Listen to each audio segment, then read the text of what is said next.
Good morning and welcome to the 12th Annual New York State Action Coalition Summit, Changing the Landscape of the Nursing Workforce. This is a virtual conference. My name is Deborah Stamps. I'm the founder and CEO of Deborah Stamps Consulting and the New York State Action Coalition co-lead, along with my partner, Deborah Elliott, Executive Director at the Center for Nursing for the Foundation of New York State Nurses and Nurses House. We are really grateful to our amazing sponsors.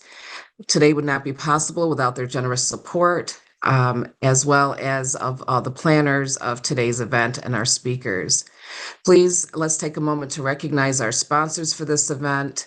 And our sponsors are the American Nurses Association New York, the Center for Nursing, the Beta Chi Chi chapter of Chi Eta Phi Sorority Incorporated, the Future of Nursing Action Coalition, and Deborah Stamps Consulting.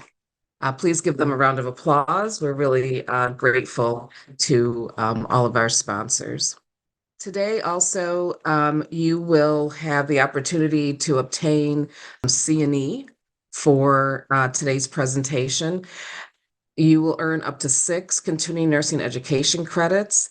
Chi Eta Phi Sorority Incorporated is an approved provider of nursing continuing professional development by the American Nurses Credentialing Centers Commission on Accreditation.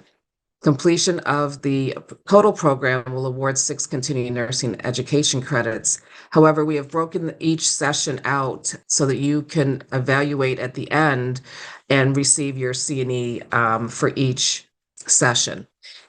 As an attendee to receive the Nursing Continuing Professional Development credits, you must comply with the following. You've already signed in by being here. We ask that you update your square on the virtual to have your name. Also, we will do a cross match of the registration. It's exciting today. We have over 200 individuals from around the country registered for today.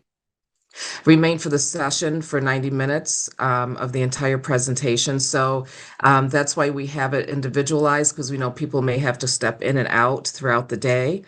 Complete and submit the presentation evaluation form. And we ask that you do that within the next 30 days. The speakers and the members of the planning committee have declared no conflicts of interest, and this activity has no commercial support. So today's agenda. We have a land acknowledgement, Indigenous land acknowledgement by Ronald Pollock shortly, followed by a brief New York State Action Coalition update by Deb Elliott and myself. We have the nurse's role in social media with Dr. Batchelor. Our keynote speaker is Rear Admiral Dr. Aisha Mix. We'll have a break. We will be followed by advocacy and legislative update by Dr. Marilyn Dollinger. We will then have Nurses MC educating the nurses of tomorrow today. Dr. Susan Burkhead will have another break. We will have Dr. Kelly Bryant, 1/3 simulation, where do we go from here? And Dr. Stephen Ferreira, health policy updates that advanced practice nurses need to know. And then we'll have a closing. Again, we can't thank you enough for being with us today.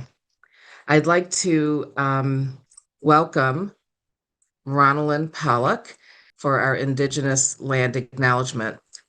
Ronald Pollock, also likes to be called Ronnie, has previously served as the executive director of the Native American Cultural Center in Rochester, New York. Prior to her time at the Native American Cultural Center, she worked as a forgiveness coach, utilizing the healing power of forgiveness to transform lives while incorporating the 7 generations principle into her work.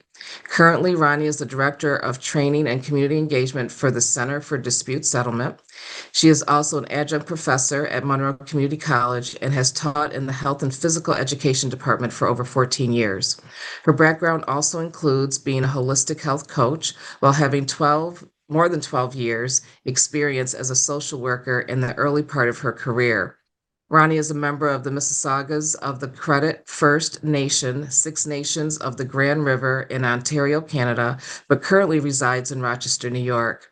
Working with Indigenous peoples in the area of forgiveness is something that is sacred and personal to her heart, and she desires to see all nations heal.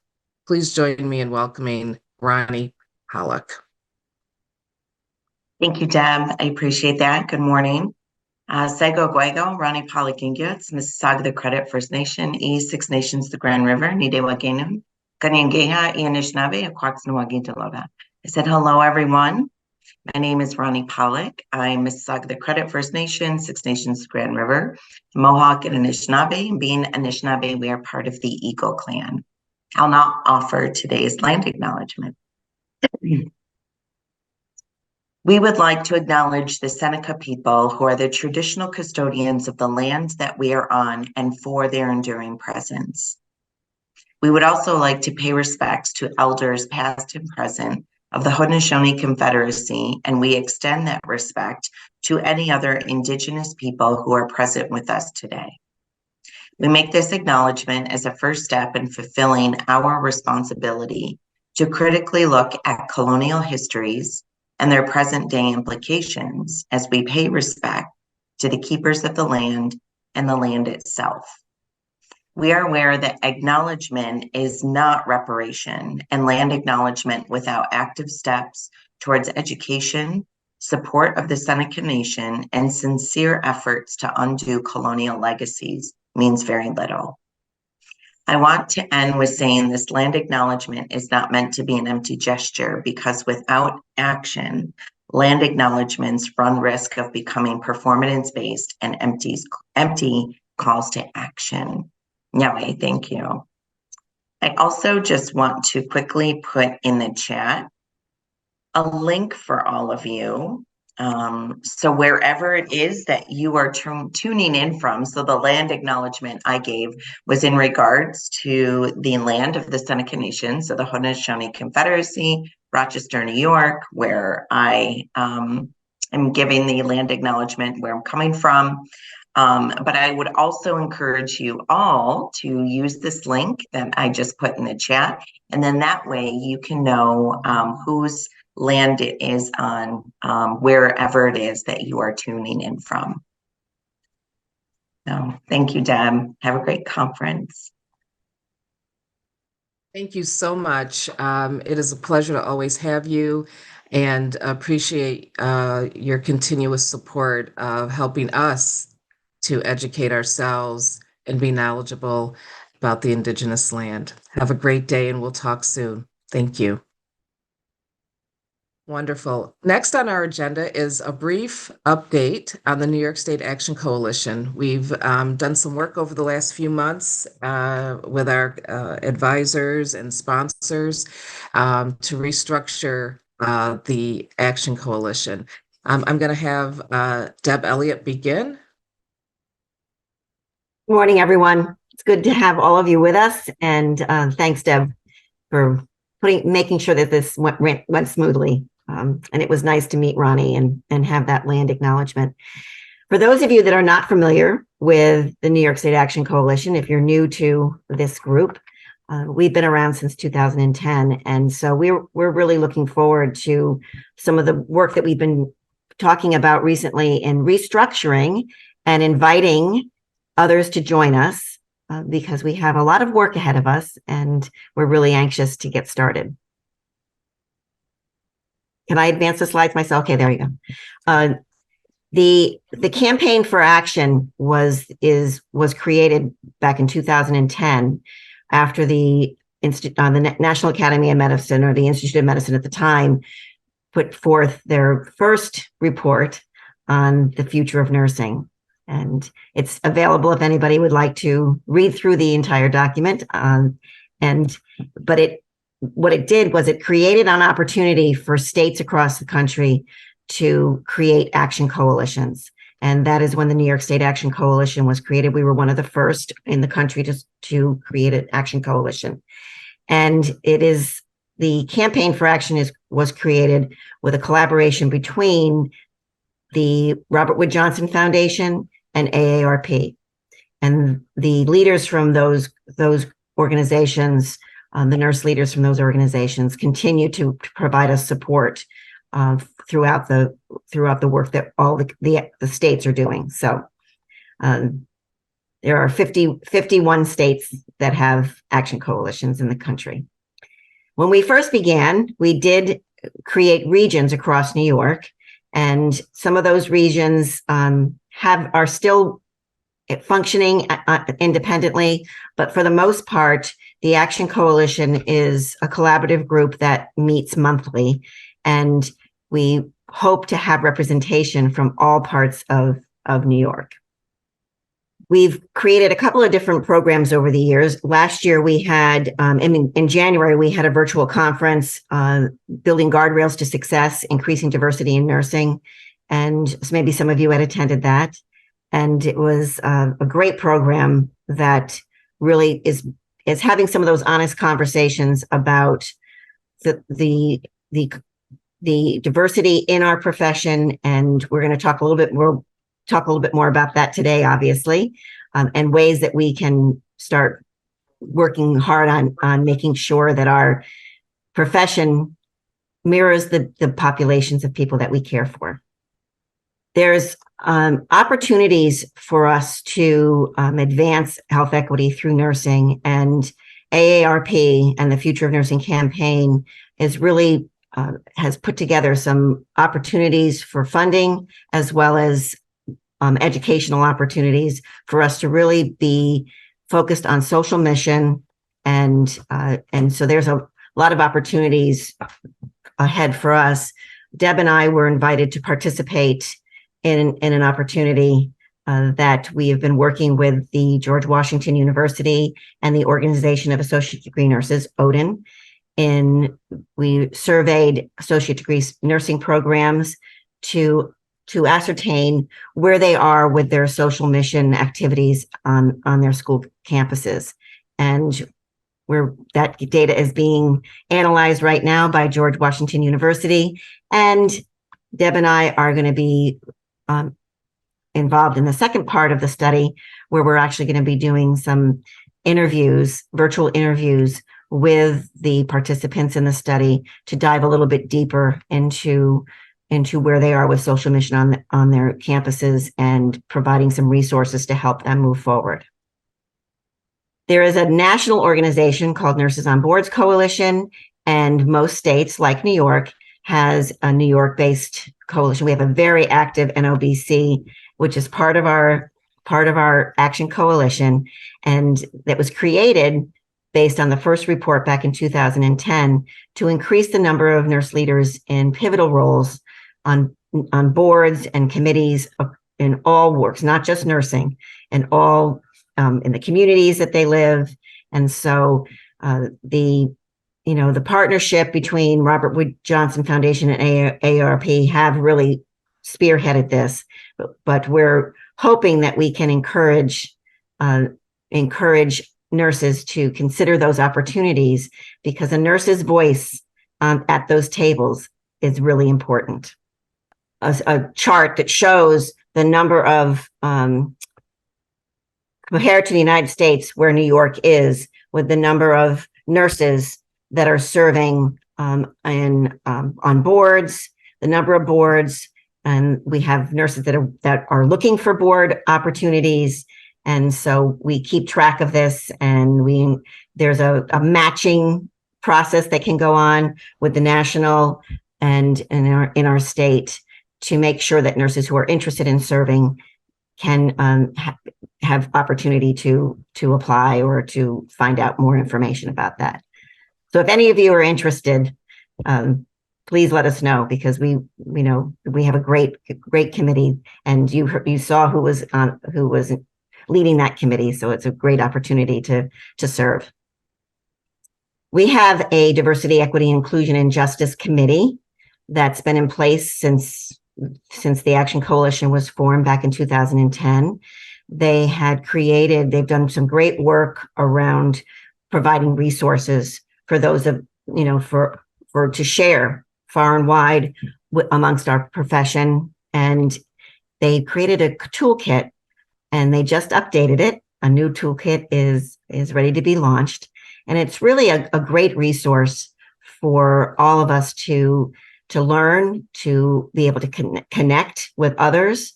And so it'll be available on our website. So hopefully those of you that are interested can take a look at that. We've created a media committee, as you know, and Kelly Bryan has been our leader in that that effort. This is really necessary to connect with nurses of all generations through social media. And so we do have a Facebook page, we have a LinkedIn page, and we're trying to really increase the awareness of what is happening with the New York State Action Coalition and in all areas of our work. So you can look for that. Some of the work that we've done over the years, this is just a snapshot of some of the things that the Action Coalition has been involved in. We try to have an annual summit on interesting topics that are pertinent for the time. Early on, we did a study of doctoral nurses in New York, and that kind of gave us a starting point of where we needed to do some work with encouraging more nurses to go on for their doctoral degrees. For many years, we staffed a booth at the great New York State Fair up in Syracuse every summer, every August. And that was an opportunity for us to connect with the public, not only to share about nursing and what nurses do and why we're integral to the healthcare delivery system. And because as you well know, people only know of nurses in the experience that they have. It might be at their doctor's office or if they've been in the hospital, but there is a lot more that nurses do than just in those particular roles. It also gave us an opportunity to recruit young people to consider coming into the profession. So that was we stopped doing it during the COVID and haven't picked that back up again, but that's always another possibility down the road. We were also the recipient, the Center for Nursing, where the New York State Action Coalition is housed. We were the recipient of a 4-year grant, which was called the Academic Progression in Nursing Grant. And what we did was we replicated a model that was developed in the Syracuse area, which is called a 1-2-1 model. And we were able to replicate that in other areas of New York over the 4-year period. And for those of you that are not familiar with a 1-2-1, it's where a student receives both an associate degree and a baccalaureate degree in 4 years. And it's a collaboration between an associate degree program and a baccalaureate degree program. The way the program was originally designed was that the student lives on the baccalaureate campus and then takes their gen eds the first year, and then the second and third year they do an associate's degree nursing programs, and then the 4th year is the baccalaureate component. So it's very successful, and there's several programs here in New York as well as elsewhere in the country, and they're very successful. I mentioned the diversity toolkit, and we also worked with the School Counselor Association of New York and found out that school counselors really did not have a lot of knowledge about what nurses do and what a nursing education involves. And when we had first met with them, we went to one of their conferences and we were talking with school counselors, and we were asking them, when you have students who are successful in academics and certainly community service and other things, how do you guide them? Where do you suggest that they pursue their education? And of course, you can imagine what their response was. Oh, we tell them to go to med school or go to law school. And I said, what about nursing? And they said, well, if somebody's interested in nursing, we say, go get your LPN first. And if you like it, then you can go on to get your RN. Well, we went back the next year. We created this whole resource for them, and we handed it out on jump drives and said, and talked to them more about encouraging students to consider a career in nursing. So that guide has been around for a while, hasn't been updated lately, but during the COVID, we did a mass campaign, and that was just kind of a social media campaign to encourage people to continue to wear their masks. And we're working on a strategic plan and organizational structure that Deb will talk a little bit more about. So our new structure starts with our executive committee. This is This committee meets monthly, and it's really focused on the coalition's strategic and operational policies. It consists of our co-leads, members of our DEI, NOBC committee, and various organizations. We also have an advisors committee, which will meet on a quarterly basis. And this is comprised of some of our business partners, community leaders, senior leaders of organizations that represent both private and public organizations. And it really provides us with direction and oversight for the planning, implementing, and assessing the ongoing work and the effectiveness of the coalition. And again, it's an opportunity for our standing committees to be able to provide updates to our advisors. Deb mentioned that we have a media committee that's chaired and led by Dr. Kelly Bryant. And our diversity committee, I chair that committee.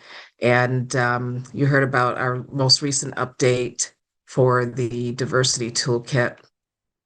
And then we have an education committee. This is going to be on the focus of, again, increasing the level of education in the nursing workforce, not only continuing to focus on the baccalaureate, but also the doctorally prepared nurse as well.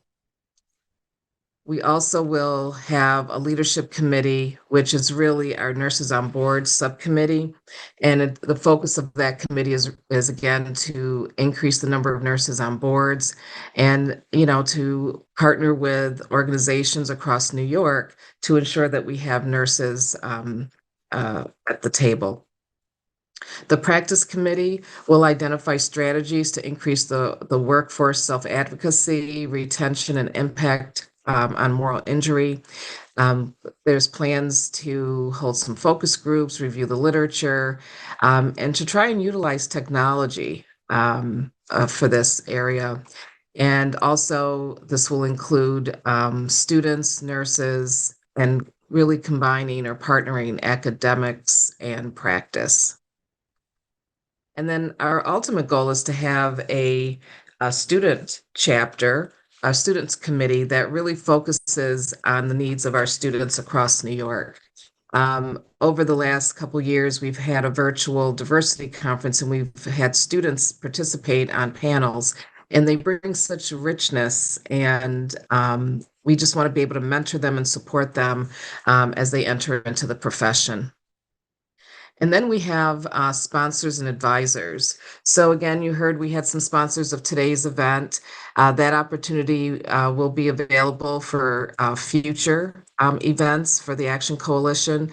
We really want to be able to, support student nurses, the work across New York State. We're hoping to raise enough dollars to provide, some small grants that can help support some of the programming that align with the mission of the Action Coalitions. And then as an advisor, and there's different levels of sponsorships depending on the event and so forth. And then as an advisor, again, this is really helping to provide the ongoing financial support of the Action Coalition. This is a best practice across the country to have advisors, and we want to be able to fulfill or realize the Institute of Medicine and the National Academy of Medicine's report on their recommendations across New York. Advisors, there's 3 different levels of being an advisor. You can be a friend, a founding advisor, or a healthcare leadership organization. And of course, if you're interested in any of those, we just ask that you reach out to Deb or myself. This is Deb and my contact information, and we are available during the breaks if anyone wants to have a chat. And this is also our website. We thank you, and we're going to get ready for our next speaker. Are there any questions? Let me see, anything in the chat? Can we get more information on the guide used to inform the counselors about nursing? Absolutely, we can definitely make that available.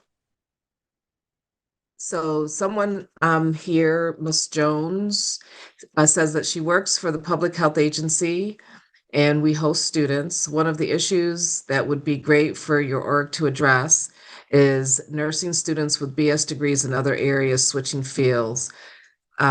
Silly for them to get an ADN in nursing when they have already, for instance, a BS in education. The biggest concern is they bring work experience into the profession. It seems wasteful for them to start as an ADN where they already have a BS. In addition, our local hospitals and providers are phasing the ADN out, making them get BS. So second degree person has to then return to school for a BS. This is a topic that comes up a lot, a question that comes up quite a bit. And I think it's really being able to look at the schools in your area and what's available. There are many schools that do have second degree programs, and I know we have some schools online here today that do offer credit for having a bachelor's already. Again, not necessarily taking the full bachelor's, you have to really look at each program. But we can definitely talk offline. If you put your email in the chat, we will reach out to you to have a more detailed conversation. But there is definitely opportunities for students who already have a bachelor's to obtain their baccalaureate in nursing. Okay. We're going to continue on with today's session. I thank you all again for being here. Our next speaker is Dr. Melissa Batchelor. I'm just going to make sure she's I'm here. beautiful. She's pinned. All right. Thank you. And I don't mind introducing myself because it's kind of like the first couple of slides. So if you'd like for me to do that, we can do Wonderful, that. wonderful, wonderful. Well, I'll just say that Dr. Melissa Batchelor is a tenured associate professor of nursing and geriatric nurse researcher, and she's the director of GW's Interdisciplinary Center for Aging and Health and Humanities. And it's a pleasure to have Dr. Batchelor share with us some strategies around the nurse's role in social media. Her research is very focused on patients with dementia. And again, she's supported by the John Hartford Foundation, the Robert Wood Johnson Foundation, and she's a fellow in the American Academy of Nursing and also an aging policy fellow serving the United States Senate. So without further ado, please welcome Dr. Melissa Batchelor. Thank you. I'm not sure why just my name came up, so you might need to click it. There's at least one other line under that on this first slide. But we can go to the next one and we'll get started. Wonderful. Yeah, and there we go. All right, so these are the things that we're going to talk about over the next 40-ish minutes. The nature and the power of social media to engage not only in advocacy, but also health policy. I'm going to give you some tips and tricks and some ways to avoid some pitfalls that can happen with social media. And then at the very end, give you some guidance about how to plan to expand your own influence. So next, and hopefully we'll have time for Q&A too. Next slide. So a little bit about me. I have been a nurse since 1996 and have always worked in long-term care. And when I was starting my PhD, I was like, okay, what do I want to study for the rest of my life? And I decided that I love to eat. I love to take care of people living with Alzheimer's disease or any related dementia. And I felt like nursing home staff needed training for how to interact better with persons living with dementia.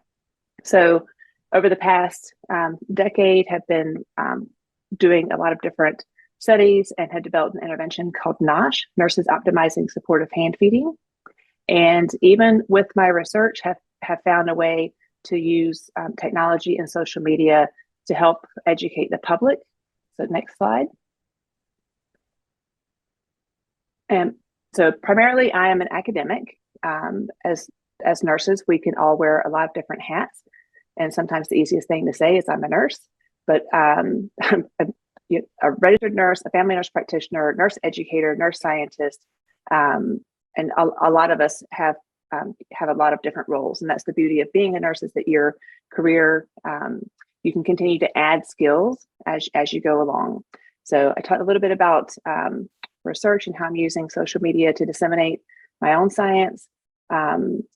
Teaching, I was always given the topics that students didn't really, you don't have many students entering nursing school saying, I can't wait to work with older adults. I can't wait to work in a nursing home.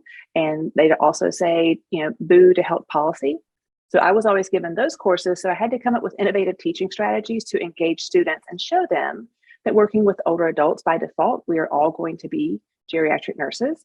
And I would get the argument that, well, I'm going to work in mother baby. I'm like, well, that's great, but there's probably going to be a grandmother that shows up or a grandfather that shows up, and you're going to have to interact with them.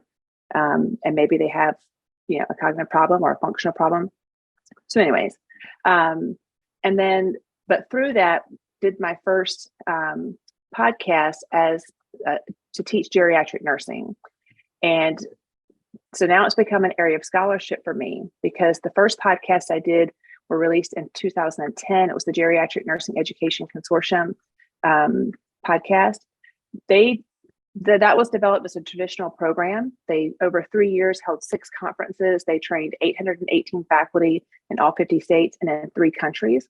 And because I was podcasting my geriatric nursing content, I pitched the idea to turn their 9 modules that were faculty development into podcasts for students, so that then faculty could do like a flipped classroom and discuss case studies in the classroom.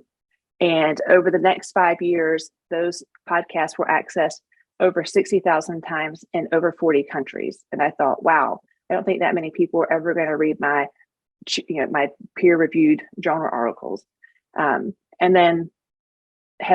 But always wanted to have a health policy experience. So I did, I was a health and aging policy fellow. And now a lot of this work comes out in my role as director for the Center for Aging. The next slide.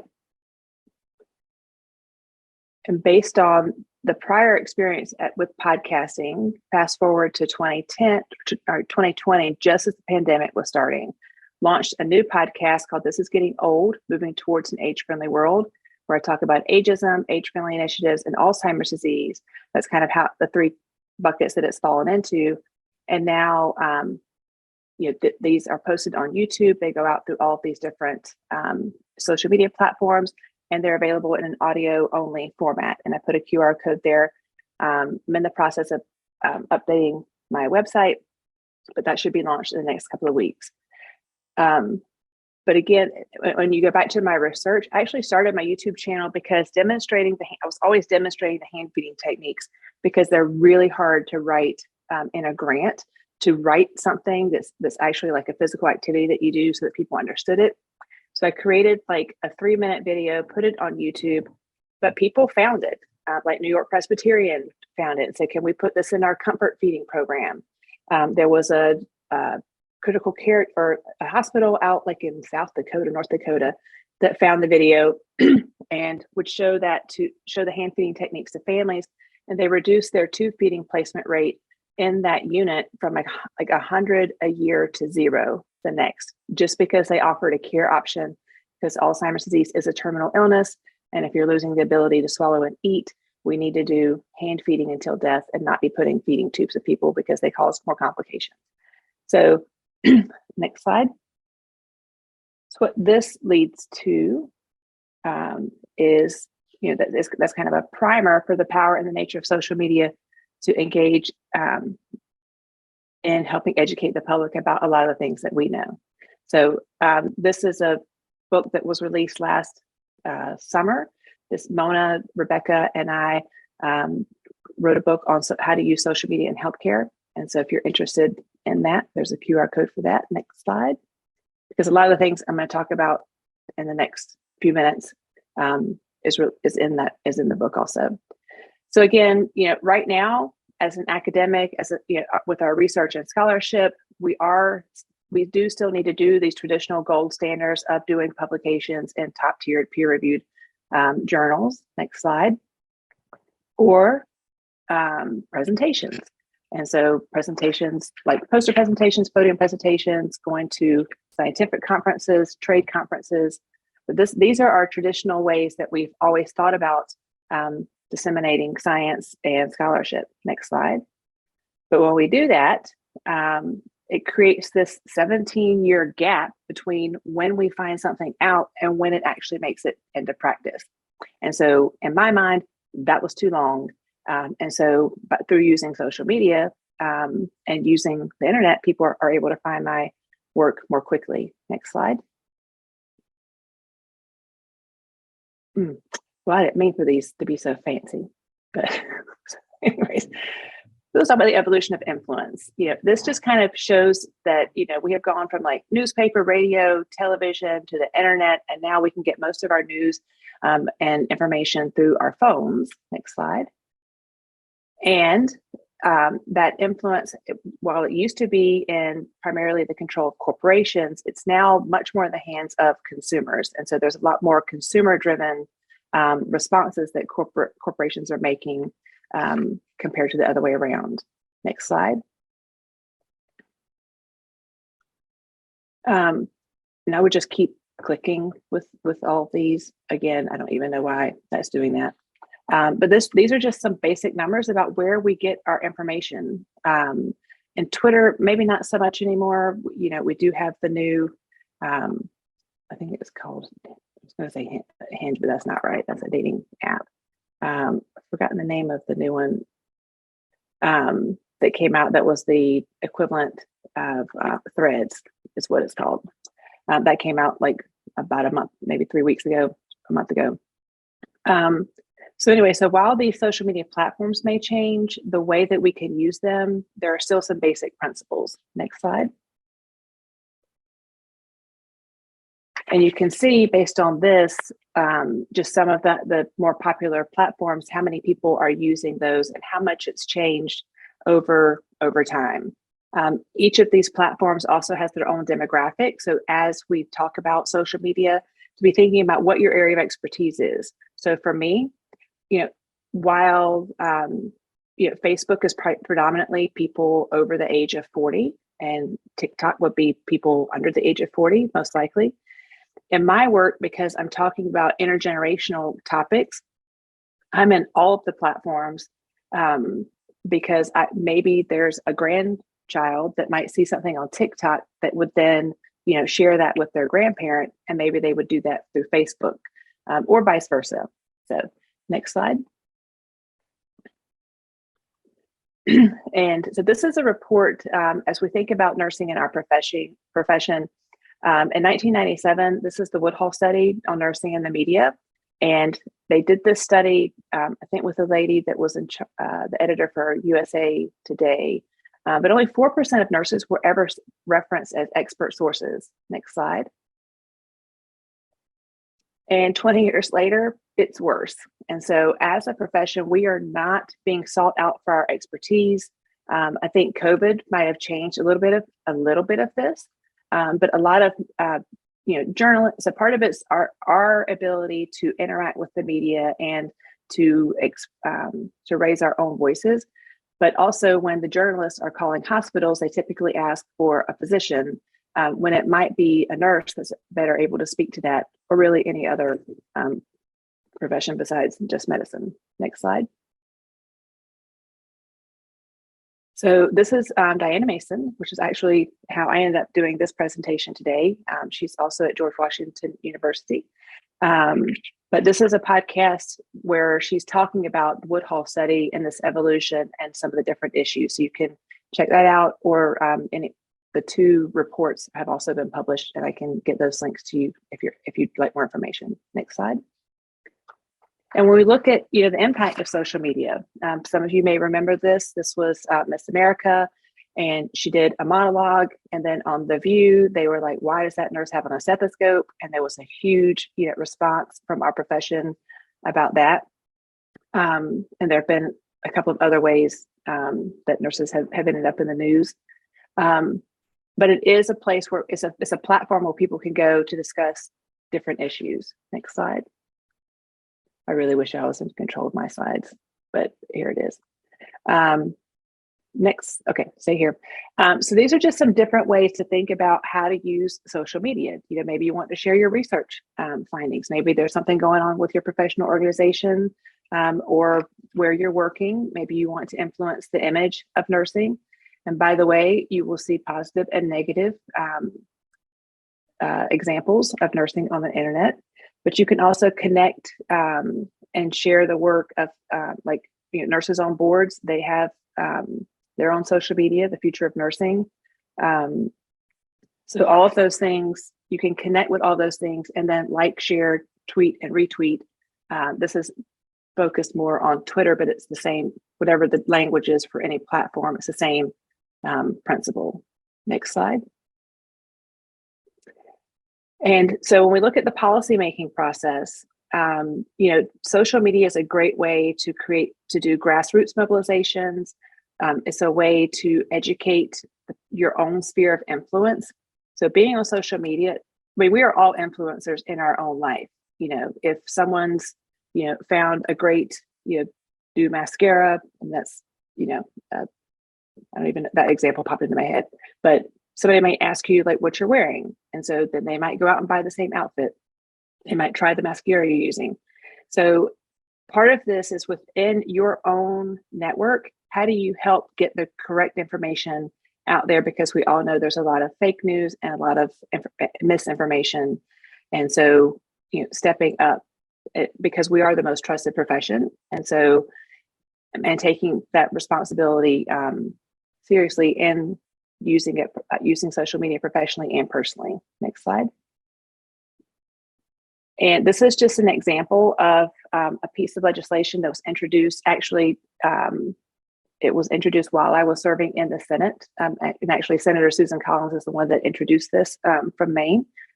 But they named this legislation Building Our Largest Dementia Infrastructure for Alzheimer's Act.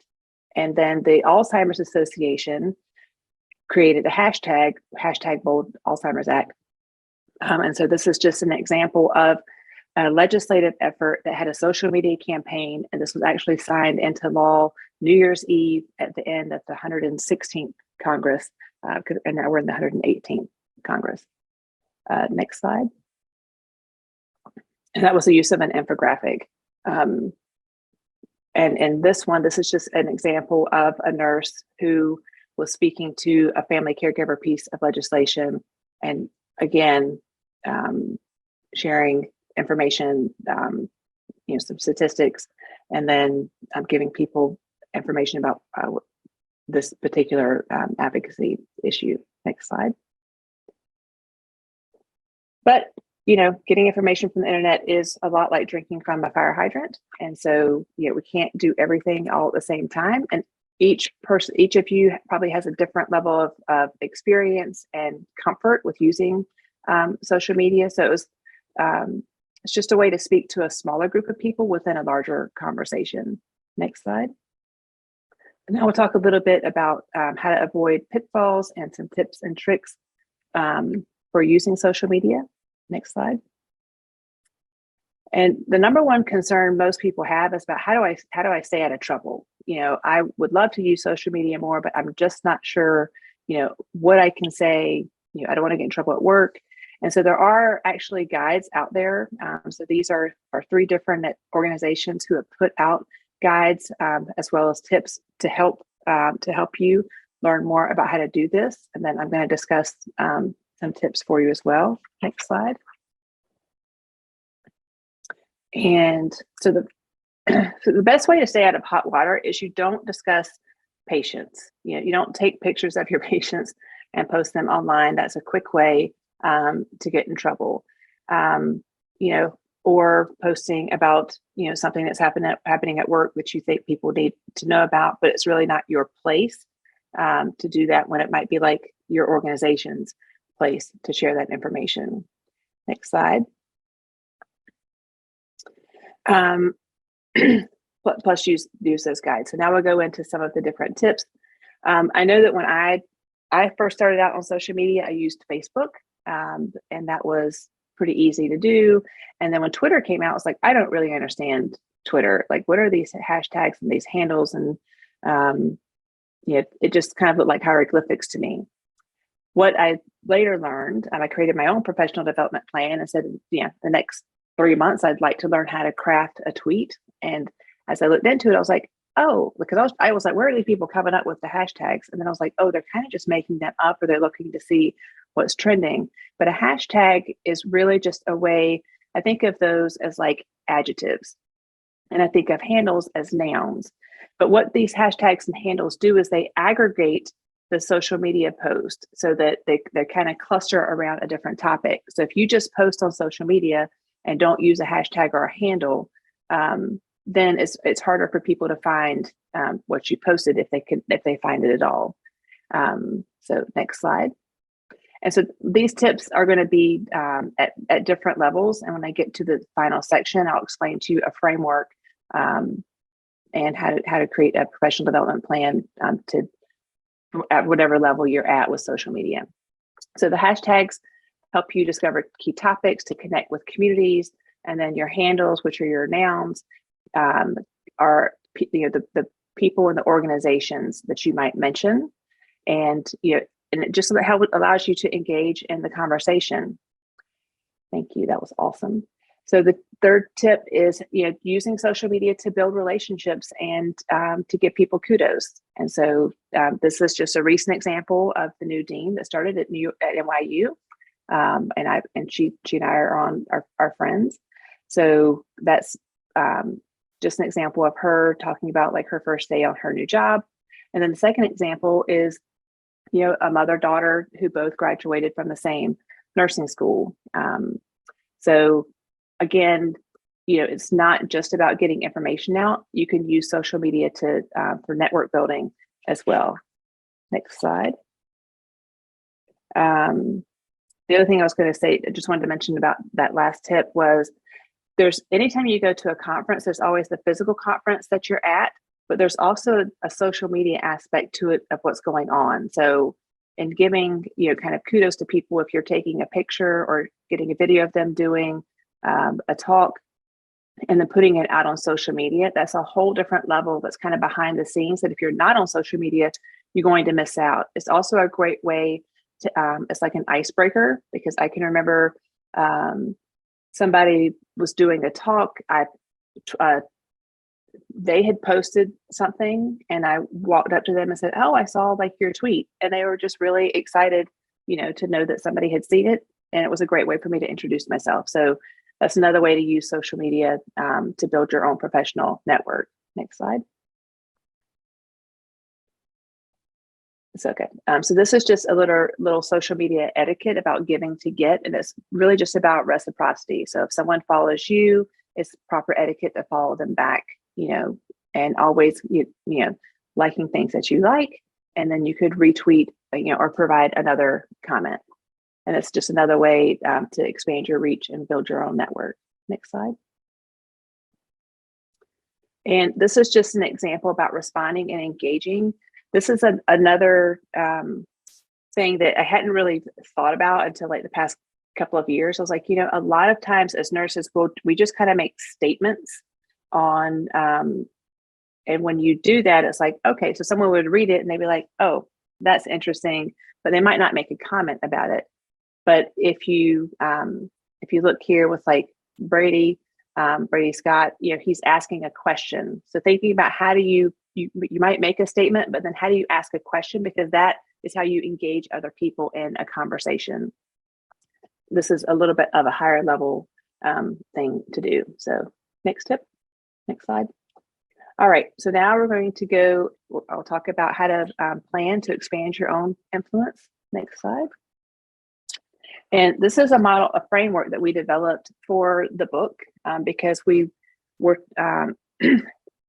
finding that the more that we talked to different people and did this presentation, that people were at very different levels.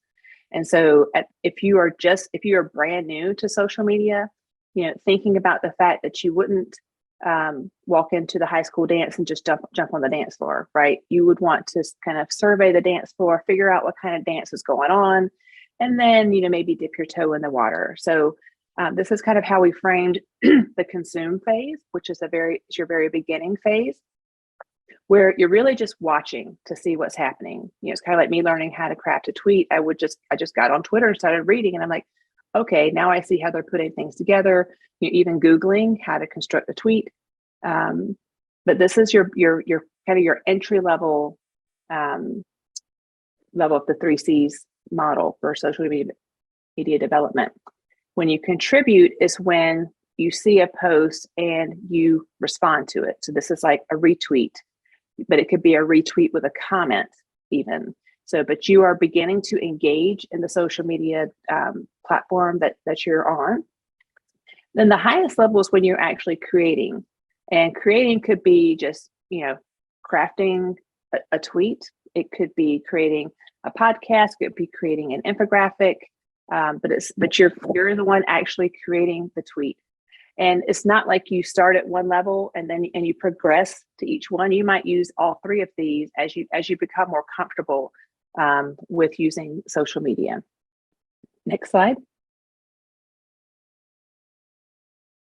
So this is just an example of consuming. You might follow different people. And again, with etiquette, they should follow you back.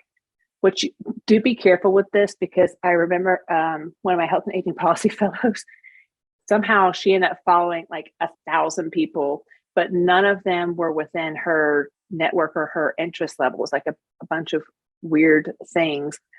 So you do want to follow this kind of rule of reciprocity, where you're building the people that you're following slowly, and people are following you over time, because you want to have kind of an even number of people, unless you're like a major celebrity or something like that, then that might be a little bit lopsided. But for most of us, it's really just trying to keep excuse me, that ratio equal. Next slide. Yeah, so when you begin to contribute, again, this is where you're commenting, you're liking, you're retweeting, maybe even retweeting with a comment, because now you're beginning to contribute to the conversation. And then the very last slide is when you're beginning to create. And this is where you're really beginning your own online professional influence. Next slide. So how do you do this? Well, I've always found it helpful to create some type of plan. So what I wanted to build, I remember this plan I wanted to have my own website. I wanted to learn how to blog, learn how to craft a tweet. I gave myself little timelines and then said, okay, what are the different things that I need to develop? Are there certain skills? So just setting your goals, and I actually found those like a year later, and I was like, what, I actually did all of those. So it is helpful to write things down so that you have a direction. And then you begin to identify opportunities to develop those skills, whether it's in teaching, your research, scholarship, service, or leadership. But is there communications training? Could you do like an op-ed training? But for each kind of 6 month, do like a 1 year, 3 year, 5 year plan, and then you just start working towards that. But this isn't something that you just do overnight. We all have day jobs too. So next slide. And so this is just an example of working the plans. You can just pop these out like it, because they're, keep going. There must be 6 of these. So to consume, it's, you're learning about your new social media platform. Maybe by the time you're contributing, you're writing an op-ed, you might be blogging, sharing events at a conference. And sometimes social media is helpful. Maybe you couldn't go to the conference, but you want to know what's happening. My friend Mona, the co-author for the book, shared an example where she actually won like the most engaged conference goer at a conference she was not physically at, because she was following it all through social media and really engaged with the conference. So I had never heard of that before, but I just thought that was pretty funny that you win the most engaged award and you're not even there. So that's another way to use social media. And then with creating, this is really where you kind of begin to come into your own as a thought leader. And there are a lot of different ways that you can do that. But this is when you're really kind of creating original content. Next slide. So these are just some resources that you can learn how to use. Canva has different templates for creating infographics and or graphics that you can post on social media. A lot of the platforms even allow you to build some graphics within them as well. And Unsplash is a great place to find free stock photos, because when you post a photograph, I think the number of people that see it goes from like 20% to like 90%. So being sure that you can add a photo if you want. I used Unsplash one time. I was listening in on a hearing for the Special Committee for Aging, and the points that the guy was making in the hearing, I just found a stock photo that matched that and then created a post for it. And it was a pretty quick and easy way to add a photo when I didn't want them to all be about the people just speaking. And then Fiverr is a company that you can use to create logos, graphics. I use them to make infographics for my research. I've used them to create logos for book covers. So it's a great resource, and it's a way to get those things developed for less money typically. Next slide. And the last resource would be the Social Media and Healthcare book. It gives you a lot more examples of different ways to use social media. Next slide. And this is just another way to get in touch with me, but I wanted to leave a little bit of time for Q&A. So I think that's the end of my slides. Wonderful. Oh, that's the QR code for the I think the evaluation. Yeah. Oh, okay. Yes. I was like, I don't know what that's for. I don't think I did that. No. Dr. Batchelor, thank you so much. This was very informative. I learned a little bit for my own use. This is great. I want to see if there's any questions any of the participants have.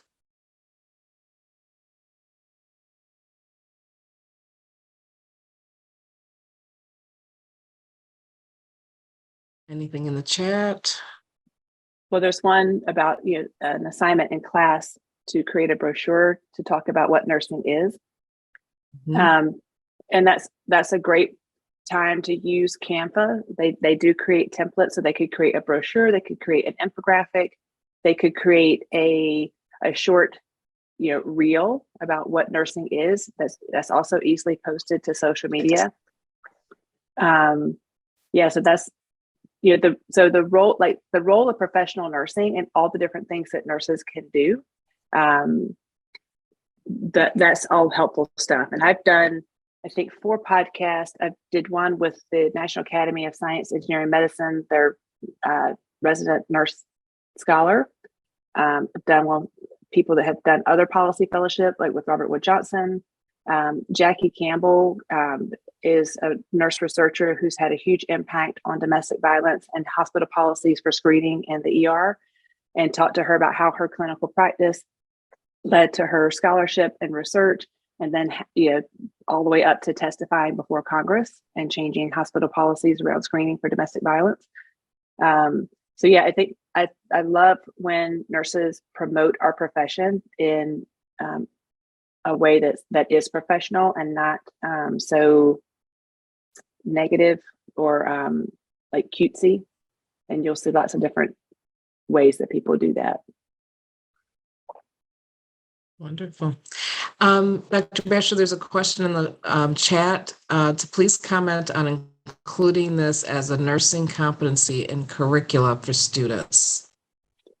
Yeah, I mean, I think it's something that we should be doing. I mean, you can't expect nurses to engage with the media or social media if you haven't really given them any training for how to do that. And so I know that even in my PhD course, I included content about how do you use social media to build your professional network, to identify potential collaborators, and to stay in kind of the hot off the press announcements for research funding, those types of things. So I think it should be a nurse it should be a competency at all levels. To teach students how to use this professionally, I do think that that would really help us to do this more.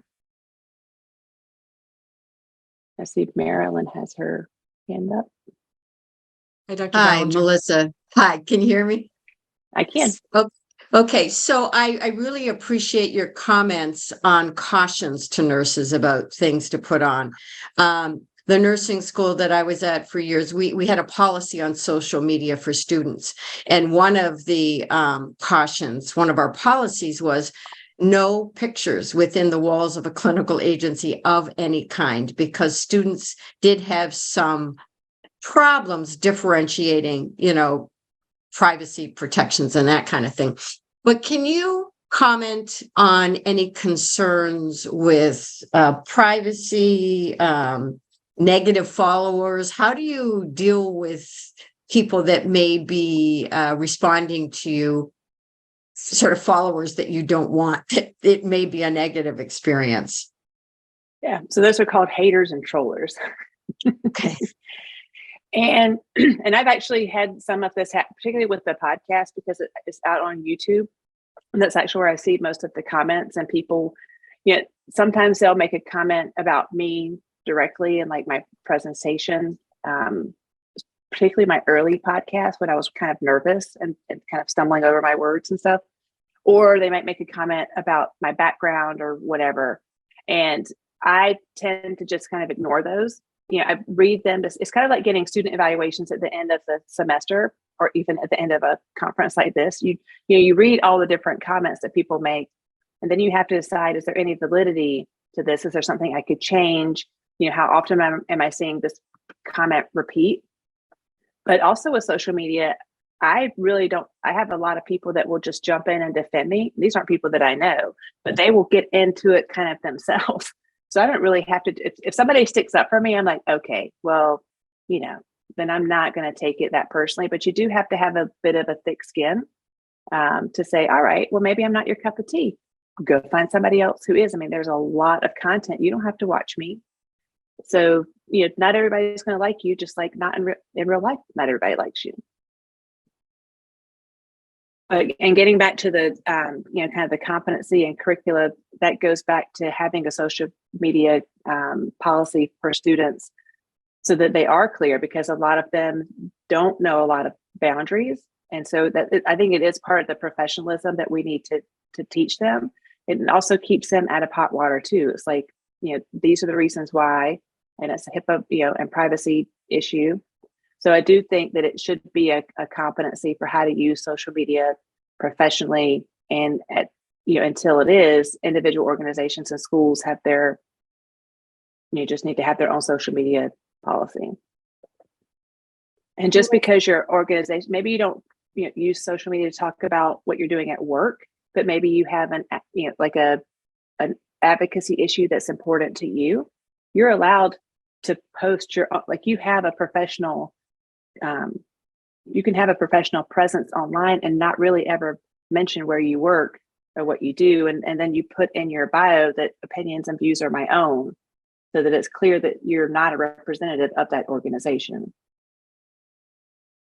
Melissa, what are your thoughts on Nurse Blake in the media? So first of all, I think that he's using social media in a way to be entertaining. And he has a huge following. In fact, he's actually on my list of people that I want to contact to do a podcast with him about, how he's using social media. So I think some of his stuff is funny and some of it's a little bit too far for me sometimes. But for the most part, I do think that his stuff is funny.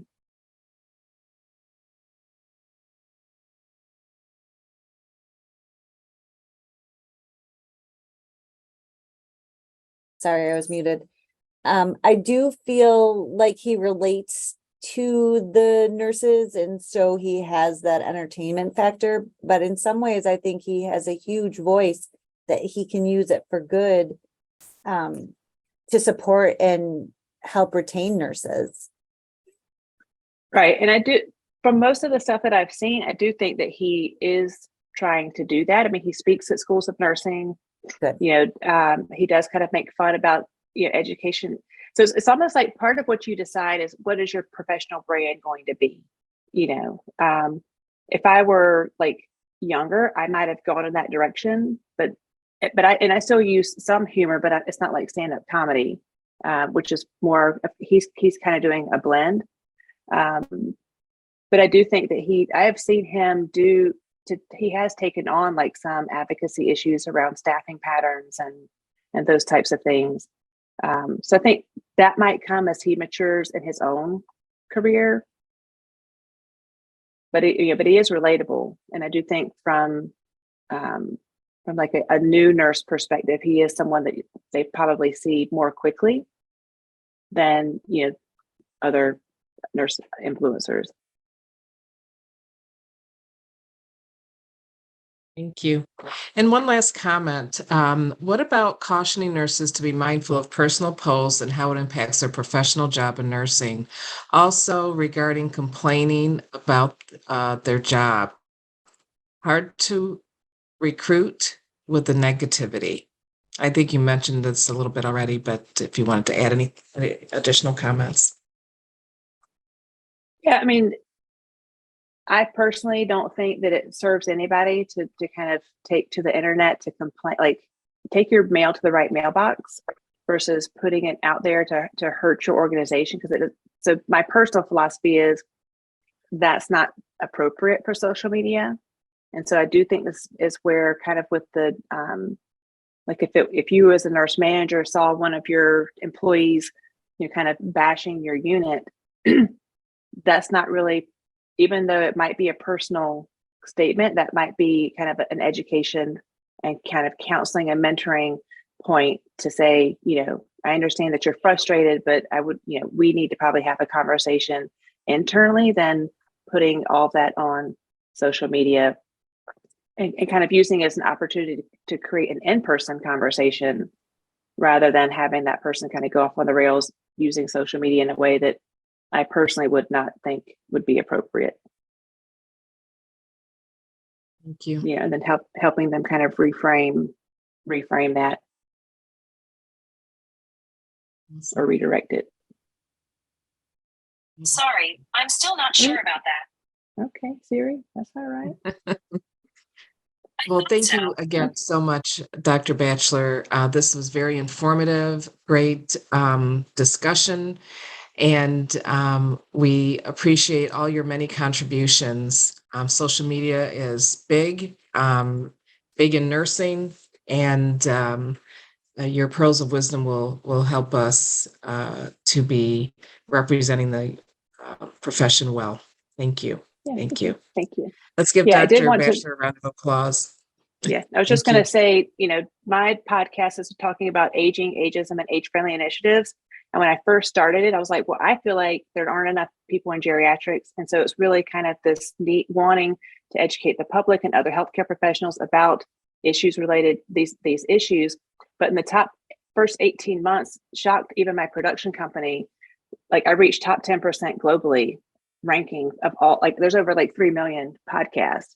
So, sometimes your voice is needed. I don't think every nurse is going to do this at the level that I'm doing it, but you can have a part at one of those 3 levels within the 3 C's framework. And so I wish you all well on your social media journey. Wonderful. Thank you so much. Really appreciate you taking the time this morning, and have a great rest of your day. Right. Thanks. You guys Thank too. you. Enjoy the rest of your Thank you. conference. Thank you. Participants, there is a QR code on the screen for you to complete the evaluation to receive your certificate. That will be up for a few minutes. It was also posted in the chat for you to click on the link. So please complete your evaluations and receive your certificate for participating in the nurse's role in social media. It is my pleasure to introduce our keynote of the day. Let me Many things open. Beautiful. Rear Admiral Dr. Aisha K. Mix. And I believe she's on. Let me make sure she's pinned and with us. Perfect. So Rear Admiral Dr. Aisha K. Mix became the Chief Nurse Officer on the 1st of October 2019.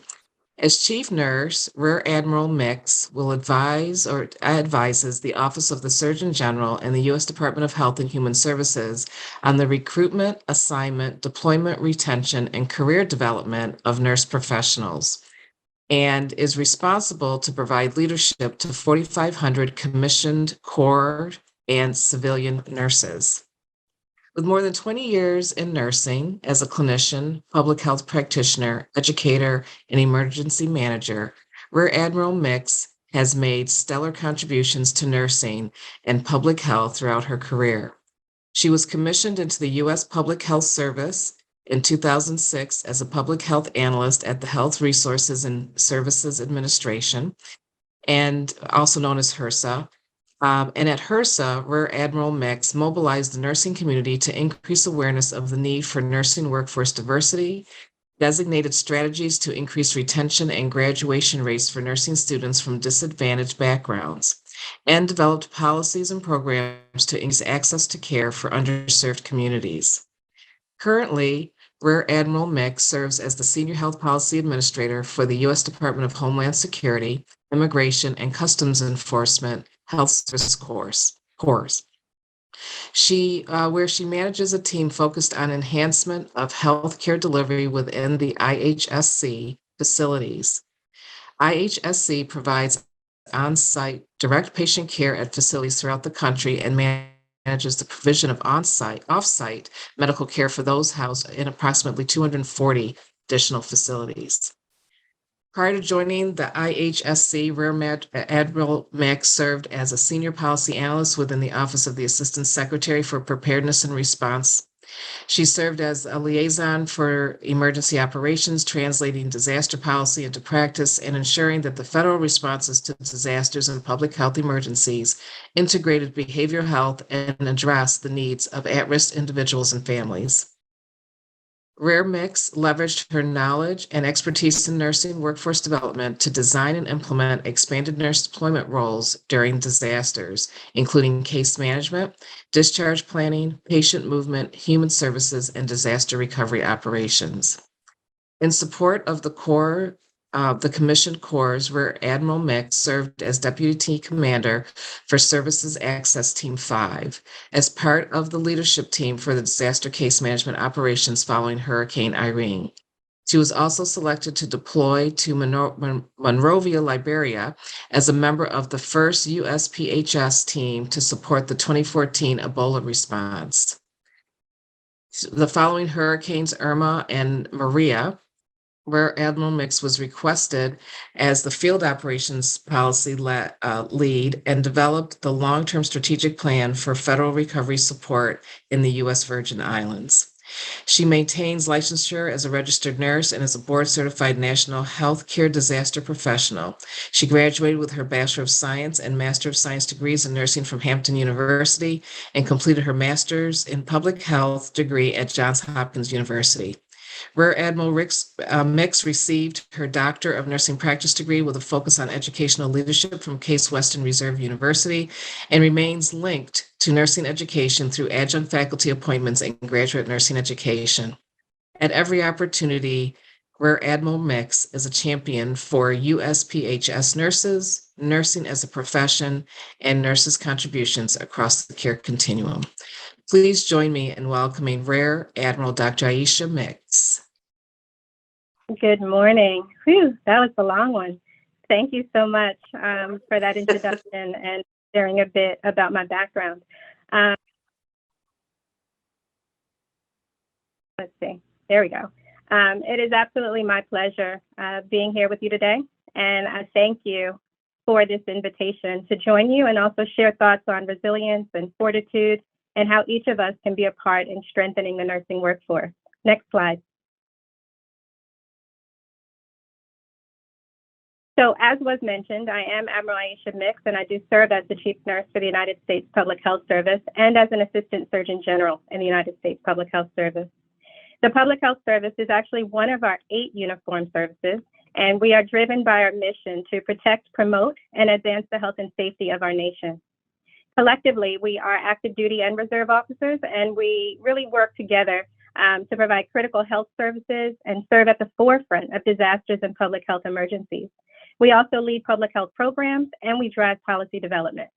We also are involved with innovation and science in order to address our nation's most challenging public health crises. Next slide. So as we look across the breadth and the breadth of the disciplines that are represented across our service, what you realize is there really is a place for every professional, every single one who engages in public health practice.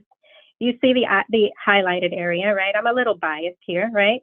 Our largest numbers in the United States Public Health Service are actually found within the pharmacy, nursing, and health services categories, respectively. Our health services category is what most people are familiar with as our allied health. So they are multidisciplinary and reflect our colleagues, which include social workers, epidemiologists, podiatrists, optometrists, health educators, healthcare administrators, and also our medical laboratory science specialists.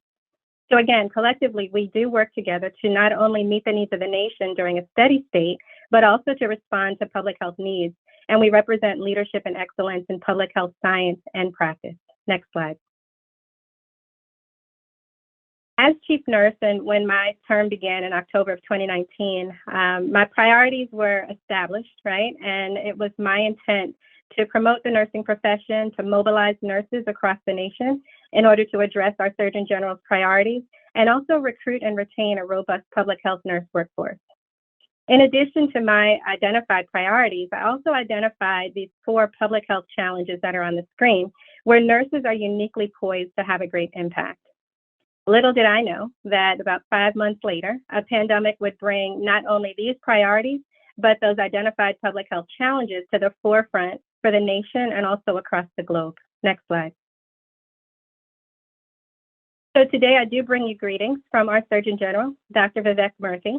And as the nation's doctor, the Surgeon General serves to establish our health priorities for the country. So I'm sure it comes as no surprise to any of you that COVID-19 absolutely remains a health priority for the nation. We absolutely continue to manage acute COVID illness, as well as the devastating impact of long COVID on many people across the country.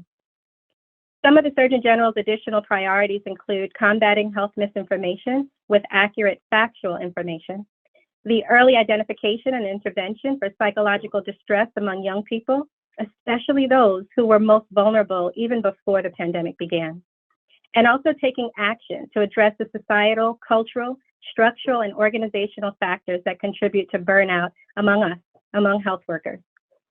So addressing burnout among our health workers and also driving towards the improved well-being throughout our health workforce are not only areas of high concern for me, they're also national priorities for the Surgeon General. Next slide. So what I'll say is it really is a reality that we just cannot escape, right? So in all areas of our healthcare system, whether we're talking about the highest levels of leadership to each and every one of you and each and every healthcare worker within every division, every unit, there are circumstances right now that are driving many of us towards burnout. So the impact of working in some of these distressing environments really has significant and negative effects on our physical, on our emotional, and also our psychological well-being. So in addition to the poor outcomes that we see for health workers, the ultimate result really is the poor care and service delivery in places where people need it most. So as a result, we are at increased risk. We, all of us, are at increased risk for mental health challenges. And many nurses and other healthcare professionals are choosing to leave the health workforce early. When we talk about intervening to change these circumstances, what I'm really talking about is a systems approach that considers factors that occur not only at the individual level, but also those that occur at the organization and systems level, those that drive the policies, those that drive the programs that are put in place across all of our unique environments. Next slide. I mentioned coming into this role as chief nurse in October of 2019, right before the pandemic. And as I've worked over the past almost 4 years now to address the public health challenges that I identified on the earlier slide, it really was not lost on me that we don't have any opportunity to address those priorities or the public health challenges we face unless we do protect, promote, and advance the health and safety of nurses across the nation. So as much as I plan to address all of those things and more, it was quickly made apparent to me that in order to do those things, I absolutely needed to ensure that nurses were centered in everything that I do. A lot has been said about resilience. I'm sure many of you have heard it. The resiliency of nurses, especially throughout the pandemic and in the aftermath of the pandemic. I don't know about you, but really this seems to be what those who are not nurses come to expect of us who are nurses. So the fact that we are here to save the day, no matter the weather, pandemic, disaster, or other circumstances, nurses will be there to save the day. As chief nurse, though, I consider myself to be the nurse's nurse. And what that means to me is that it drives a commitment to take care of nurses with the same passion and with the same dedication that nurses care for patients and families and communities and populations across the globe. What it also means, at least for me, is it's a way of thinking that challenges the notion that nurses must actually enhance their resiliency in order to withstand the environments within which we have come to find ourselves. Next slide. So I'm going to spend the rest of my time today with you discussing resilience and also offering fortitude as another perspective. As I mentioned before, much of the earlier discussion that focused on being resilient and hanging in there, the fact of the matter is that we, and that is the collective we, are tired, right? Including me, right? So resilience is important. It is absolutely necessary. And there is value in having the ability to bounce back from difficult times. The problem I see, though, is it's like a rubber band. Once it's stretched, it bounces back, and then it's stretched, it bounces back again, and then it's stretched again. It ends up moving further and further away from its original and natural state. So if you consider the nursing profession, the nurses who serve with you, the nurses who serve alongside you, and yourself, as a nurse, to what extent are you able to function as your true and authentic self? Resilience reflects what you do when you're faced with adversity in order to bounce back to that same state or perhaps even better. It is important, as I said, and it is necessary because none of us absolutely know the challenges that await us ahead. Next slide. As I begin to talk about a shift from resilience to fortitude, I want to start a discussion, with that focus on ourselves, right? Where and how do you dig deep within yourself as you continue to push through these challenges that we all tend to face? Next slide. What I offer is fortitude, right? So if resilience is the aspect that we look back on and we pat ourselves on the back for achieving after a challenge, fortitude can actually be seen as that intentional aspect of yourself that you develop and you hone ahead of any challenges. So before they even step foot at your door. So it's things like having the will to face the obstacles that are to come. It's knowing and also believing that you can make it through each day, no matter how slowly, and some of us, some days are slower than others, how slowly you might actually be moving through it. It's finding the pause, right? Checking in with yourself, reconnecting with what you have identified as your passion, your purpose, and allowing that to actually drive you to make your most important decisions. It's also placing yourself as a higher priority, right? I always call it taking care of number one. And what that means is creating a pathway that actually honors and maintains your commitment to yourself. So when I offer fortitude as a way of thinking aside from or along with resiliency, it is the strength of mind that enables a person to encounter danger or bear pain or even adversity with courage. It is who you are before adversity, and it reflects your internal ability to see it through. Next slide. Years ago, it was mentioned that I obtained my doctorate at Case Western Reserve University. I began looking at fortitude as it related to adolescent parents. I was a teen parent myself, and I've had the question of, not every teen parent struggles. Some of us actually thrive. right? We've really generated this notion that there's a reason that I need to be successful. And it actually pushed us forward. So I really wanted to understand and know what the attributes were that enabled some of the young mothers to thrive, while some of the others were challenged to even survive. So as the pandemic leveraged its impact upon us individually and also collectively as a profession, the concept again arose in my mind. And so I dug into my crate and realized that, again, it really is fortitude that is foremost in my mind, and how we can come through this and actually come out better on the other side. So I wanted to explore, and I want to explore with you today, how it can be understood and applied for nurses as we navigate these new times. And so I am ever the educator, right? So that's my disclaimer. So bear with me and let's briefly walk through this kind of analysis of the elements that comprise this concept called fortitude.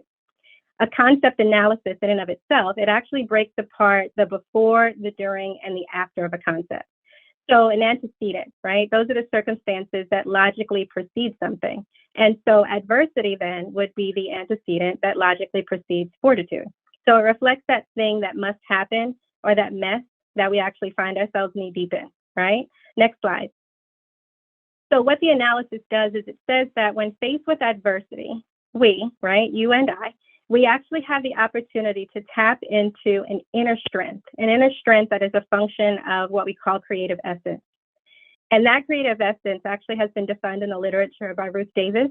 And it is a proactive and unique and individual path to your own inner fulfillment. And so it aligns with what most of us know as our inner drive, right? Or that thing that we reach for when we dig deep, when you say you have to keep going. Next slide. And when you're able to tap into that inner strength, right? And then you have the opportunity to connect it with courage, with perseverance, and also a positive self-concept.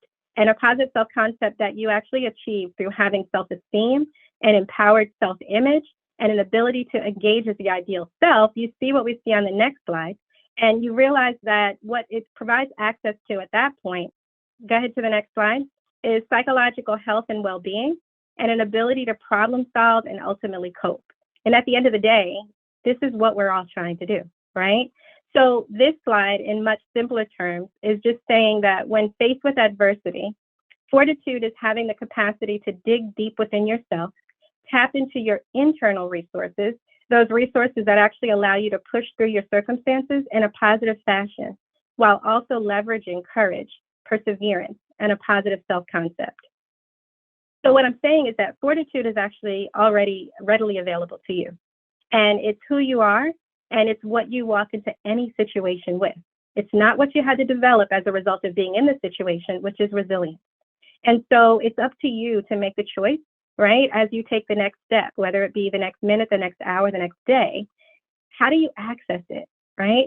And it's also up to those around you to make sure that you are operating within an environment where it's actually possible. Next slide. And so that brings me to this conversation that really says that it takes more than health workers ourselves to address burnout, right? It is not on you to fix the environment around you that is causing burnout, right? There is a personal responsibility, and I've mentioned that, and we walked through that with fortitude. However, it's not just on you, right? So we absolutely have to do our part, as I said, to take care of number one. However, the work that needs to be done also occurs at the organizational level. And it's with a focus on improving those conditions within which every nurse works, no matter the setting. Everyone actually has to play a role in ensuring that the mental and physical well-being of the nursing and public health and health workforce in general are taken care of. Next slide. I want to share this quote from you from Surgeon General Murthy. He included this in his advisory on building a thriving health workforce. And what he says is, as we transition towards recovery, we have a moral obligation to address the longstanding crisis of burnout, exhaustion, and moral distress across the health community. We, and again, that means everyone, have a level of responsibility in addressing well-being. Next slide. Following the release of that advisory on health worker burnout, the Surgeon General released the 5 essentials for workplace mental health and well-being. It serves as a framework that actually outlines the more upstream and systems level approaches to improving the conditions within which all of us work. This is not place specific, right? So this is for any organization, for any sector. And so if you consider that the social determinants of health, right, those conditions within which we live, work, play, and learn influence health outcomes, it's important to understand that there are also determinants that impact our mental health and our well-being, even in the workplace. So being in action to make intentional change in the workplace requires our organizations to center the worker by incorporating these 5 essential components. So they are protection from harm, connection and community, work-life harmony, mattering at work, and an opportunity for growth. Again, though the framework itself is not specific to nursing or either the healthcare environment, it is a comprehensive look in order to shift responsibility from those who are in the impact to those who hold power to make the changes. And some of those might be you, right? I'll take a moment to just go a little bit more in depth in the next slide. So move to the next one. So taking these step by step, protection from harm. What we're talking about here is creating the conditions for physical and psychological safety. And it is a critical foundation for ensuring workplace mental health and well-being. This essential rests on 2 human needs, as each of the 5 do. So for this particular essential, it rests on safety and security. And what do I mean here? Safety is providing all workers, protecting all workers from physical and non-physical harm. And that includes injury, illness, discrimination, bullying, as well as harassment. Security is actually ensuring that all workers feel secure financially and in their job future. Moving to the next one, connection and community. What we're talking about here is fostering positive social interactions and relationships in the workplace in order to support worker well-being. This essential rests on the 2 human needs of social support and belonging. And with social support, we're talking about having the networks and also the relationships that can offer that physical and psychological help and can also mitigate the feelings of loneliness and isolation.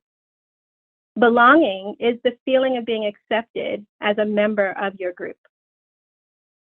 When we move to work-life harmony, what I'm talking about here are the personal and professional roles that together create the work and that together address work and non-work conflicts. So it's the ability to integrate work and non-work demands for all workers. And it's the ability to show up as yourself everywhere, right? I tell people all the time, when I walk out the door to go to work, I don't lose the fact that I'm a mother, right? I don't lose the fact that I'm a daughter. All of me shows up everywhere. And when I'm in conflict or when I feel that one part of me is in conflict with the other, what we do not have the opportunity to achieve is work-life harmony. So this particular essential rests on the human needs of autonomy as well as flexibility. Autonomy reflects how much control a worker has over when, where, and how they do their work, while flexibility is the ability of all workers to work when and where it's best for them and also the organization. In a conversation of mattering at work, people want to know that they matter, right? They want to know that they matter to those around them and also that their work matters. So knowing you matter has actually been shown to lower stress, and feeling like you do not can actually raise the risk for depression. So this particular essential rests on the human needs of dignity and meaning. And so dignity then represents this sense of being respected and valued, while meaning in the workplace can refer to that kind of sense of a broader purpose and the significance of your work. The last essential is opportunity for growth. When organizations create more opportunities for workers to accomplish goals that are based on their skills and growth, workers actually become more optimistic about their abilities and more enthusiastic about their contribution to the organization. Go figure, right? So this essential rests on the human needs of learning and a sense of accomplishment. I'm sure many of you can relate. Learning is the process of acquiring new skills and knowledge in the workplace. No one wants to be bored. Accomplishment is the outcome of meeting those goals that you've set for yourself and also being able to use those goals and leveraging what you've learned to have an impact across your organization. So a lot is on this slide, and I do, really invite you to visit surgeongeneral.com in order to learn more, whether one or even more of these essentials resonate with you. It really is an opportunity to engage within your respective organizations to make a difference. On the slide, I've provided a few examples. However, on the website, you'll actually find the full 50-page report, as well as a resource library that guides your next steps and provides examples of how it's been put in use across many different agencies, organizations, and environment. Next slide. So I've poured a lot into you today, intentionally, right? But at this point in your life, at this point in your career, you absolutely have an opportunity to choose your own adventure. So nursing has never been, nor will it ever be easy, nor will we ever be the same. So resilience is, again, what you do while fortitude establishes who you are being. So it's akin to disease treatment is what you have to do after a diagnosis, while health promotion actually strengthens who you are so that you're better able to fight disease if and when it presents. At effect is being victim of your circumstances. Being at cause actually empowers you to choose the circumstances within which you engage. So you've heard the concept that it takes two to argue, right? Know yourself, know your values, know your morals, allow them to guide when, where, and how you choose to engage. You don't have to engage everywhere or with everyone.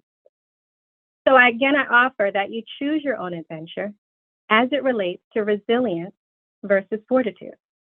A shift from resilience to fortitude for each of us is really owning who we are, what we do, and how we choose to do it.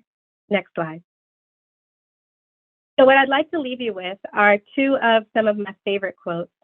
And I leave these with you as you continue throughout today, this week, this year, and your career. So I'm going to start on the right, actually, right?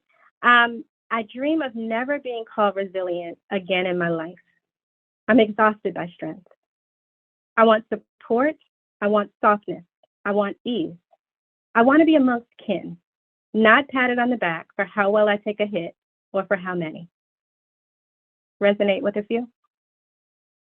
And then on the left, life gets busy doing, giving, helping, teaching, showing up, loving, caring. It's easy to run on fumes, but you must also remember to fuel your own heart, your dreams, your passions, your health, you, because you cannot give if you're empty. You matter too. Next slide. And with that, I say thank you. And I hope at the very least, what I've left you with are some pearls that will allow you to not only take care of yourself, but to dig deep and to know that we will make it through. We as a profession will make it through, and we must do this together. So again, I say thank you. And as was mentioned in the prior speaker, I invite you to connect with me on LinkedIn. I would love to hear from many of you, especially if you engage in utilizing the 5 essentials from the Surgeon General to make an impact in your organization or for yourself. Thank you.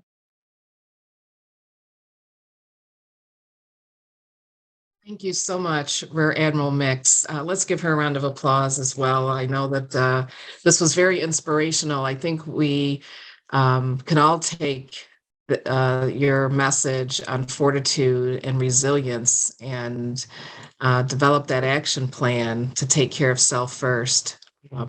Thank you. Very inspiring. Thank you. Thank you. Are there any questions for Rear Admiral Mix? Thank you so much. What a gift you gave us today. It's in the chat. Most excellent presentation and insights. Yes, wonderful. That was wonderful. Awesome. Thank you. Great presentation. The Surgeon General's framework is great. Just fabulous. Thumbs up. What a gift you gave us. True definition of pearls and jewels. Hand claps, timely message. Awesome.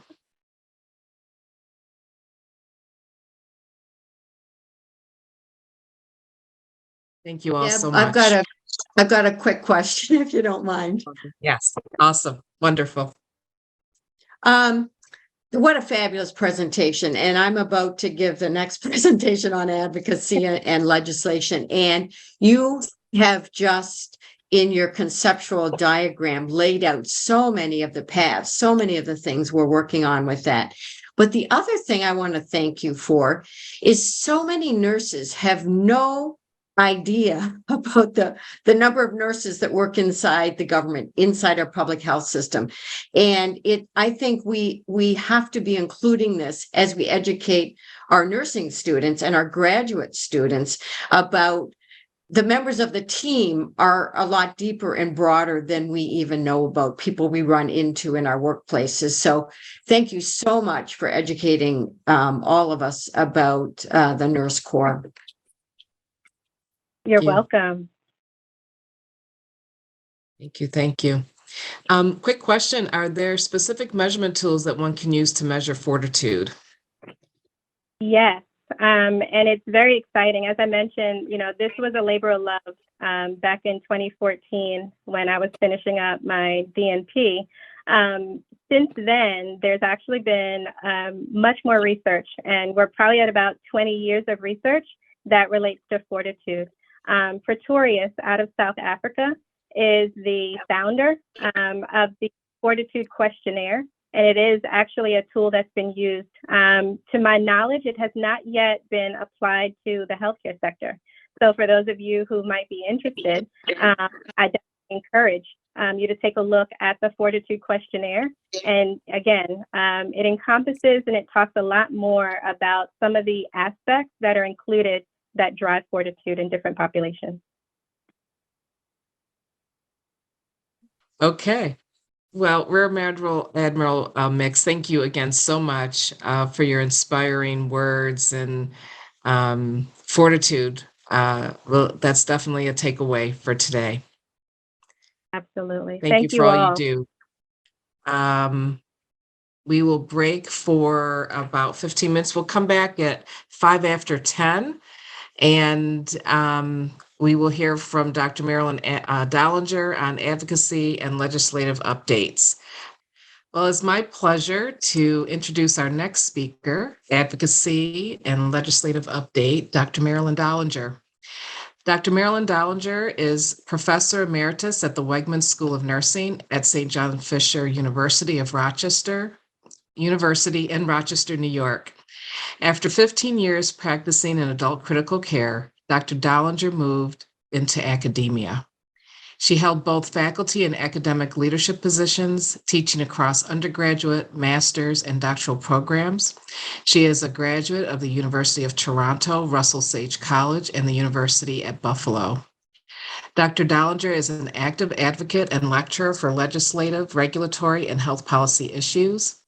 Dr. Dollinger is president of the American Nurses Association, New York, a past member of several other regional and state nursing organizations, public policy, legislative committees, and political action committees, and community not-for-profit boards. Please join me in welcoming Dr. Marilyn Dollinger. Thank you. I'm absolutely thrilled to be here. Deb, you can hear me okay? Perfect. Thank you. Okay.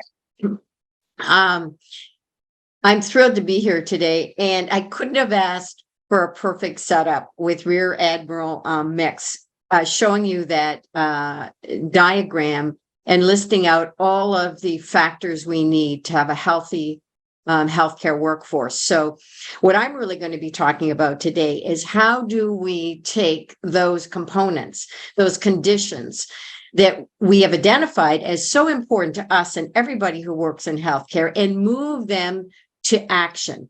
And how do we change things? So next slide. So really what I'm going to be today is talking about advocacy versus lobbying. That's what I want to start with, because a lot of people ask me that question. So all lobbying is part of advocacy, but not all advocacy is lobbying. Next slide. So you have always a right as a private citizen to talk to legislators, people in government, and talk about what's important to you and things that you think need to be changed, and new things that you want done. And that's known as grassroots or direct lobbying. But where there are some rules around that is for when we come together in professional associations, and I'll talk about that in just a minute.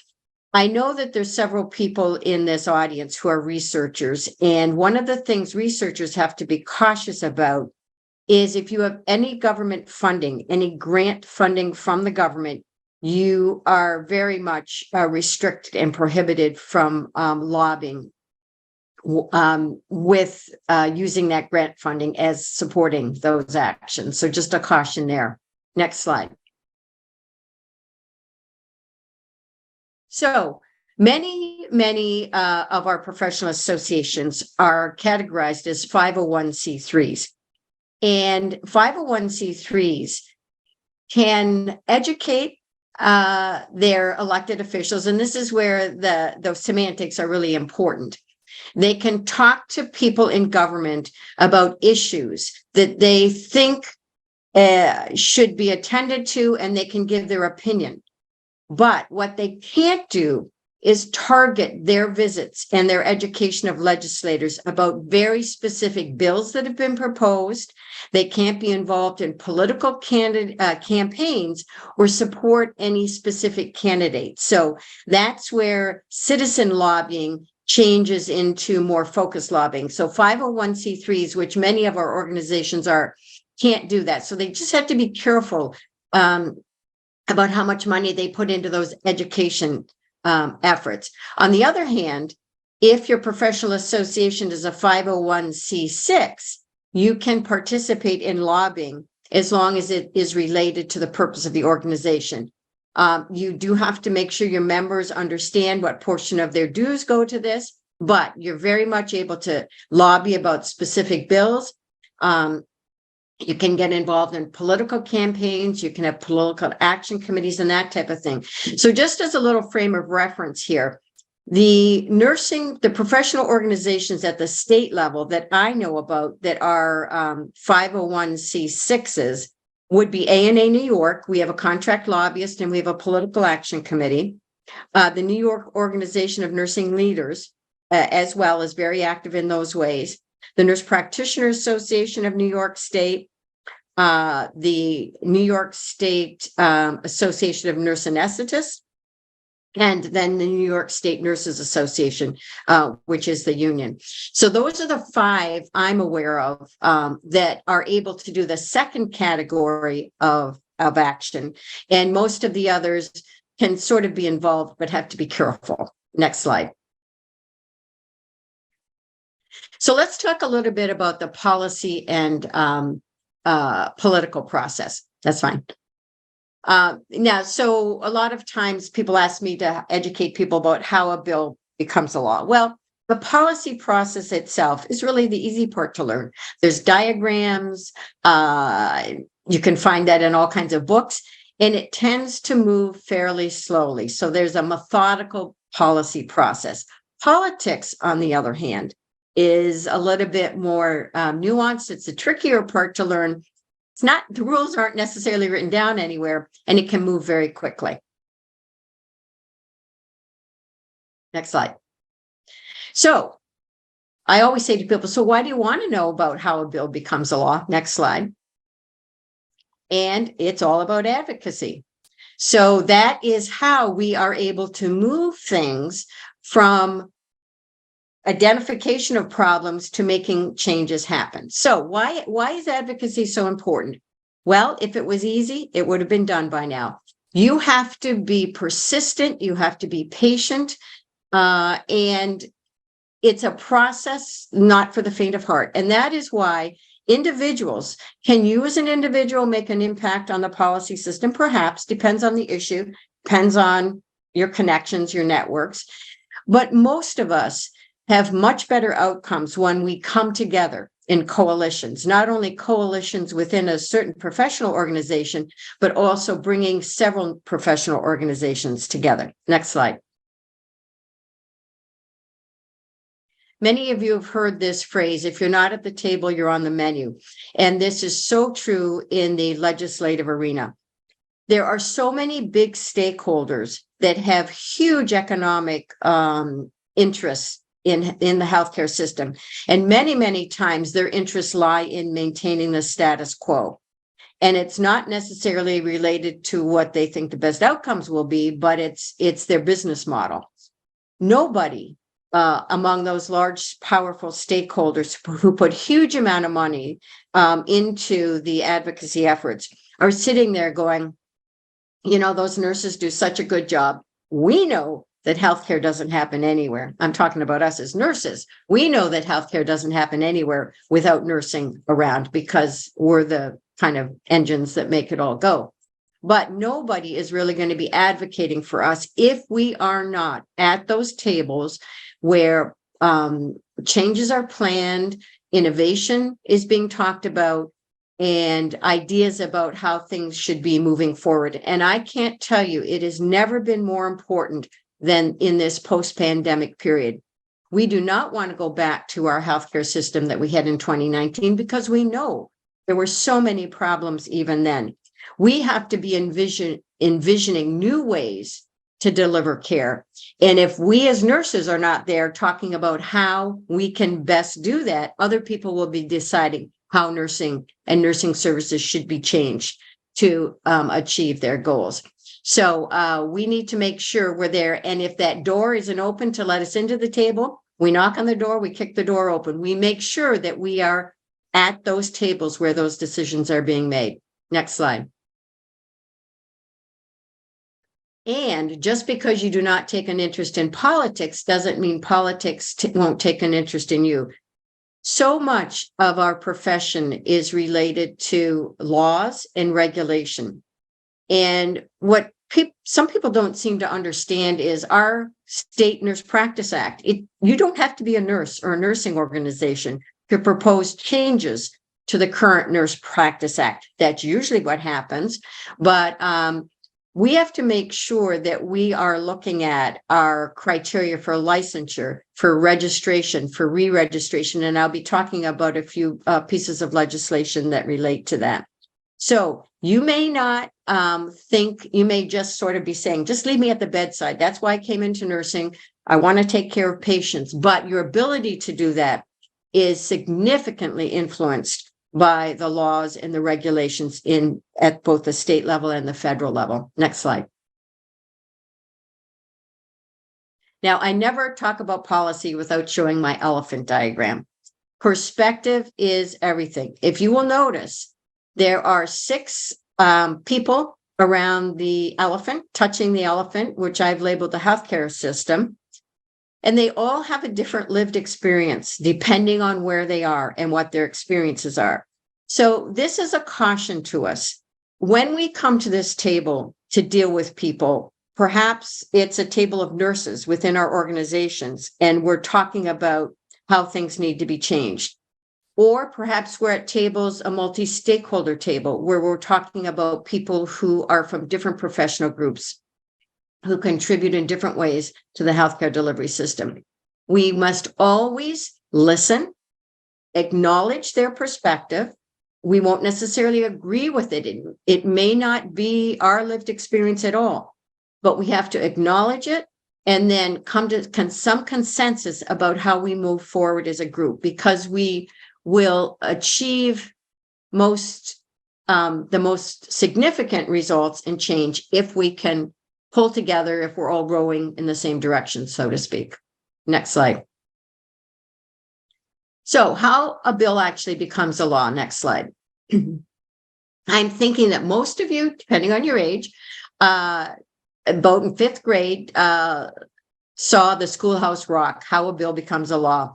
So I'm not going to show it, but the link is there. If at some point you want to watch it, it's available on YouTube.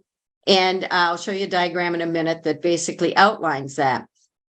I also found how a bill does not become a law on Saturday Night Live. So this is related specifically to executive orders, and it features President Obama in that. So it's pretty funny. So if at some point you want to access that, go ahead and do that as well. Next slide.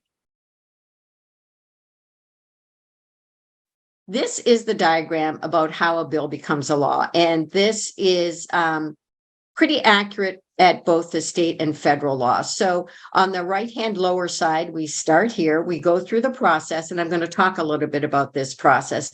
And then it comes out on the upper left side if it gets passed and signed into law as having the force of law. Next slide. So one of the things in understanding the process is we have to do this so that we as a special interest group can be more effective in targeting the efforts we put into advocacy and lobbying. Now, sometimes people react negatively to that label as a special interest group. That's the playground we're playing in. That's the business we're in. And what we have to do is leverage our power as a special interest group so that we can maximize our effectiveness. Next slide. So just as a little key here, the yellow highlighted comments on the slides relate to the political process. So the sort of by the book ways of doing things. A little bit later on, you'll see some green highlighted notes, and those relate more to the political process, the unwritten part that we rely heavily on our lobbyists to educate us about so we can be effective. So really, anyone can propose an idea for a legislative proposal or a bill, but most often we don't do that as individuals. There's so many things that influence what makes it to the policy agenda, but if we as a group wanted to go meet with a legislator and propose an idea, we would have a much better chance of doing that from an organizational perspective than as an individual. Now, the other caution I want to make is I don't believe, as gung-ho as I am about policy and politics, I don't think all of our problems should be brought to the policy table, regulatory system to be dealt with.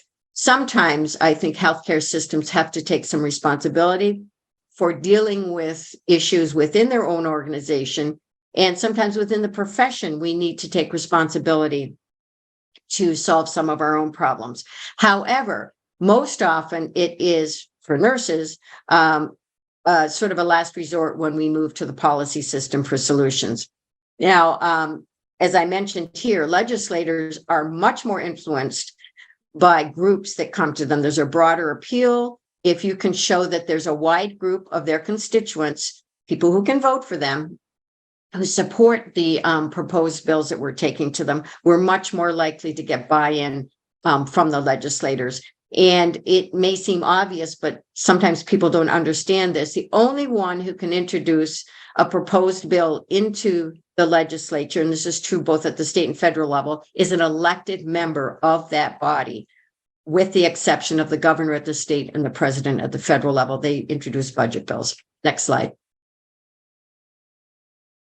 All right, so it's there are a number of points here where we rely on our lobbyists for strategy. If we have an idea that we want to propose as a bill, who you select as the prime sponsor of that bill, there's some strategy involved with that. You always want a member of the majority party. They have the power to move that through. And if you can get the chair or a member of the committee of jurisdiction, the committee where that bill will be sent to after it's introduced, that's even more strategic. When the bill language is drafted, we need to be watching that, and that's a focus of our advocacy efforts because semantics are important. And in healthcare and in nursing in particular, we have so many acronyms we use. There's so many levels of professionals involved that we want to make sure that the legislative intent is actually being is accurate in any proposed bill language. Now, when you see a bill listed, and I've got a little guideline down there, the person's name in parentheses after the bill number is always the prime sponsor. So there is one person who is taking responsibility, one elected member of in each of the legislative bodies. So in New York State, the Assembly or the Senate, who's going to introduce the bill. Other members can sign on after the bill is introduced, and they're called co-sponsors. So if we're going to be looking at bill numbers, the letter in front of the bill refers to the legislative body. So A for Assembly in New York. 1, 2, 3 would just be the order in which the bill was introduced. And then the prime sponsor's name would be after that. So in New York, we have A and S bills for Assembly and Senate. At the federal level, we have S for US Senate and HR for House of Reps. And then if there's a letter after the bill number, that tells you how often that piece of legislation has been amended. All right. And then I said that once a bill is introduced, it automatically goes to a committee. Next slide. This is where things can get very political. The chair, which is always a member of the majority party in that legislative body, decides if that bill is going to move at all. And there are more than a few bills that die in committee. They're just never moved along. The committee doesn't do hearings on them. They don't debate them. So that chair is absolute gatekeeper power over bills in the committee. So if our bills that we've introduced are sort of in committee and not moving, that then becomes a focus for our advocacy efforts. So we get our members together and our lobbyists, and we make visits to the committee chair and different members of the committee. We start applying some political pressure to get them to act on that bill. And then say the bill does move through the committee process, gets reported out. This is another part most people don't realize, that even if your bill gets out of committee, many bills never make it to the floor of that legislative body so that all members of, say, the Assembly in New York or the Senate can debate it and decide whether or not they want to vote on it. The speaker or the majority leader of that legislative body, again, always decides if and when a bill is going to go for a full vote. And trust me, they have already counted the votes. So it's rare that a bill would be put in front of the Assembly or the Senate without the majority party having a pretty good idea of how that vote, the outcome of that vote. So this is a very political part of the process. And sometimes we just think, well, it's not common sense. Well, that's true. If you're relying on common sense, you're going to be very challenged by the policy and political process. Next slide. Now, just a reminder that bills have to be passed by a majority in both of the legislative bodies. So in New York State, the Assembly and the Senate, in the federal government, by the House and the Senate. And they have to be in exactly the same wording. So if a bill was amended at all, it has to go back and be passed again. And then eventually it goes to the chief executive, has the force of law once it's signed, and then the regulatory process starts. So it's like writing the policy and procedure book for a law. And that goes to the administrative branch agencies. It's every bit as important, and it's highlighted in green here, to ensure that the regs that are written to implement those bills are accurate and we're true to our legislative intent. So we've got a couple bills coming up that I'm going to mention in a few minutes that have already passed into law in this session. And we've got to make sure that we're reviewing those regs importantly. Next slide. Now, just 3 types of bill. Authorization bills make a new program or plan legal. And in the case, an example is our Nurse Practitioner Modernization Act in New York. It has a sunset provision, so it's going to expire, and we'll talk about that. Appropriations bills for new programs that are proposed. If they're going to cost any money, they have to have a separate appropriations bill passed. This is the funding part of it. All right. So even if we created a scholarship program for faculty going back to study so that they can go on and advance their education and stay in academia for the pipeline issue, and we want $1 million a year in New York State to be used for that. Even if that bill passed proposing that plan, every single year we would have to go back to the New York State legislature and make sure that $1 million appropriation bills has been done. So that has to be done every single year. And then budget bills that are introduced by the governor at the state level and the president at the federal level are done annually. And there's a lot of politics and negotiation involved in that process. Next slide. All right. So if you want to track a specific bill, these are the links. You can just Google them. Next slide. All right. And then just a reminder that at both the state and federal level, the government runs in 2-year sessions. So we are currently in the 2023-24 legislative session. any bill that was introduced before December 31st, 2022, that did not get passed by both houses and signed into law is gone. Slate is wiped clean, and we're in the new process. And then that means they have new numbers. Next slide. Okay, political process. You have to know who the players are. Next slide.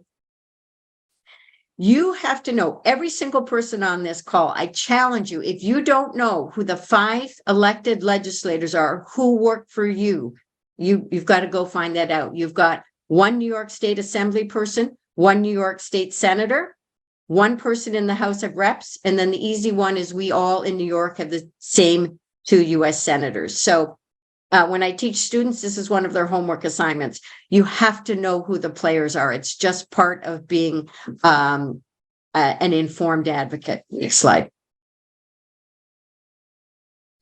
The tricky part about that 2-year election cycle is we make visits to legislators, the leadership people, we educate them about the issues, about nursing, about our nursing professional organizations. But then after every 2-year election cycle, we have to look at who's out of office, who's in office, who's new. And it's this constant process of updating and education. Next slide. Now, I talked a little bit of the power of the majority. This is the political process. There is the process that's on paper, and then there's the process, the way it really happens. It's just like in the organizations where you work, the formal lines of authority and then the informal lines of authority. And if you're going to get anything done, you need to know both, and you need to be pretty adept at working in both of those areas. Next slide. Now, picture of New York State government. Next slide. The 3 branches of the government. Next slide. These are the people we need to know about. Okay. And just a comment that you can see who the Assembly Speaker Carl Hastie is. He determines what bills go to the Assembly for votes. And then Senate Majority Leader Andrea Stewart Cousins in the Senate. She controls what goes to the Senate for a vote. Next slide. Federal government, same 3 branches of government at the federal level. Next slide. The different branches. The judicial branch is taking on important consequences. We'll talk about that. That's fine. You can go to the next slide.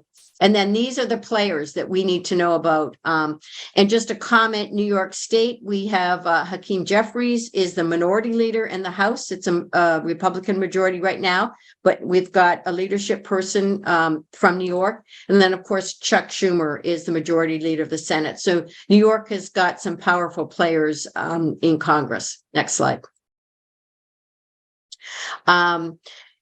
Constitutional balance of power, which if you watch the news is being challenged a lot right now, but our Constitution built in some checks and balances. The president can veto the laws. The Congress has power over the presidential appointees and in theory can impeach the president. And then the Supreme Court can overturn unconstitutional laws. Lots going on in that space. We could not only do a session, we could do a whole course on that right now, but we'll move on. Next slide. Okay, the role of professional associations. Go ahead. Professional associations are everything in advocacy. They are the vehicle through which we make things happen. Okay, next slide. At the minimum, you should all be registered to vote and join a professional association. Nurses, and we need to be talking to our students this way. We don't say, will you join a professional association? We say, what professional associations best meet your needs at different stages of your career? You have to, they give you the resources to be able to participate. You have to stay informed about the issues. And as you continue your education, you realize you learn more about policy and politics as you go up the educational ladder. Next slide. All right, these are how professional organizations educate you and make it so easy for you to stay informed. Grassroots information, we have lobby days, we hire contract lobbyists who are professional lobbyists and government affairs staff. We have legislative committees made up of members. They're the ones who decide what issues is our organization going to take, perhaps do a memo of support, memo of opposition, or just watch. So it's membership driven to determine what priority we put on different legislative issues. I believe that the grass tops, these ledge committees and political action committees, where we take most nurses from the grassroots level of advocacy to the leadership level in getting on these committees. So at ANA New York, we have very active legislative committee. We also have a political action committee, which raises funds to support different campaigns. And that's a different board and different bank account than our membership organization. Next. Grassroots, every single nurse in this country, and ANA New York is saying there's over 5 million nurses right now, should be able to engage and respond. As nurses get more experience, and usually as they move up the educational level, they're able to not only engage and respond, but provide some leadership. And then we need people to engage, respond, and lead with all stakeholders. And those are people who chair ledge committees, who get involved. And I know with the Action Coalition, there's a big move about nurses on boards. We need to have our membership not only on nursing professional boards, but we need them on multi-stakeholder boards. Talking to nurses is important, but we've got to make sure we're talking to those other stakeholder groups so that we can move our agenda items forward. Next. You can communicate with legislators in a variety of ways. GVNA, the Genesee Valley Nurses Association in the Rochester area where I am, I think we just had our 39th legislator reception. We've got a long history of advocacy. ANA New York had an advocacy day in May. I just attended the ANA Advocacy Day in Washington, and that was in June.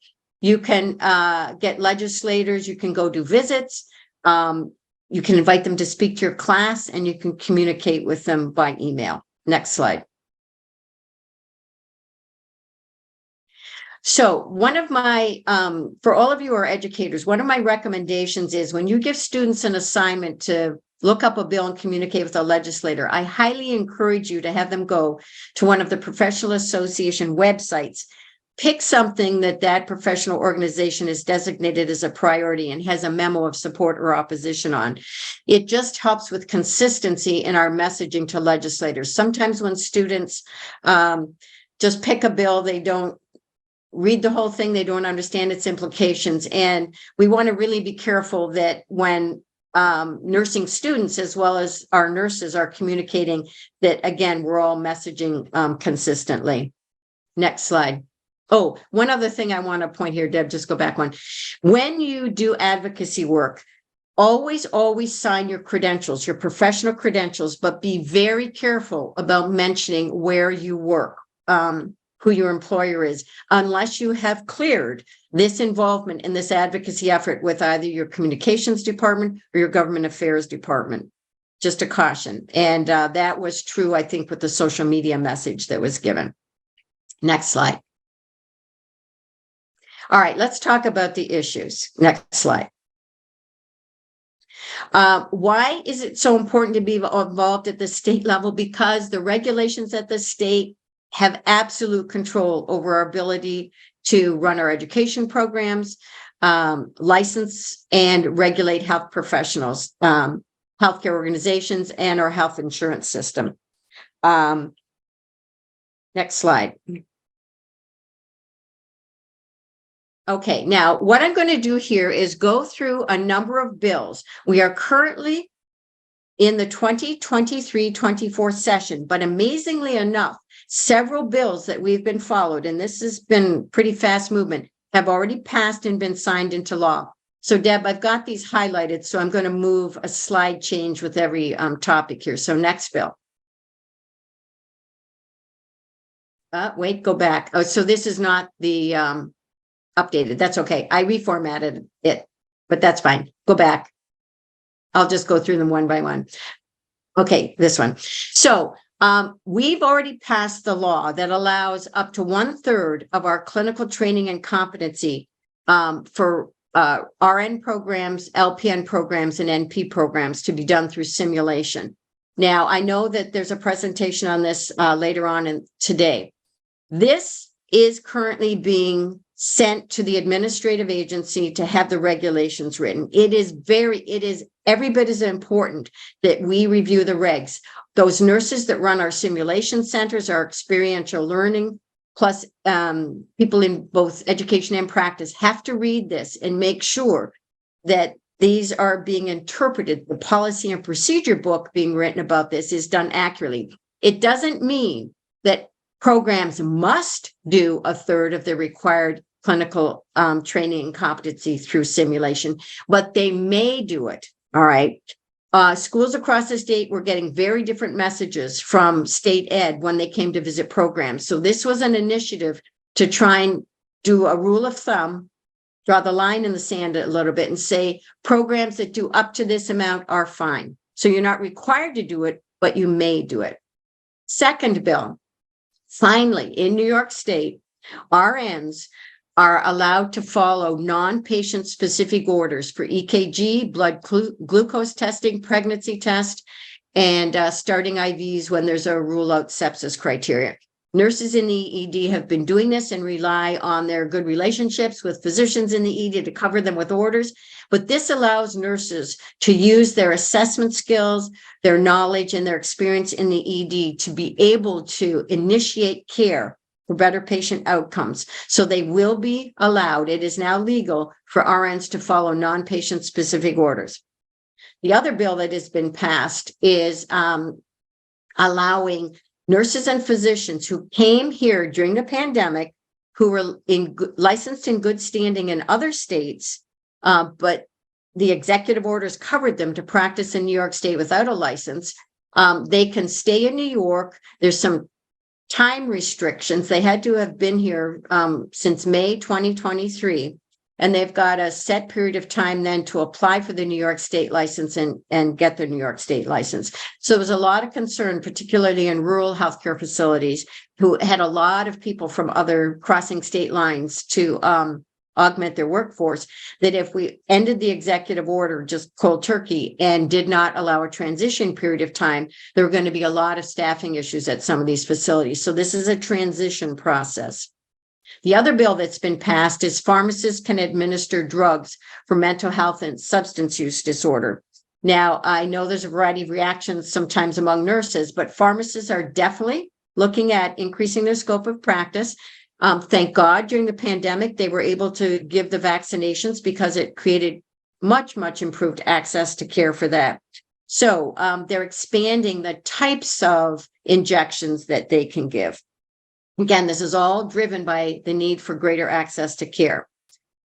Physicians and NPs can do non-patient specific orders for birth control for New York State pharmacists. Again, this goes back to the Supreme Court reversing Roe v. Wade at the federal level, and New York State abortion services are still legal. But this is trying to make sure that there is greater access to birth control. So NPs and physicians can do standing orders for pharmacists, who then the pharmacists then go through the same criteria that an NP would or a physician would about is our oral contraceptives appropriate for this particular patient. And if they meet the criteria, the pharmacist can then dispense birth control for that patient at the pharmacy. And then the final one is a lot of this is downstream related to protecting our healthcare service providers in New York State who are performing legally protected health activities, i.e. reproductive and abortion services, from being prosecuted, extradited, a variety of things, if their patients come from other states where abortion is now illegal. So New York has been very proactive in saying healthcare professionals who are providing services that are legal in New York State will be protected from any actions against their license or any legal ramifications. Next slide. All right, now, those were bills that have been passed and are laws in New York State. These are current legislative proposals, all right? And I've kind of grouped them under themes here. So as far as licensure and scope of practice, most of you are familiar with the Nurse Licensure Compact. There are, I think, 41 states now in the country who add compact language to their Nurse Practice Act, which allows them to have permission to practice in other states. All right. You only ever have one license, and that's in your home state, your primary state of residence, but you then get permission to practice. So I think it's coming. There's a majority of the states already have it. ANA New York is advocating significantly to have this done. So I'm interested at the end if hopefully we've got time for a few questions. The Nurse Practitioner Scope of Practice. The Nurse Practitioner Modernization Act was passed in 2014. It sunsetted during the pandemic. I believe it was in 2021.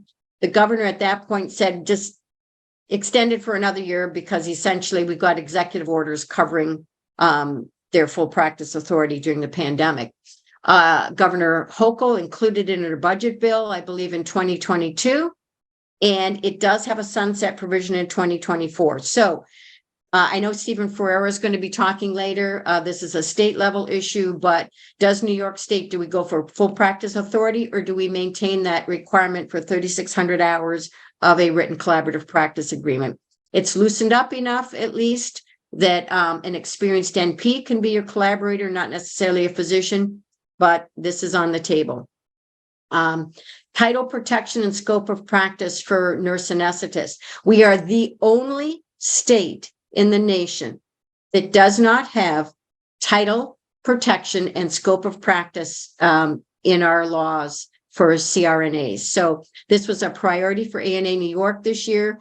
They were given full practice authority through executive orders during the pandemic.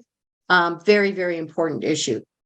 Another issue related to our profession is a proposal to allow the practice of community midwifery. There are no nursing credentials associated with this. This would allow, it would outline what educational process and licensing process community midwives would have to go through to be able to practice legally in New York State. This is different than certified nurse midwives. Couple other bills to allow psych mental health NPs to do both voluntary and involuntary admissions. Allow nurse practitioners to certify the health of different workers, estheticians, truck drivers. This is the kind of thing that seems like common sense, but the regulations were written before NPs and PAs and a variety of other advanced practice providers were around, so the default language was physician. What we need is to change the reference to physician in all of these bills that determine who can do what and who gets paid for what to qualified provider. And then you may or may not realize, I think we're the only licensed professional in New York State that does not have some type of mandatory continuing ed requirement for re-registration. And the current bill is proposing 45 hours of continuing ed every 3 years. So I'm interested in your perspective on that. And then as far as education, there are nurse faculty incentive programs, and then our preceptor tax credit that's been around for a while that says people who choose to precept can get $1,000 tax credit off their state income tax if they precept for 100 hours, up to 300 hours of precepting for a $3,000 tax credit. Next slide. And then access to care. EMTs want to be able to administer vaccines. Pharmacists want to be able to give injectable long-acting contraceptives. Medical Aid and Dying Act. A few states in the US have it. Canada has adopted medical aid and dying.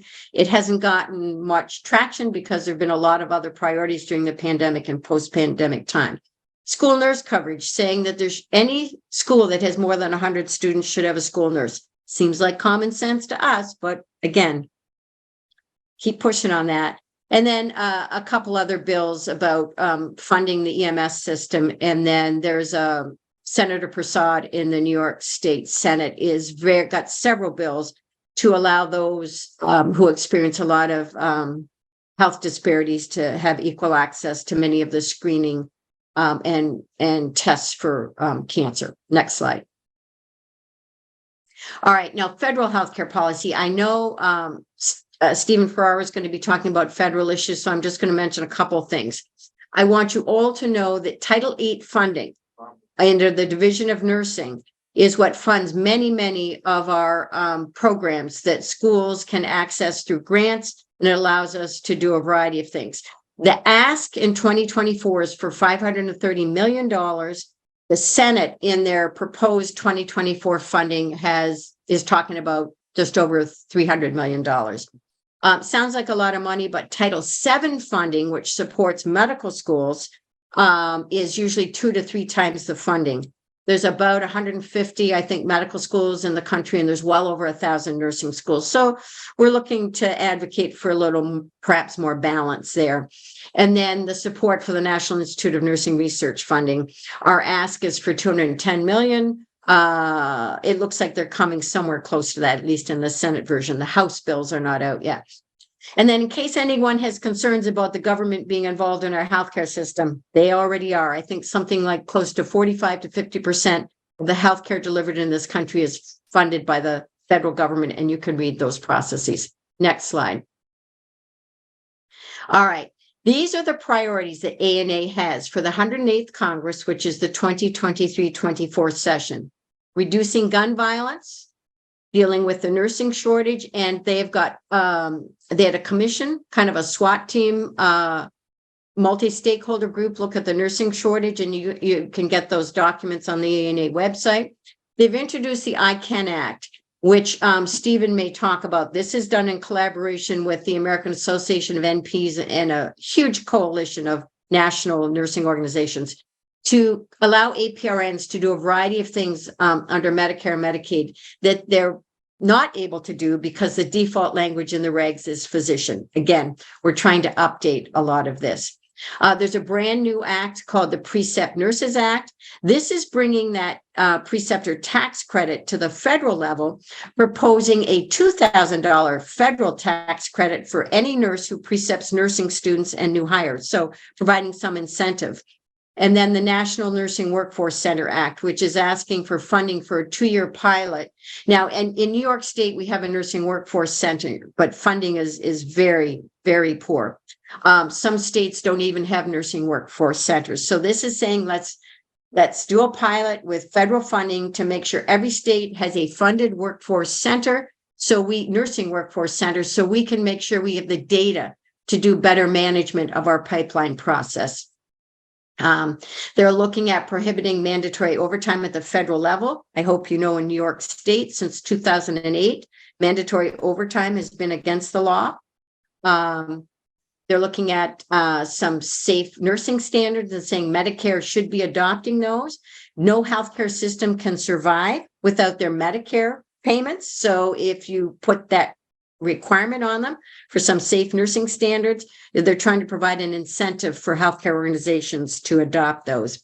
And then so important, the workplace violence prevention issues. And there is a bill right now asking OSHA to put in place standards at the federal level that healthcare agencies have to meet to keep their workers safe. And then ANA will be releasing in September paper on environmental health and some of those initiatives. I think that's it. Next slide. Okay, so it's a lot of information, but I want to make sure you were updated on up to the minute sort of changes, what's become law already, what's still proposed. And I would love to get some questions, get your reaction to things like the Nurse Licensure Compact, mandatory CEUs, anything else that you want to talk about. Dr. Dollinger, thank you so much. You are always a wealth of information and keeps us very close to legislation that's impacting our practice in New York. I truly appreciate your sharing your knowledge. And I love remembering my 5th grade musical on how a bill becomes a law, or a law becomes a bill. You got to look up that Saturday Night Live YouTube. You'll love it. Love it. Love it. Thank you so much. Questions for Dr. Dollinger? Yeah. Hi, Marilyn. It's Susan Burkhead. Hey. I just want to clarify, the preceptors are for nurse practitioners and graduate level, or this is undergraduate and like capstone type preceptors?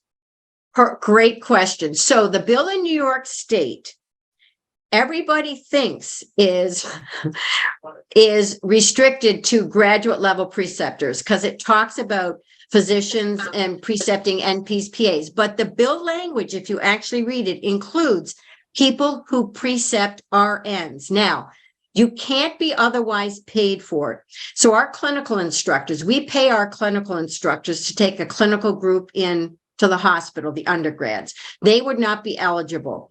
But the part that I'm looking at is when we have capstone experiences and we have a staff nurse who precepts a one-to-one experience for a couple weeks or a month, whatever your capstone experience is, where they work. I believe in reading the bill language that they could be eligible for that.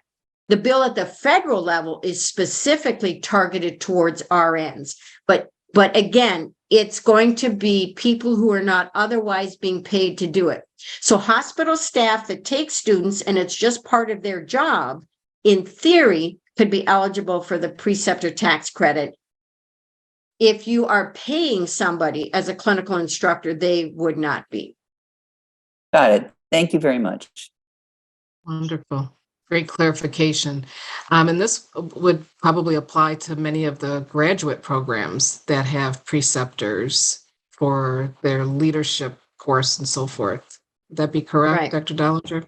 Right. And I think the main purpose of the bill, to be honest, in New York State was to deal with the physician and APRN preceptors who are asking to be paid to take students. And we either have to pass those costs on to our students in higher tuition or in clinical fees, which none of us want to do. So I think this is a very creative incentive. But remember when I said you have to watch how the regulations are written? This is a perfect example of how those regs are written are going to be key to who's included and who's not included and the criteria for being able to get those tax credits. Is there an opportunity, you think, for that to include practical nurses, preceptors for practical nursing programs, or will it remain at the registered nurse level? New York State language talks about RNs. The federal language does mention LPNs. So federal law would cover us all. Federal law preempts state law, right? It has the force, no matter what your state says, if you pass a federal law about something, that predominates. So we'll see what happens. Which horse in the race is going to win? Awesome.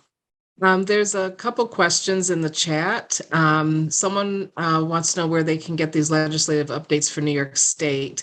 I think going to the ANA New York website. Right. We have an advocacy website and we try to keep that updated with things. Wonderful. And what about preceptors in home health care settings? Would they apply to this bill? The bills are related to the credentials of the preceptors. So if you've got RNs, precepting, it shouldn't matter. It should be good across the continuum of care. That should not be a differentiator, but that's what's going to be in the regs. So somewhere, if someone says in acute care settings, then people from home care ought to be proposing that that's changed to any healthcare settings. Correct. Same for post-acute care as well. Yeah, exactly. Wonderful. Another question, could it be extended to unframed student loans? To defray student loans? Yes. Probably not. The tax credit, I think you're going to have to deal with it just as a tax credit. If you've got government student loans, you do that balancing in your own budget. They're not going to apply that across jurisdictions. Wonderful. And we don't have this question, but I'm curious to understand a little bit more clarity around the compact, the Nurse Compact Act, and how that could benefit or not benefit New York. All right, so the Nurse Licensure Compact allows people to members of the compact to cross state borders and not require a specific state license. They get a permission to practice. But understand, it also means nurses in your state, if you're compact, can also cross state borders to practice in another state. So it's not a solution to the workforce crisis, but what it does is increases mobility and flexibility. And particularly at times like the pandemic and our public health crises or our states of emergency in different states, nurses and other types of healthcare providers can cross borders. Now, executive orders can always do that, but this basically allows it. The big area where I think it has a significant impact is for telehealth, because the nurse giving healthcare advice needs to be licensed in the state where the patient is. So if you're working in telehealth and you're in New York State dealing with a patient in Florida, you need to be licensed in Florida in order to be giving healthcare advice to a patient in Florida. So the Nurse Licensure Compact really took off and gained a lot of momentum as telehealth became utilized more and more over the last 10 to 15 years. And then certainly during the pandemic, this was a huge issue.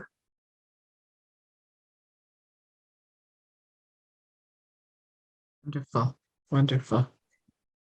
Well, thank you very much. I don't see any further. Oh, wait a minute. A couple more questions in there.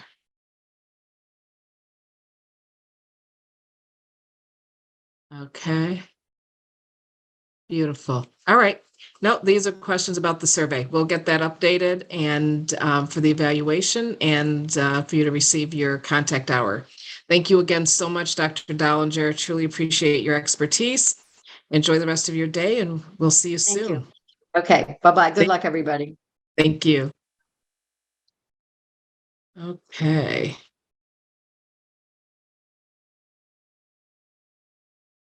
Wonderful. Our next presenter is Dr. Susan Burkhead.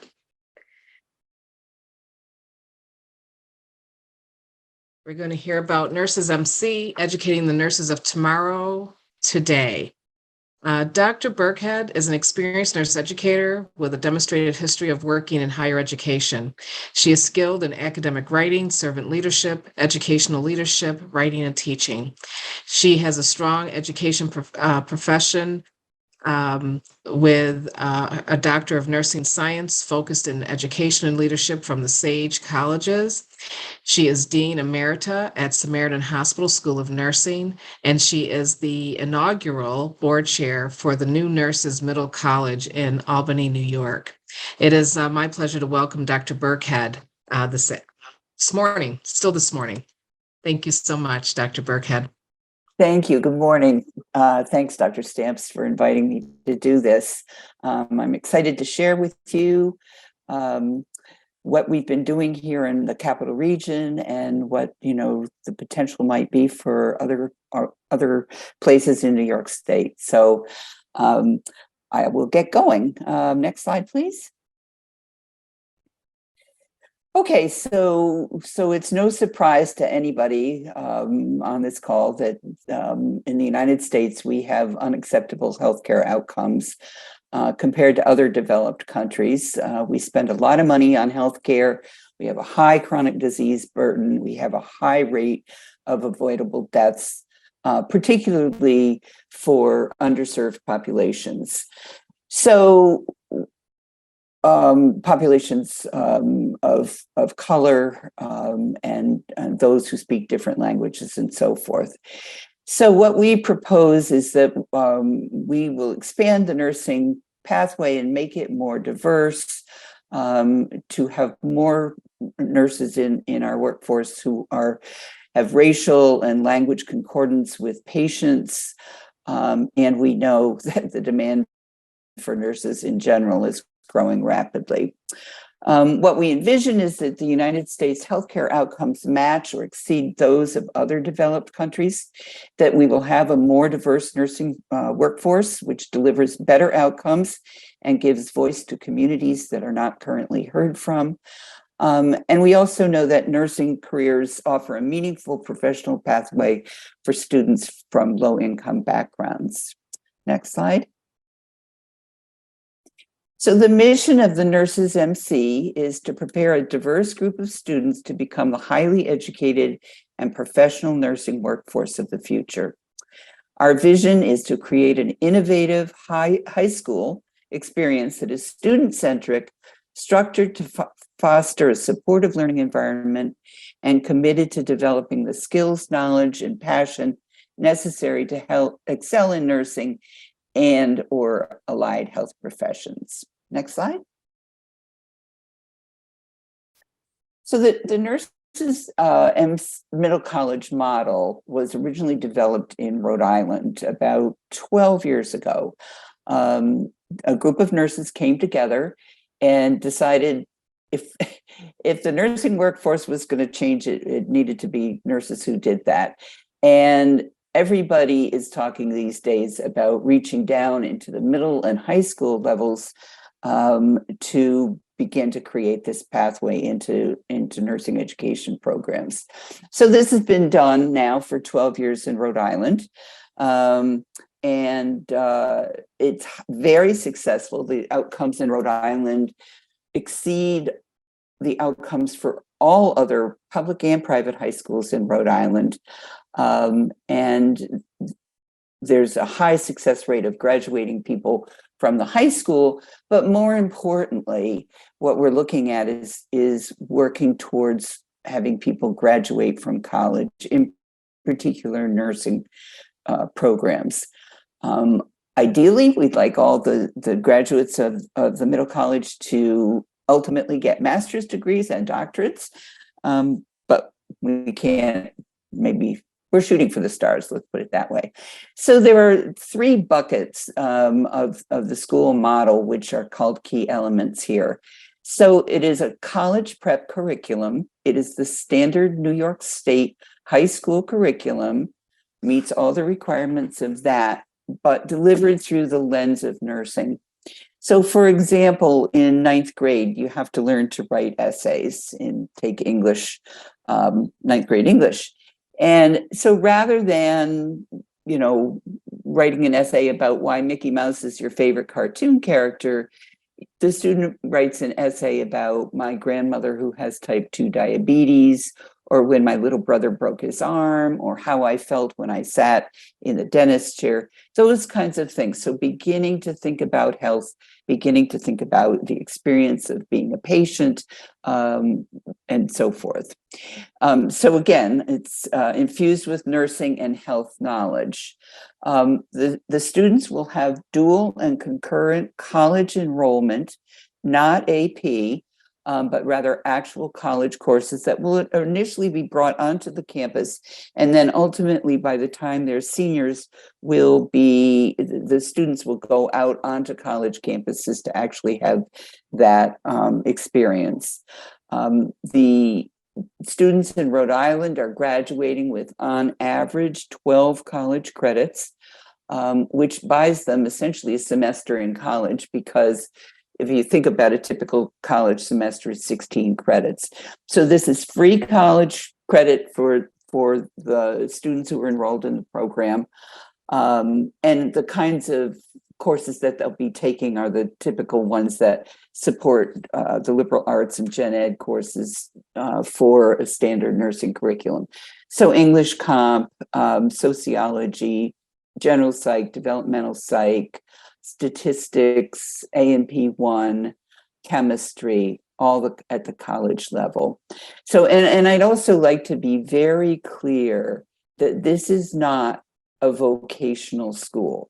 This is not preparing people for a licensure exam at the high school level. It is a college prep level.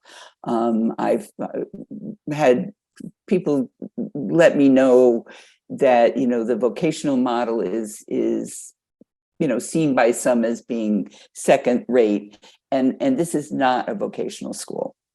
The students, while they're in their 4 years at the high school, will have mentors who are nurses. They will do internships, authentic healthcare internships in healthcare settings, everything from acute care to long-term care, to the blood bank, to the food bank, and so forth. Anywhere that you might find nurses, these students will be doing their internship. They will also earn an entry-level patient care workforce certificate.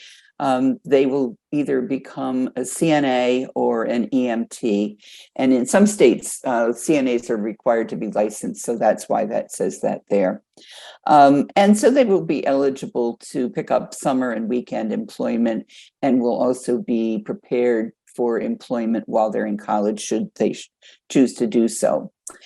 And then the third bucket is that the school focuses on the personal development of the students, instilling in them professionalism, character, empathy and compassion, and scholarship. Next slide, please. So I already alluded, we have post-secondary institutions who are our partners, who will be providing these college courses and credits, access to their campuses, and so forth. And then we have partnerships with healthcare employers throughout the Capital Region for the internships, for mentors, and so forth. Next slide, please. So the Nurses MC graduates are college and career ready. They have many options after graduation from the middle college. They can, starting at the top, go right on to pursue a bachelor's degree. I already mentioned that they will hopefully have many college credits earned during high school and will be working part-time or per diem. I will add that we can't ever force a student to choose to go to a nursing program. It is certainly our hope and our goal. But if they decide, you know, I'm going to go to pharmacy school instead, I'm going to go to med school, I want to get an undergraduate degree in public health, that's fine. They may not choose a healthcare path at all. At the very least, they will be well-educated consumers of healthcare. They may also possibly pursue an associate degree, again, with an accelerated pathway, often while working part-time. And some may choose to go directly into the healthcare workforce, with their CNA or EMT, and then step back into higher education at a later time. Next slide. So at the flagship school, which is the Rhode Island Nurses Institute Middle College, as I said, it's the #1 school in Rhode Island for college coursework and workforce credentials for 5 years. 100% of the class of 2022 had earned workforce experience, and 100% earned that CNA license in the class of 2022. Next slide. So far, Rhode Island has graduated 384 students, and 230 of those have graduated from college or are in the healthcare workforce. First-year college enrollment is 75%. Second-year college enrollment is at 77%, and 96% of the graduates enrolled in college the first year after high school return to college the second year. Next slide. You're all familiar with the Future of Nursing Report 2020-2030. I want to let you know, if you haven't read all the millions of pages of it, the Rhode Island Nurses Institute Middle College was featured in the body of this work as a model that has real potential for participating in that pipeline to health equity and pipeline for diversifying the nursing workforce. Next slide. We have a little vignettes of some of our graduates, or these are actually Rhinai graduates. So this is Diana Baker. She's got a bachelor's degree in nursing. She knew she wanted to go to college, but she was a C student who hated school and had no idea what she wanted to study. She had the chance to ask before college, can I see myself in this hospital setting as a career for the rest of my life? She worked with people who were seriously ill. I like this. I love this. I love being able to make an impact on people's lives. This is what I want to do. So she has her bachelor's degree. Next slide. This is also a graduate of the Rhode Island Nurses Institute Middle College who holds a bachelor's degree. This is a wonderful story. She was required, as all the students are, to wear scrubs. And she realized that that sort of gave her a professional appearance. And then she grew into it, really. You're wearing scrubs. People look at you differently, like you're a professional now. It instilled a sense of confidence that made her feel you matter, you're important, and you're going to become something important. Next slide. Dwight Osborne is an EMT. He's pursuing his bachelor's degree and working as an EMT to pay for his college tuition.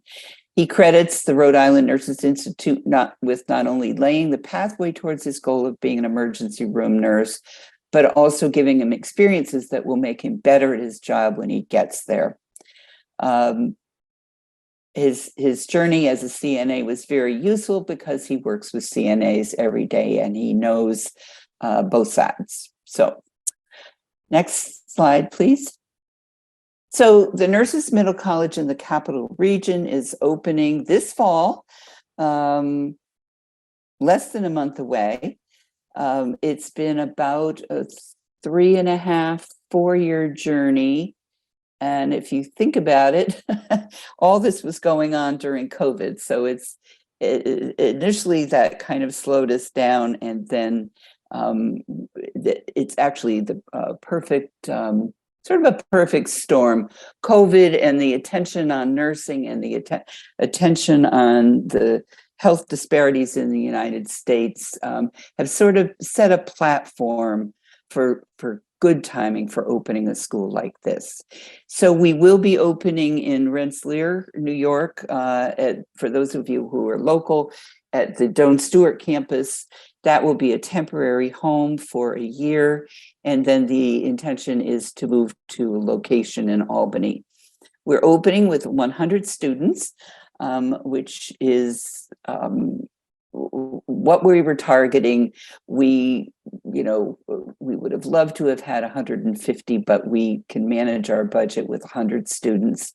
Of course, the school doesn't have a track record in the Capital Region, so we need to create a positive track record and then continue to recruit students for the rest of our existence. Actually, the school in Rhode Island is so well known now that it has a waiting list of 400 students. So we're opening with a cohort of 100 ninth graders. Next year, we'll take another cohort of 100 plus ninth graders and so forth until we build up to maximum capacity at the end of 4 years when we begin graduating seniors.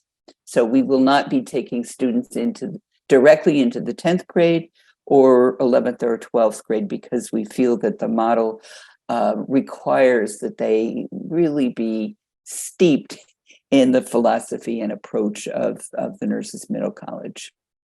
Next slide. Ultimately, as I said, we will serve grades 9 through 12 at full scale. Ideally, at 4 years, we will have 500 students. And we do expect the experience in Rhode Island has been, yes, there is some attrition out of the 9th grade year, that children get there and say, nursing's not for me, or I didn't know I was going to have to work this hard, or I don't like wearing scrubs, or for whatever reason, some people will leave the program, and that is to be expected. The tuition is free. Charter schools are known as public schools of choice. The way it works is that when a student chooses to go to a charter school, the school district will pay not a fee. They will pay tuition to the charter school for the student. So, and that varies from community to community. So, for example, in Albany, when a student goes to a charter school, $15,000 follow that student to the charter school. Students who come from Schenectady, $11,000 follow the student to the charter school. And that's just based on the per pupil cost and the district budget, and dividing the numbers of students in the district into the budget. And that's where they arrive at that tuition. So, but it is free to the student, including the college credits that they will take. There is typically a lottery for enrollment when there's a waiting list. The state prohibits charter schools from selecting the cream of the crop. When you do the lottery, the student and family fill out paperwork, and all they fill out is the name, age, birth date, and address of the student, contact information. But there's no, looking at their 8th grade grades, GPA. You can't select for students whose English is their first language and so forth. So it is a charter high school. Again, serving students in the capital region area. These are where we're drawing from. I believe it's the Green Tech High, the charter school for boys in downtown Albany, draws from 17 communities. And we hope that we will be drawing from broadly from across the region. We want students with diverse abilities, experiences, and backgrounds. We know that we'll have students with disabilities. We know that we will have students who are English language learners. We know that we will have students from economically disadvantaged backgrounds. And that's intentional. Next slide. This is the founding board of directors, and you can see us there. I will just correct a couple of things. One is that Dr. Angela Antonikowski is not a registered nurse. She is a child psychologist, and she is not the secretary of the board. I apologize for any mistakes that are up there. Next slide. The principal of the school was appointed over a year ago, and he has been instrumental in getting the school up and running and working with the charter management organization. And he has hired teachers and staff, and we are ready to go for the fall. Next. Okay. So I went through that pretty quickly, but I'd be very happy to take questions. Thank you so much, Dr. Burkhead. That is so exciting. We know how important it is to create the pipeline and to really give youngsters a direction. The vignettes that you shared were very heartwarming. Get you excited. Every town, every city should have one of these charter schools, in my opinion.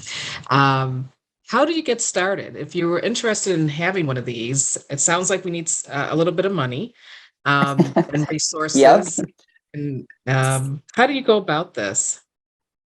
So I would say, well, first of all, Nurses Middle College is what's known as a charter management organization.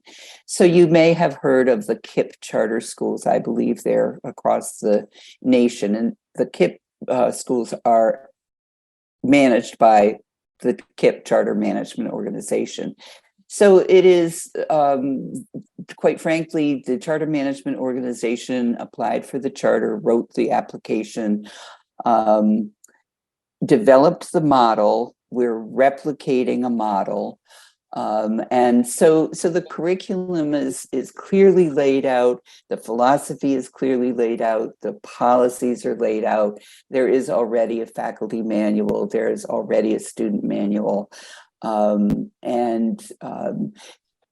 also an approach towards dealing with student problems that is not punitive but rather restorative, and that's all laid out in the model.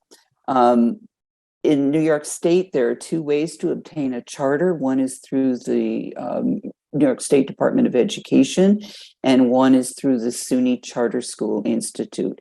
And it's been the choice of the Nurses Middle College CMO to work with the SUNY Charter School Institute, and that's what we're chartered through.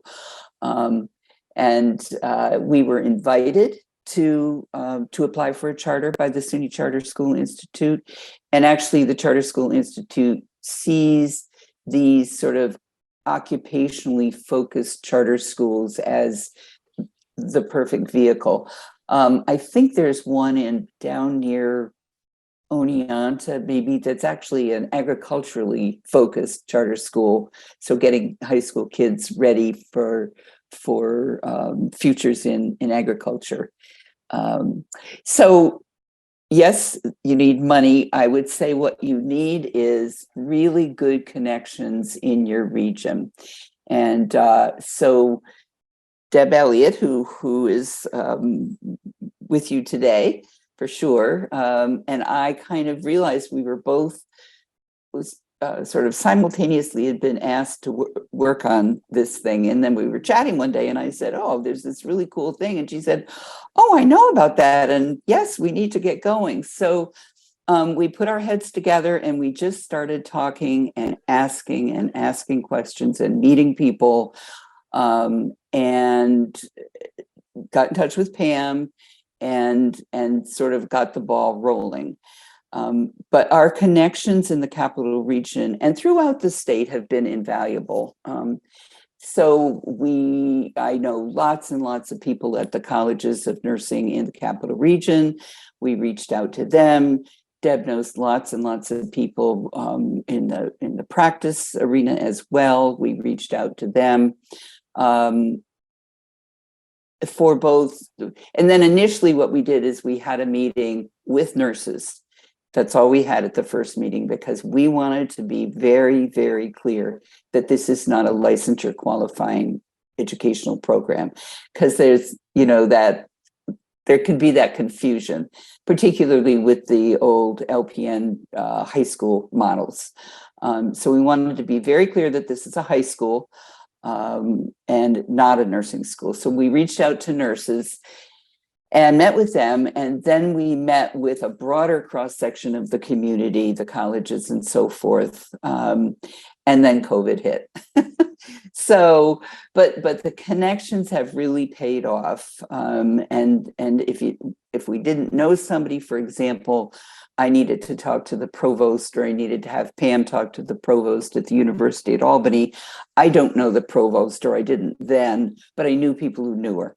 And so you just say, I need this to happen. So that's really crucial. Certainly relationships with funders are important. We are going to need money above and beyond what the tuition. We can run the school. Our budget is organized so that we can run the school without any additional dollars. But to retrofit spaces and so forth, we will need funding. We do have a grant from the federal government that is available to any entity that starts a charter school. It's called the Charter School Startup Funds, I guess. But the way that grant works is you have to spend the money and then draw down reimbursement from the grant. So that's, got its own challenges. You have to have the money to spend in the first place. There are charter school funders, foundations that provide funding to charter schools and startups. And so the Charter Management Organization was able to obtain money from those foundations. And and so that's provided some support, but sometimes those are limited. It's, more for organizing programs rather than physical plant and so forth. So you need nurse support from nurses in your community, healthcare entities, funders, and colleges, and certainly then need to be able to penetrate the communities that you're seeking students from. So to the extent that nurses can help with that, that's certainly something important. That we know our communities and be able to reach into the communities that we would like to serve. But the school has employed a community outreach person whose job it is to go out to the farmers markets and the health fairs and the street fairs and the food pantries and so forth, and just open your mouth and start talking. So, and Jan and the person who've been doing that have been very successful with that, obviously. Wonderful. I'm Thank you probably so much. missing something. No, it's very exciting. There was a question in the chat. Will you have a simulation lab there? We will have a nursing lab where students will learn CNA level nursing skills and so forth. I don't know. I don't know the answer to that question. I do know that we do care scenarios at the CNA level. Certainly there's potential for that. Whoops. I thought of something else, but it went right out of my head. It'll come back. Go ahead. Other questions? No, that was the only one in there. Deb Elliott, don't know if you want to add anything to as the founding board member. Thanks. No, thank you, Deb and Susan. Susan always does an excellent job of really summing it up. It's been a wonderful experience and a wonderful journey, and to have the school opening this fall is truly a celebration. We had a lot of support from the communities that we are targeting, the capital region, and we have an excellent board of trustees. People are very excited about and the board of trustees are not all nurses. The officers are, but we're just really excited to get it going. And as Susan mentioned, the Rhineye School created the management company so that this can be replicated elsewhere, not only in New York, but across the country. And so we're hoping that we've started something here. So Awesome. thank you. New York is one of the trailblazers always. Thank you. Actually the middle college model was developed at LaGuardia Community College back in the day. Their model is a little bit different because it requires a 13th year of K through 12 before those students go on to college. It turns out if there's a 13th year for any child in the K through 12 or K through 13 system, it's sort of an automatic ding for the school if it's got a 13th year. So Rhineye decided to go just to the 9 to 12 model as opposed to 10 to 13. Great. Yeah. Thank you. New York has a rich history. Oh, the other thing that's important is political support. And charter schools are controversial. And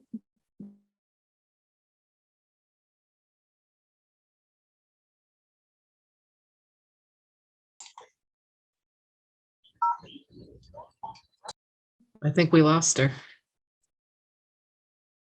She'll come back in.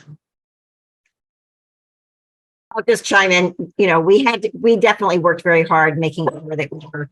Sorry, my dog is barking in the background, so I apologize for the background noise. we worked very hard at making sure that we were talking to the right people. And, Yes, yeah. and are you back on, Sue? I am. Okay, go ahead. Yeah, so I was just saying that political support is important, and Dr. McHugh told us that what would happen is we would talk to politicians and they would all say, oh, I don't approve of charter schools, but we like nurses. So they're very supportive of this school. It's awesome. Yeah. Look forward to great success and all the best. And let us know when there's an open house or an opportunity for us to come and visit. It'd be great. Yes, I'm not sure that we'll be doing that this year at this site, but when we officially open at our official site, I think that's when that's going to be happening. Awesome. Wonderful. Well, So congratulations. Thank you. Thank you. All right. Please complete the survey for the evaluation for your CNE certificate. And oh, there's one question. Is there a possibility of getting the students to the LPN level on the graduation from the middle college? That was a question. That's not the curriculum that's been approved by the SUNY Charter School Institute. It is limited to your standard high school curriculum. Isn't to say that we couldn't do it someday. My sense is that the State Board for Nursing was really trying to move away from the high school LPN model. Thank you so much, Dr. Burkhead. And again, congratulations and continued success. Thank you. What we really appreciate is support from nurses across the state. And this model, Pam, Dr. McHugh is talking to North Carolina. They want to have 3 schools there. We've talked to Hawaii. Unfortunately, we didn't go there to do it. But because this was featured in the Future of Nursing report, and because there's national interest, we feel like there's national focus on this school needing to be successful. And part of that depends on support from nurses, for sure. Wonderful. Thank you. Thank you so much. Very inspiring. Thank you very much. Thank you. All right, participants, we're going to move to a break for 15 minutes. So we will come back together at 5 minutes to 12. And during when we return, we will have Dr. Kelly Bryant, followed by Dr. Stephen Ferrara. So we'll see you all in about 15 minutes. Thank you. Just before the noon time here is Dr. Kelly Bryant. Dr. Bryant is going to speak to us about 1/3 simulation. Where do we go from here?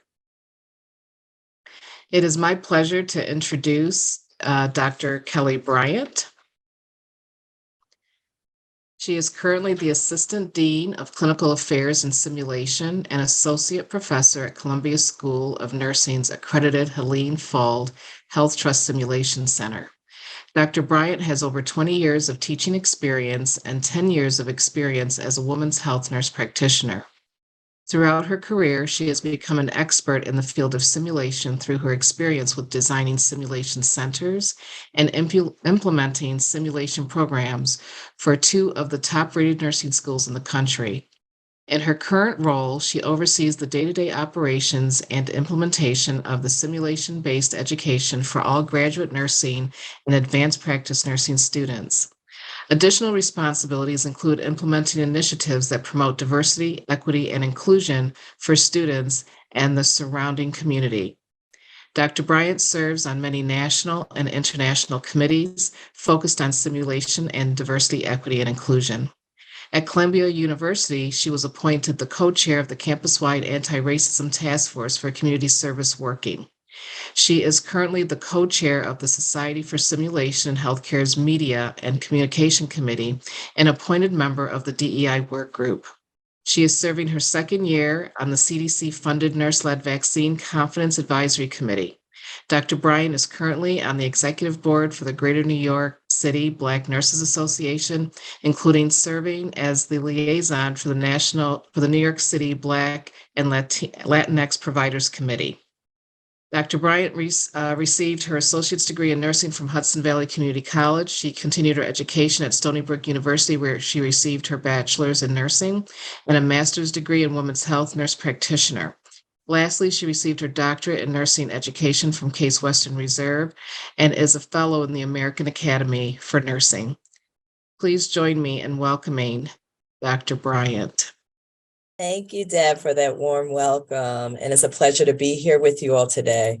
I'm sad because I'm the one thing stopping you from lunch, but we will get through this. I'm going to share my screen. Deb, give me a thumbs up. Can you see the screen? Perfect. Thank you. Great.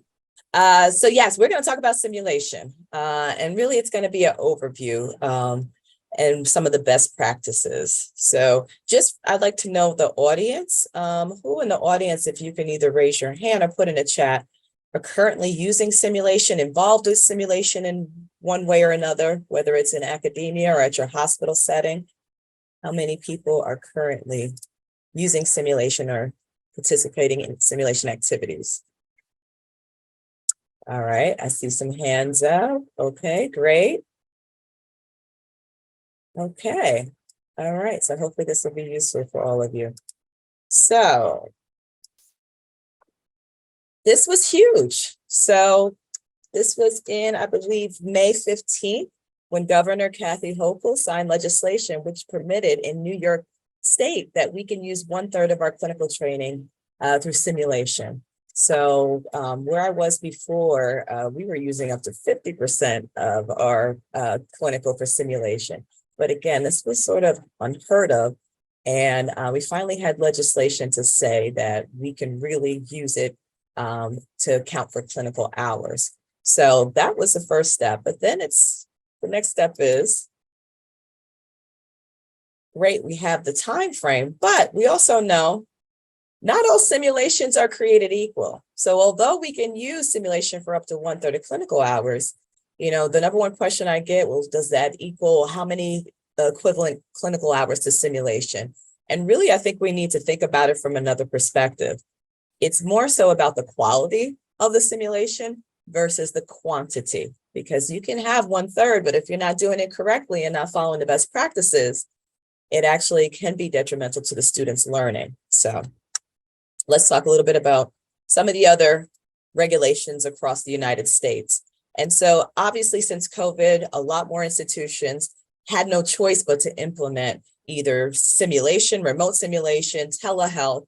And so we did see an increase in states that were using simulation in replace of clinical hours. But as far as regulations, we have, based on the newest findings this is from 2023, we have in the United States about 19 states that have no regulation, not regulated at all. We also have some states, one state that has 10 to 15%. There's 5 states that can replace clinical hours with 20 to 30% simulation. But we have a majority, 23 states now, that say that they can replace up to 50% of their clinical hours with simulation. And then we still have some that are not specified. So what a change from that first bar, which was in 2014 to 2022. So we're definitely seeing an increase in the use of simulation for clinical hours. And a lot of that is because through the years, we have more and more research that is showing us that simulation is effective and that in some ways can be even better than some of the clinical sites that we're sending our students to. So I do want to mention the landmark study that really, to me, proved that simulation is effective. And this was the 2010 study that started in 2010, the National Council of State Board of Nursing Simulation Study, where they selected schools and they had a control group that had their traditional model, which was 10% or less simulation. They had another group that used up to 25% simulation in replace of traditional clinical. And then they had other groups that were up to 50%. And they looked at the outcomes, not only NCLEX rates, pass rate, but they also looked at these students when they got their first job, their clinical skills, and then looked at them up to 6 months afterwards to follow them throughout after the study was complete. And what they found was that in each of the groups, there really was no statistical significance between having 10%, 25, and 50% simulation. So that was really a landmark study that put simulation on the map and said that it in fact is effective for students learning.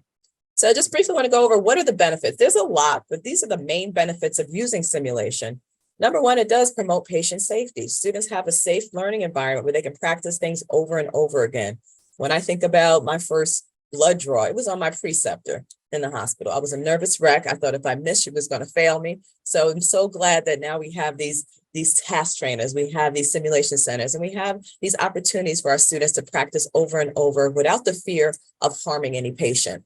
It increases their confidence, their clinical judgment, their skill competency, teamwork, because in simulations, they're not just working in silos, they're working with other nurses. Sometimes we have other healthcare providers in those scenarios, and particularly about communication.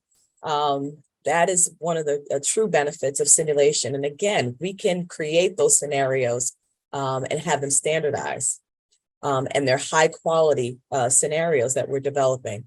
Ability to participate in high acuity, low frequency. Students are subjected to whatever's on the floor. Students can graduate and maybe never have seen a birth, have never taken care of somebody that's had a heart attack. But in simulation, we can guarantee those situations. And particularly when we talk about the high acuity, like an anaphylactic shock. We hope that students don't have to experience that when they're in their clinicals, but through simulation, we want to make sure they have that opportunity so they know what to do because the stakes are so high when it comes to those type of scenarios. It improves their critical thinking and managing complex situations, opportunities to learn from their mistakes, which is so important. We want them to make those mistakes in simulation and not in the clinical setting. We have to stop them from making those mistakes in the clinical setting, but in simulation, we let them make those mistakes and then we talk about it in debrief. And that's where that learning occurs. They learn from their mistakes and therefore reflect on it and prevent them from making those in the future. And then it also reduces the need for clinical sites and instructors. And that's one of the big outcomes of signing that bill. We don't have to find as many clinical sites. We can use simulation in replace of those clinical hours and clinical instructors. So now that we can use up to 1/3 clinical hours for simulation, what constitutes an effective simulation curriculum or an effective simulation program? Because again, as I said earlier, not all simulations are created the same. So there are guidelines for effective simulation, which I'm going to cover in these next few slides. And anybody who has a simulation center really should have access to these guidelines. It's free and available off of the INACSL website, which is the International Nursing Association for Clinical Learning and Simulation, which I happen to be a board member of. But they were developed in 2011. They've been revised. The newest standards are from 2021. And I would say it really is that foundation for simulation. Experts came together and created these standards that are applied not only for nursing, but also used in medicine and other professions. So there are 10 standards that keep on changing. So I do account best practice, and they're easy to read. They're outlined. They have specific criteria listed under each of these standards. And again, you can go to the website. It is available for free. You can also purchase the booklet if you want all the standards in one concise pamphlet. So let's break down each of these standards one by one to really talk about what is needed to have an effective simulation. And one of the most important standards is operations. And so with operations, that includes for your simulation center, do you have a strategic plan? Where are you today? Where do you want to be in 5 years? Having that written out, including a SWOT analysis. What are your strengths, your weaknesses, opportunities, and threats for your simulation program? We tend to do, here we do that every 5 years. We are always like twice a year going back and reevaluating that plan to see, are we meeting our mark? Are we meeting our criteria, our benchmarks? You got to have appropriate people with the expertise to run your simulations. I know for a lot of us, we started, just as a sim educator and we're assigned simulation without the proper training. Because back then, when I started about 15 years ago, there wasn't really a lot of resources out there. Luckily, in 2023, we have quite a few resources so that anybody teaching in simulation really should have that foundation, have some kind of education and training in simulation before implementing simulation activities. Develop plans for managing your space. Sim centers, they're extensive. There's a lot of rooms involved. There's a lot of supplies. There's a lot of equipment. How do you manage the maintenance? How do you manage ordering? How do you manage scheduling your staff and your personnel? Centers need to have a plan for how to manage those areas. And most importantly, money. It takes a lot of money to run simulation programs. Just even disposables such as Foley kits can add up to thousands and thousands of dollars a year. So how do you make sure that you have enough money in your budget to support your simulation program with the faculty, with the staff, with the supplies? And also the mannequins are quite expensive. Mannequins can be anywhere, around 50, and we have mannequins that are over $200,000. Not only is the initial cost expensive, but do you have the money to sustain them? The warranties can add up to quite a few $1,000s a year. If they break down, sending them out. So making sure you not only have that initial operation budget, but how are you going to sustain your simulation center? And using a formal process for effective system integration. We use a lot of software systems to keep our simulation centers running, from scheduling software to managing our equipment to evaluations to creating signups for students to sign up for our simulation sessions, and how is all of that integrated into your program. And then, of course, having policies and procedures for your simulation center. And I'll go in a little bit more detail in these next slides about what that looks like. But one of them that is most important, that's not really listed in one of the healthcare practice standards, is you need support from leadership. Without that support from leadership, that affects your funding, that affects your staffing. You need that buy-in, that your leadership team believes in simulation and knows the benefits of simulation and how it can improve the education for our students.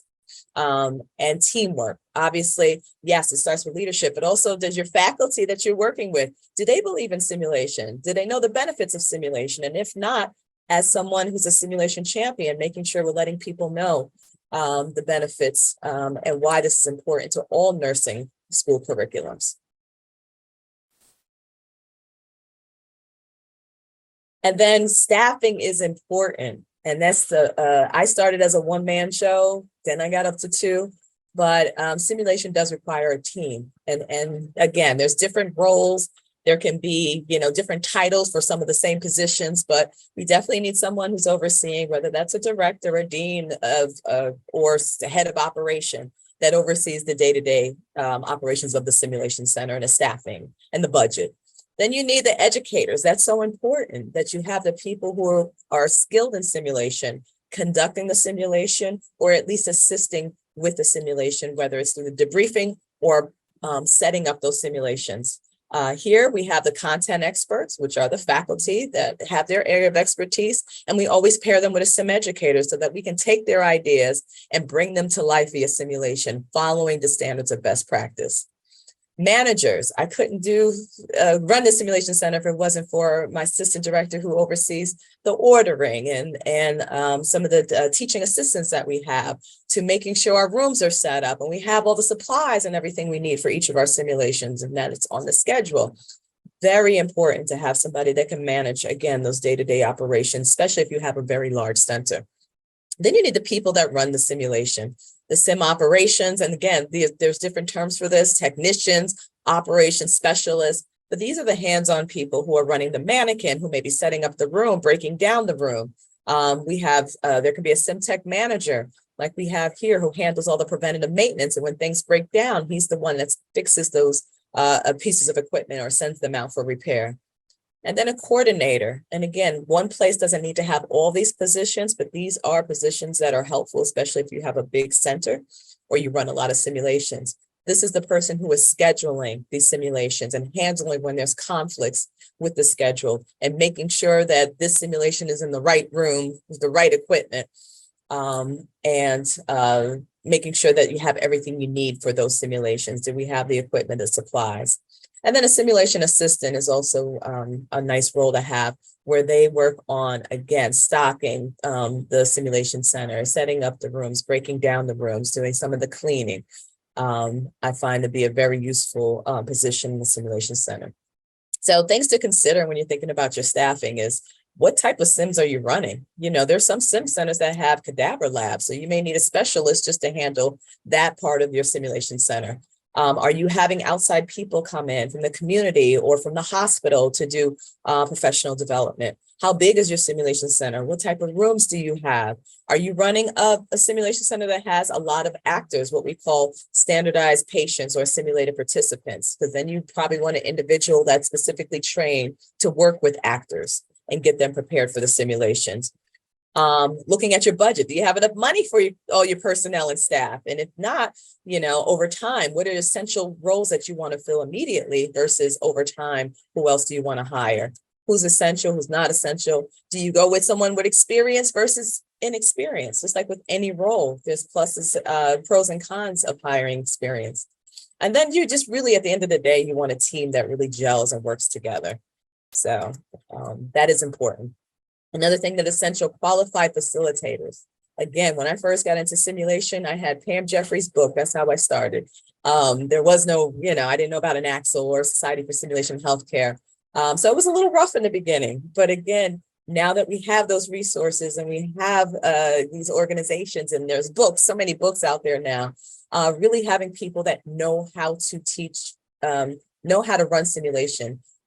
Based on the simulation pedagogy, because it's different. It's not a lecture and it's not clinical. It really is its own methodology.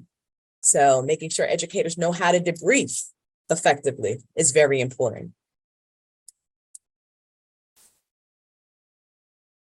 And then selecting equipment. That's always, you know, a hard part because there's so many vendors out there now. So do you go with this brand versus this brand? There might be 10 intubation heads on the market. How do you choose the right one?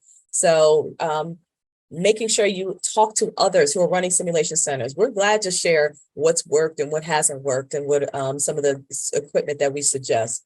Is it going to be used by multiple parties? How's the wear and tear? How much is it to replace the parts of the mannequin? I've purchased task trainers where the task trainer itself wasn't expensive, but I'm replacing the trachea, you know, that cost $500, or my birthing canals of my task trainers that cost $500 or $600 on a frequent basis. So you got to take all those things in consideration. The reputation of the company, how's the customer service, particularly when it comes to the mannequins. Where are you going to store it? Sometimes you have all this great equipment, but you don't have a place to store them.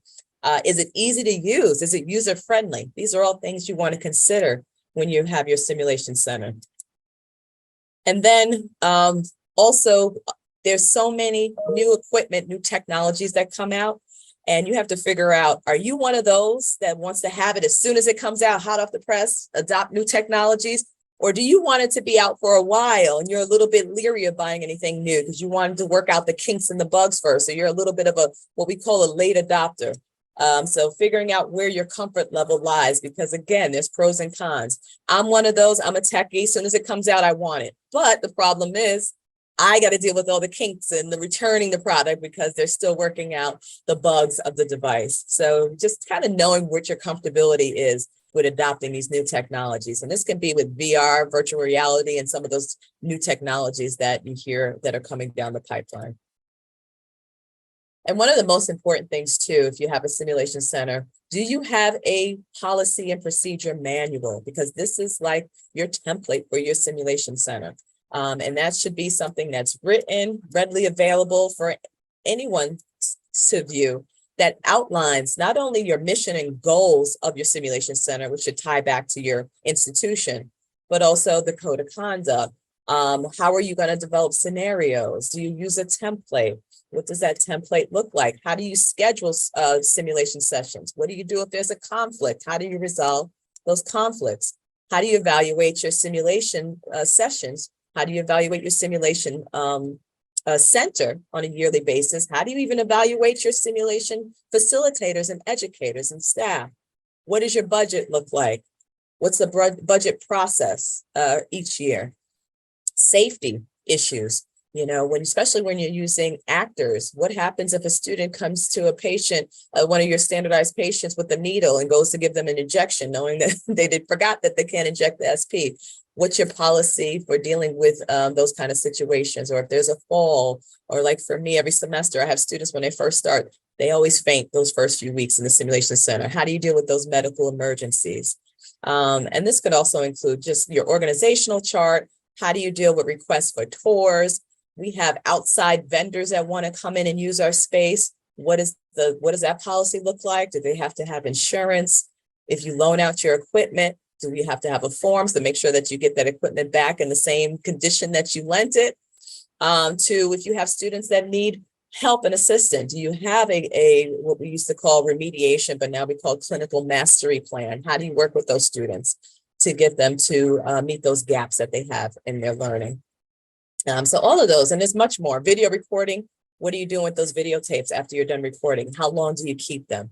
And again, there are templates available, particularly from the Society for Simulation Healthcare, where we'll outline what are some of those criteria that you want in your policy and procedure manual. And then who's going to approve that and how often you're going to look at it and revise it. But definitely something that's important for any simulation center. And then curriculum integration. You have all these great simulations. You know you want to do simulation, but how do you embed it into your curriculum? Is it tied to a course? Is it mandatory? Is it not mandatory? Which simulations are optional that you offer? And also includes faculty and staff development. Are the people that are teaching the simulation using it? Are they trained? How do we get them prepared to teach using simulation? And also, what's that support and what's that planning process look like? Those are all part of a successful simulation program and making sure that it's integrated into that curriculum.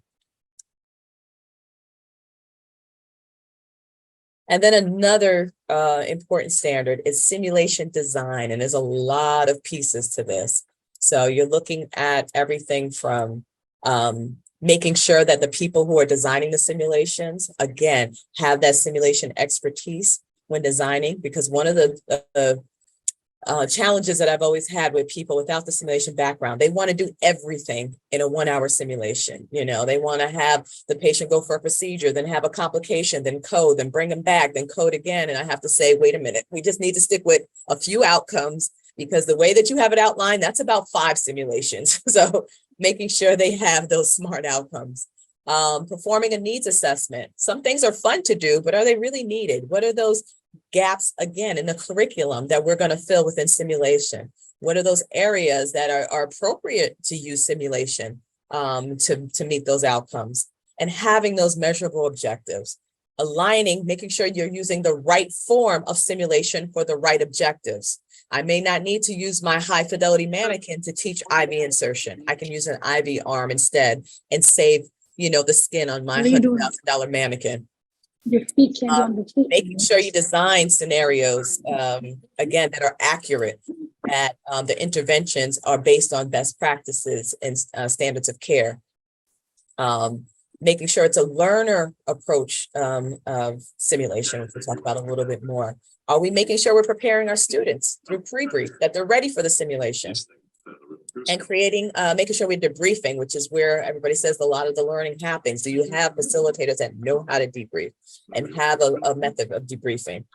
Developing a plan for evaluation. We evaluate after every simulation because we're always looking for quality improvement and tweaking our simulations. And then it's very important to test out your simulations. They may look great on paper. You've used a template, but then you go to run the simulation, you realize it didn't flow as well as you thought it was going to flow. So it's very important to have those dry runs and run through it with the faculty or the actors before you implement any new simulation.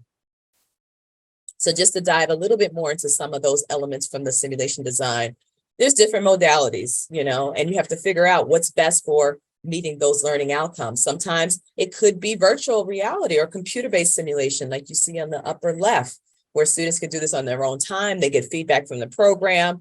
It a lot of times saves on use of faculty and staff, and also it helps with deliberate practice. They can do it over and over again until they develop some sort of competency in whatever that area is. Then we have the mannequins. that portray the patients. And there's all different types of mannequins on the market now. This is our 5-year-old, there's birthing mannequins, there's mannequins that are used for this anesthesia program. And then we have actors. And again, knowing when to use actors, when you want to portray feelings and you want to do any kind of counseling where you're not going to be doing invasive procedures, they may be a better fit than using a mannequin, especially when it comes to expressing emotions. And they're great at giving students feedback also, especially if they're particularly trained in simulation. And then sometimes you just need a task trainer. You're teaching a skill and you don't need the full body mannequin. You just need an arm, a head, a task trainer that has wounds so they can practice wound care. So knowing when that's appropriate versus using a person or a mannequin. And also simulation is more of a learner focused approach versus a facilitator or teacher approach. We're not there to, embed information into their head and teach them things and give them a lecture. That's not what simulation is about. It's really about taking what they've learned and letting them kind of use those skills that they learned in clinical and didactic and letting that come to life in simulation, seeing how they use the information they learned to make those clinical decisions during those simulations and those scenarios. How would they function in the role of a nurse based on the information that they've already received? And then it's also about when we're debriefing afterwards, letting the students reflect on their learning versus us saying, you did this right, you did this wrong, you did this right. When students are able to actually self-reflect and really think about their performance, the learning is enhanced versus just telling them again what they did right or wrong.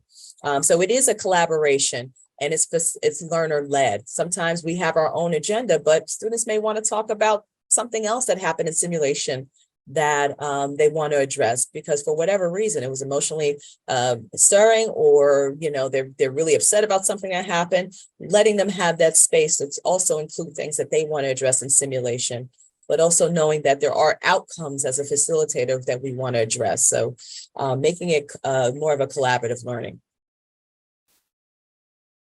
And then having a tool. So scenarios, there's certain elements to creating scenarios, whether you're using a mannequin or you're using actors, but you may want to have a template, a consistent template that you use so that there is consistency and making sure you have all those necessary elements before you create your simulations.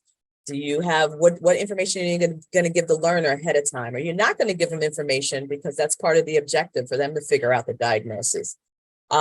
What's that patient look like?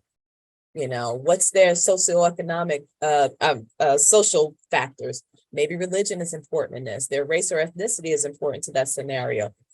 Let's describe who this patient is and having all those details spelled out. How does this scenario going to run? We're going to start here, and then this is going to happen, and then this is going to happen, and the students have to do this in order for us to take it to the next level. Having it really mapped out step by step. Because although we can map it out, we also have to have flexibility because students don't always do what we expect them to do in the simulations. So if they don't respond to that low oxygen saturation, what are you going to do to kind of cue them? Are you going to drop it even lower? Are you going to have the patient become cyanotic? Having sort of all of those parts of the scenario outlined as much as possible. What is it needed for the simulation educator? What do they need to make sure that they review before that simulation? What kind of supplies and equipment, medications do we need to make? What does that pre-brief look like? Is there a pre-simulation activity that we want the students to complete before they come in? Some questions they want to ask, you want to ask them, videos you want them to watch. So all of that can be in your template just to get you prepared. And then professional development. I'm always learning in simulation. I've been in this field over 15 years, and there's still always new content, new simulation theories, or new ways of running simulation that I'm always learning. So it's important as someone who's responsible for simulation, also providing those opportunities for professional development for your staff and for your facilitators so that they're always up to date with their simulation practices. Knowing where those gaps are, again, in the educational needs of the people running the simulation. Maybe they need a little bit more in debriefing. So you have an advanced debriefing workshop, during your next orientation before school starts. And having a plan to evaluate professional development on a regular basis. What are your faculty needs? Who's getting those, attending some of those sessions? Who would you send for additional training or workshops or going to conferences? And there's a lot out now. Like I said, when I first started, there wasn't a lot, but now there are everything from online courses to you can actually get a degree in simulation now. You can get a certificate in simulation, or there's just advanced training where, you know, it's not a degree, but you get a certificate or just the knowledge that you gain from these trainings. And here are some of the better known ones. I got my first start in Drexel was a 1 week intense simulation. It's great if you're just starting your simulation career and you want to know the basics about all areas of simulation. The last one, Essentials in Clinical Simulation, is a free online program that was developed by Pam Jeffries. Pam Jeffries is really the guru when it comes to nursing simulation and wrote the first book on it. So that's a great online 6-week program that you can do as self-paced. So again, I will share these resources with Dr. Stamps afterwards. Oh, sorry, going too fast. And then there's professional integrity is another one of the standards. And that's just really following the standards of best practice and guidelines, making sure we practice inclusion by respecting DEI, diversity, equity, inclusion. And there is a whole code of ethics. Again, you can download this from the Society for Simulation and Healthcare website that talks about integrity. It talks about transparency and simulation, mutual respect, professionalism, accountability, and results orientation. Those are the tenets of that code of ethics. But also you want to make sure that you're creating the best environment for your learners. Simulation can be nerve-wracking. You are in there, you don't know what's going to happen. You're there with your peers. You have an instructor watching you. You feel like you might be being judged. And you're being videotaped a lot of times. So that can cause a lot of fear and anxiety. So what can we do as facilitators to help reduce that anxiety? Because I can't take it away 100%, but there are things that can help make it create what we call a safe container or create psychological safety. One of that is making sure you orient learners to the room and the space and the mannequin. There's nothing worse than going into a simulation and you don't know where things are and you spend 10 of the 15 minutes just looking for, you know, the oxygen mask. So making sure they know what are the features of the mannequin. I could be trying to assess for skin temperature. Mannequin cannot, you know, portray skin temperature. So that's very important. That helps with creating that safety, psychological safety. Proper pre-brief. Let students know what are the outcomes. What is my expected roles during a simulation? What's the goal of the simulation? Are they properly prepared for the simulation? Did you give them something to read, to watch, so that they go into the simulation being a little bit more knowledgeable and likely to be successful in this simulation? Did you let them know, you know, the rules, such as, you know, when we're in simulation, we're going to make sure that everything that we discuss here is confidential. The fictional contract also, we know it's fake, you know it's fake, but we're going to do our best to try to pretend that the situation is real, the way we talk to the patients, the treatments that we deliver, because that's the best environment for learning versus saying, you know what, I'm not going to take this serious because it's a plastic mannequin. That we have an agreement that we all know it's fake, but for the sake of learning, we're going to pretend that this is a real situation. Fidelity. You want to make sure that you have the appropriate fidelity. So the more fidelity means realism. How realistic is this scenario? Is this mannequin? Is the way that this mannequin is reacting based on their medical condition? All of those things are important to create that psychological safety also. We want to make it as realistic as possible for the learner, especially if we're telling them to suspend disbelief or pretend that this is real. We need to make sure we're doing everything to make sure that situation is real. And cognitive load. If you are presenting too many variables and too many objectives into a simulation, it can be too much for the learner. And when the learner is trying to process too much information, it's cognitive overload, and then the student will disconnect. And also they'll see the simulation as not a pleasant experience and maybe not be looking forward to the next scenario. And that can happen if you give unrealistic expectations for the student, or again, you're adding too many situations into one scenario. And then a commitment to respect and understand the learner's perspective. When we debrief, we're not trying to make anybody feel bad. We are going to give feedback. We want to give it in a way that can be well received, that we're not pinpointing individuals, making comments about how poorly they performed in the simulation, but we truly want to know what were they thinking during the simulation, so we can get into their frame and then help understand what might have gone right, but also what might not have gone right, and help the students to get to close those gaps in information. And then the famous quote, what happens in simulation stays in simulation.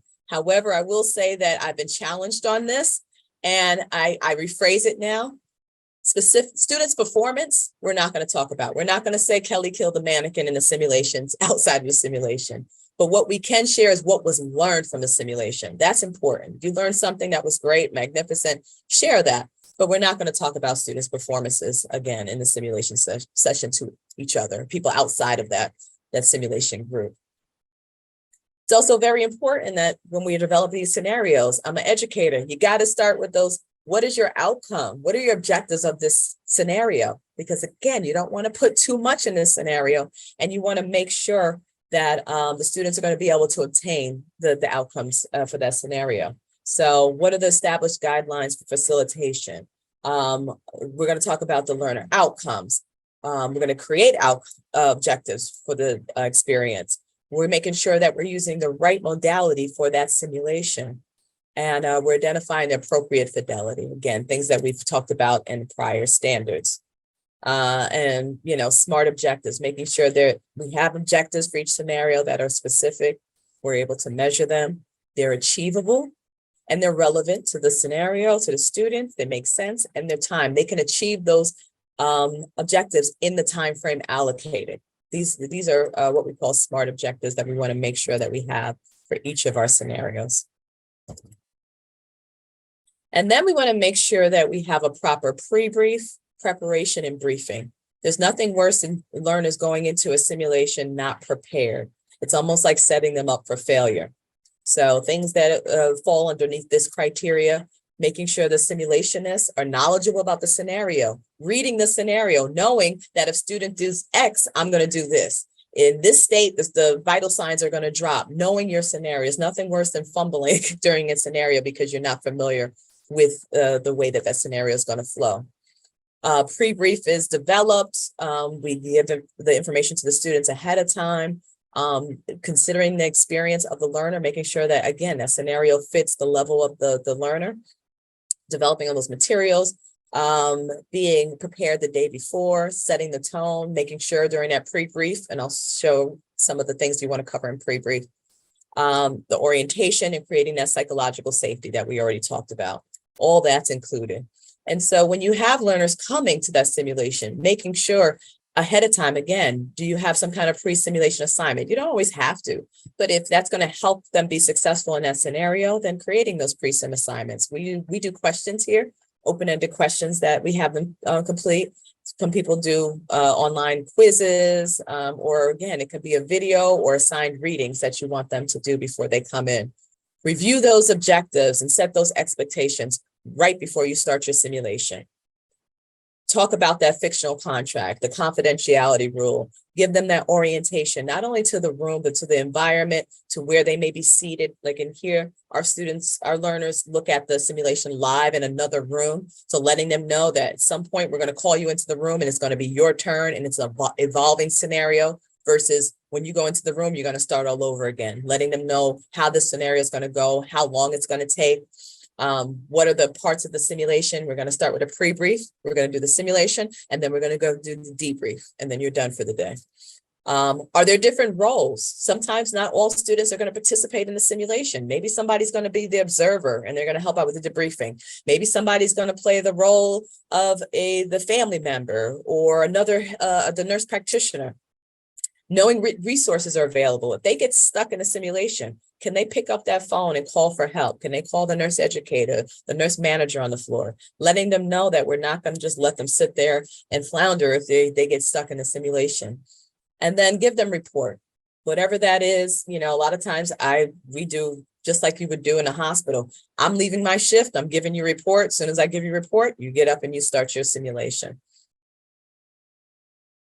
And then another standard is facilitation. So how do you facilitate this simulation? And that has a lot of different criteria too. Facilitators that know how to facilitate based on simulation pedagogy. Approaches based on participants, includes the pre-brief. Facilitate using the delivery of cues to achieve outcomes. And we're going to talk a little bit about cueing. So one of the things about facilitators is knowing that this is not didactic. We're not here to talk. It's not a lecture. So if you're talking too much, you're doing it wrong. That's what I always say with the simulation facilitators. We want to get feedback from the students. We want to hear more from the students than us talking during a simulation. Also, knowing how to cue. There are times in the simulation where students just get stuck. And the longer they're stuck, the more anxiety it invokes, because they're sitting in a room with their peers watching, with you watching, and they just don't know what to do. The alarms are going off and they're just stuck and don't know the next intervention. How are you going to help them along so that they can get through the simulation and get through those outcomes without disrupting the simulation? So, for example, it's a simulation about COPD and the patient's O2 sat is dropping drastically. The students, for whatever reason, are not hearing the alarms. I may cue as the patient to say, I can't breathe. I may get cyanotic, or I might walk in as a healthcare provider because I happen to be walking outside the room and heard the alarms going off. Whatever realistic way that you can kind of bring them back and kind of give them a clue that they need to get back on track or they need to identify what's going on in that situation in a creative way that is realistic versus just saying on the microphone, go check the O2 sat. Why aren't you giving them oxygen? So that's what cueing is kind of getting them back on track in the scenario. And then this standard debriefing. Debriefing is very, very important. And again, it is a skill that requires education and knowing how to do it. There's different models, theories on debriefing. So if you're an organization, finding out what works with your organization, but making sure that it's done in a proper way, that you're following some kind of, consistency or format, that it's done by somebody who is a competent debriefer. It promotes self, team, system analysis, and it's planned in a purposeful way that's based, again, on a theoretical framework. So some of those, and again, we can't go into detail. This is an overview. The benefits of simulation, if poorly conducted debriefing results in persistent poor clinical judgment. People walk out of there having made errors, but don't know the errors were made. Therefore, they may repeat those same errors in a real setting or in simulation again, because they weren't addressed in debriefing. The quality of debriefing was positively correlated with improved outcomes. So these are just all the benefits of doing a proper, effective debriefing. Students actually like the debriefing process because they learn from it. There's an exercise that strengthens relationships between themselves and the facilitators, teamwork skills, so I can go on and on. But debriefing is very important because that's where a lot of the learning occurs. And there's different ways of debriefing. If you're brand new to simulation and you want to keep it simple, just keeping track of the positive things that you've seen and the areas for improvement. We call it plus delta. Okay. So asking the group, from your perspective, what did you see that you did well? And then vice versa. We had to do the scenario over again. What would you change? So that way you get to what are those constructive areas for improvement? Then you can get a little deeper when you want to get into the mind frame when students are performing a simulation about what were they thinking, whether they did something right or maybe they did something wrong. I noticed that when the alarms are going off, that you did not look at the alarms to address the decreased oxygen. I'm concerned that that delay in addressing that alarm could have caused the patient to go into distress. I'd like to know what you were thinking when you heard the alarm. So it's a very specific way of debriefing that gets into the framework of what the students were thinking versus, again, just telling them, what they did correct or incorrectly during the simulation. And that enhances their learning. And then there's another model. And again, there's quite a few. These are just some of the more popular ones, the PEARLS debriefing. And that's a format where when you're debriefing and done with the situation, you set the scene to create that safe environment. You talk about, you first want to let the students know, how are you feeling after a scenario? And it's just, I'm angry, I'm happy, I'm glad it's over. And then you have someone describe the scenario. And then you get into the details of the scenario, what went well, what didn't go well. And then you summarize it. You have either a student summarize the simulation or you summarize it. So there's just another, again, format for debriefing that we use here at Columbia. And then very important, you got to make sure that you're evaluating the simulation. It could be either, and the evaluation is important because for assessment, for analysis, for improvement, for feedback, for improving quality.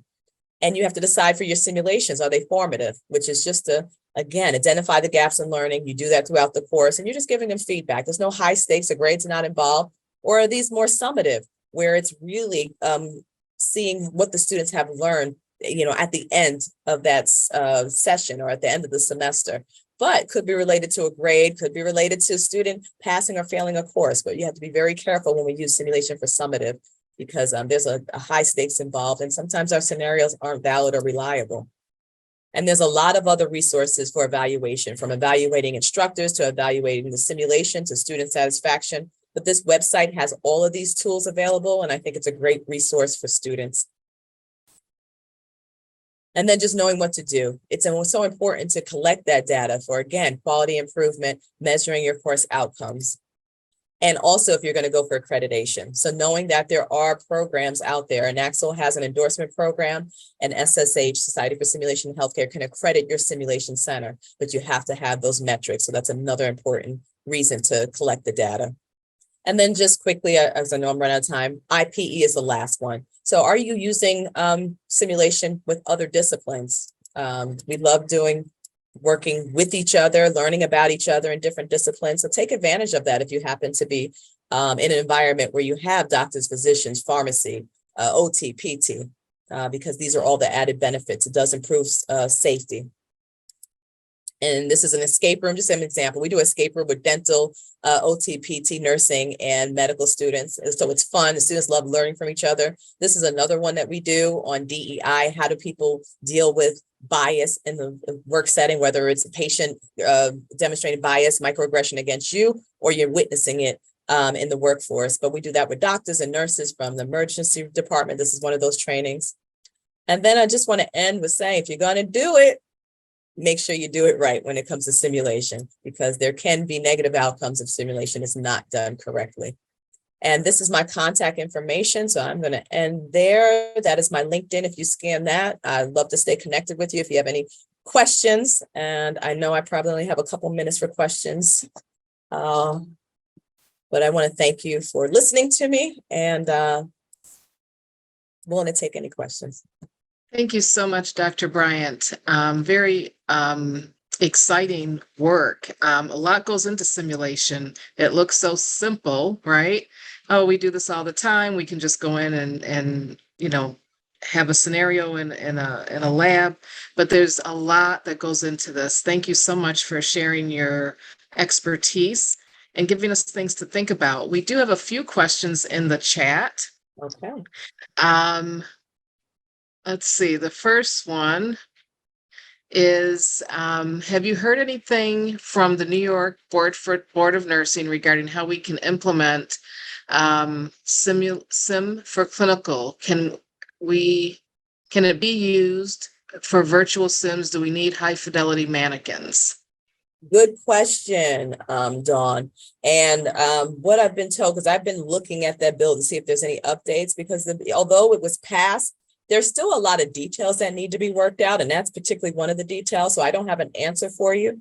But yes, what's considered simulation? Because is it just high fidelity? Is it virtual? Is it computer based? Because simulation is very broad. It could be watching a video vignette and just having a discussion afterwards. So very good question. But no, I haven't seen anything that says we can use this versus that for replacement of clinical hours. Thank you. From the instructor side, are there specific requirements that would make you more marketable to work in a simulation lab?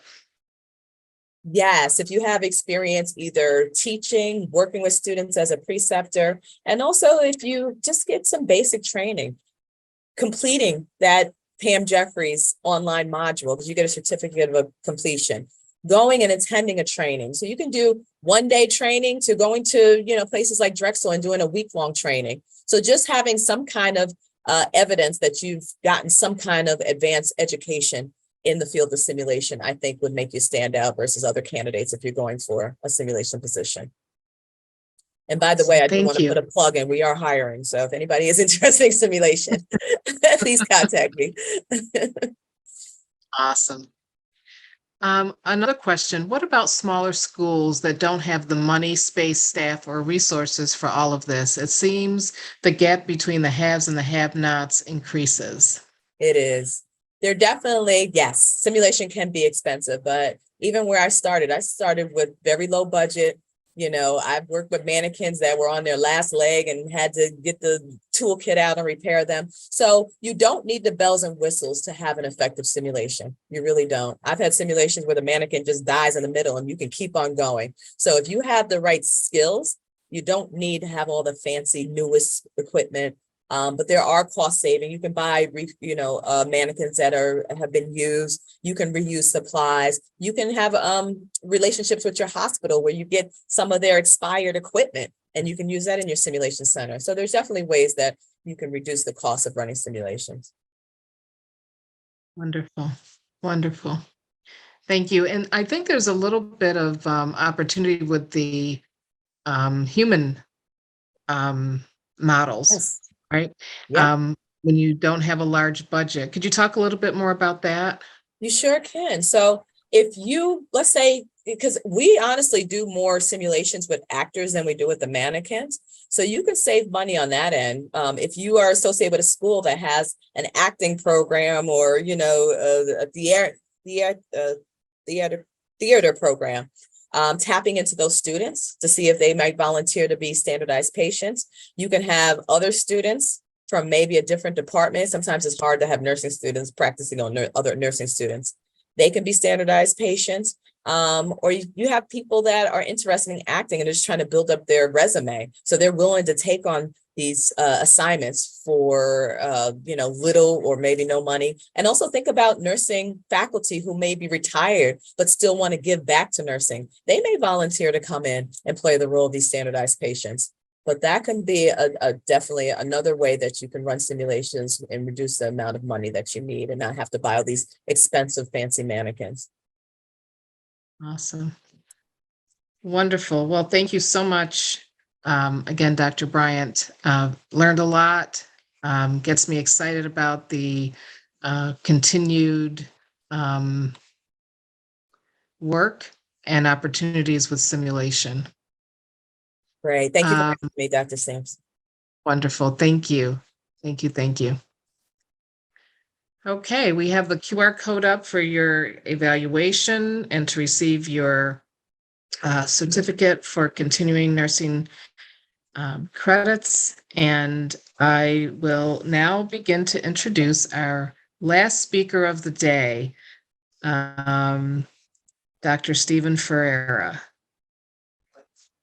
We're really excited to have him with us today. And I am just going to get the slides up and start my intro. Wonderful. All right, wonderful. It's my pleasure to introduce to you Dr. Stephen Ferreira. And my screen has frozen. Hold on.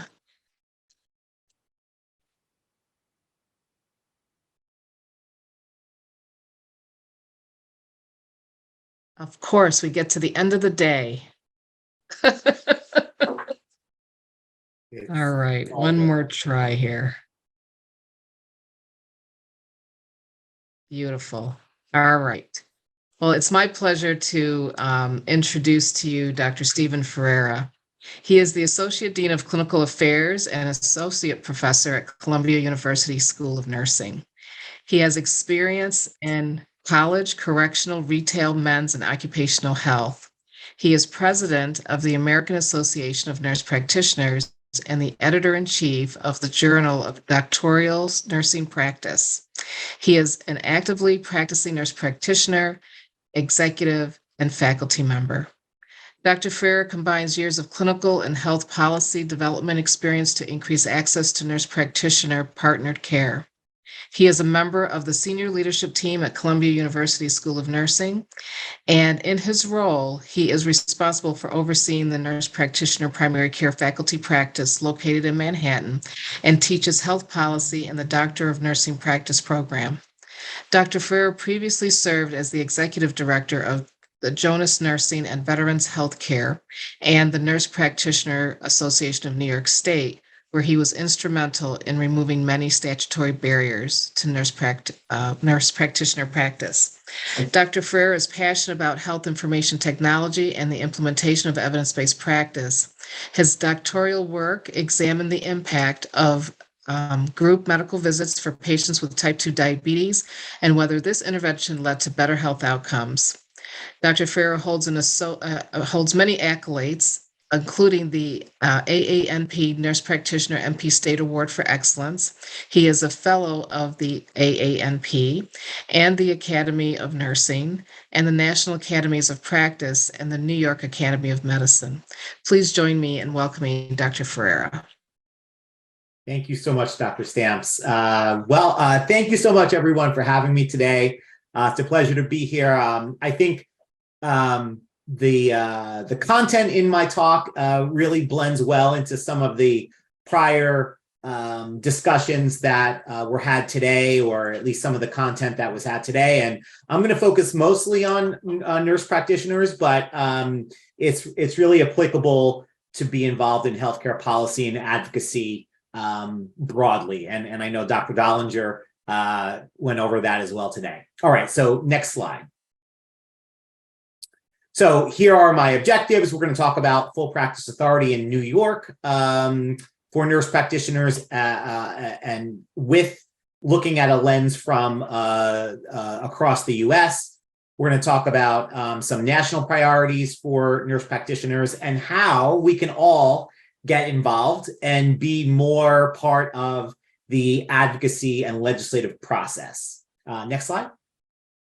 I have nothing to disclose. All right, legislative basics. And, Dr. Dollinger mentioned Schoolhouse Rocks, and that is just a bill from Schoolhouse Rocks. And I'm not going to go into a lot of detail with how a bill becomes a law because that has been spoken about already. But I think, from a level setting perspective, I'm just going to give a very brief overview. Next slide. So at the very basic, an idea, it's a bill starts out as an idea, and it's introduced by a member of the legislator. Is steered into a committee. If it passes committee, it goes to the floor. If it successfully passes the floor, it goes to the governor, where the governor can sign it or veto it. There's a lot of spots in this process where a bill can just not be taken up any further, or it could fail. So it is not easy to pass any legislation. That's one of the key things that I'd like for you to remember. It is not easy to pass any bill, whether we're talking about healthcare or any other topic that our legislature deals with. Next slide.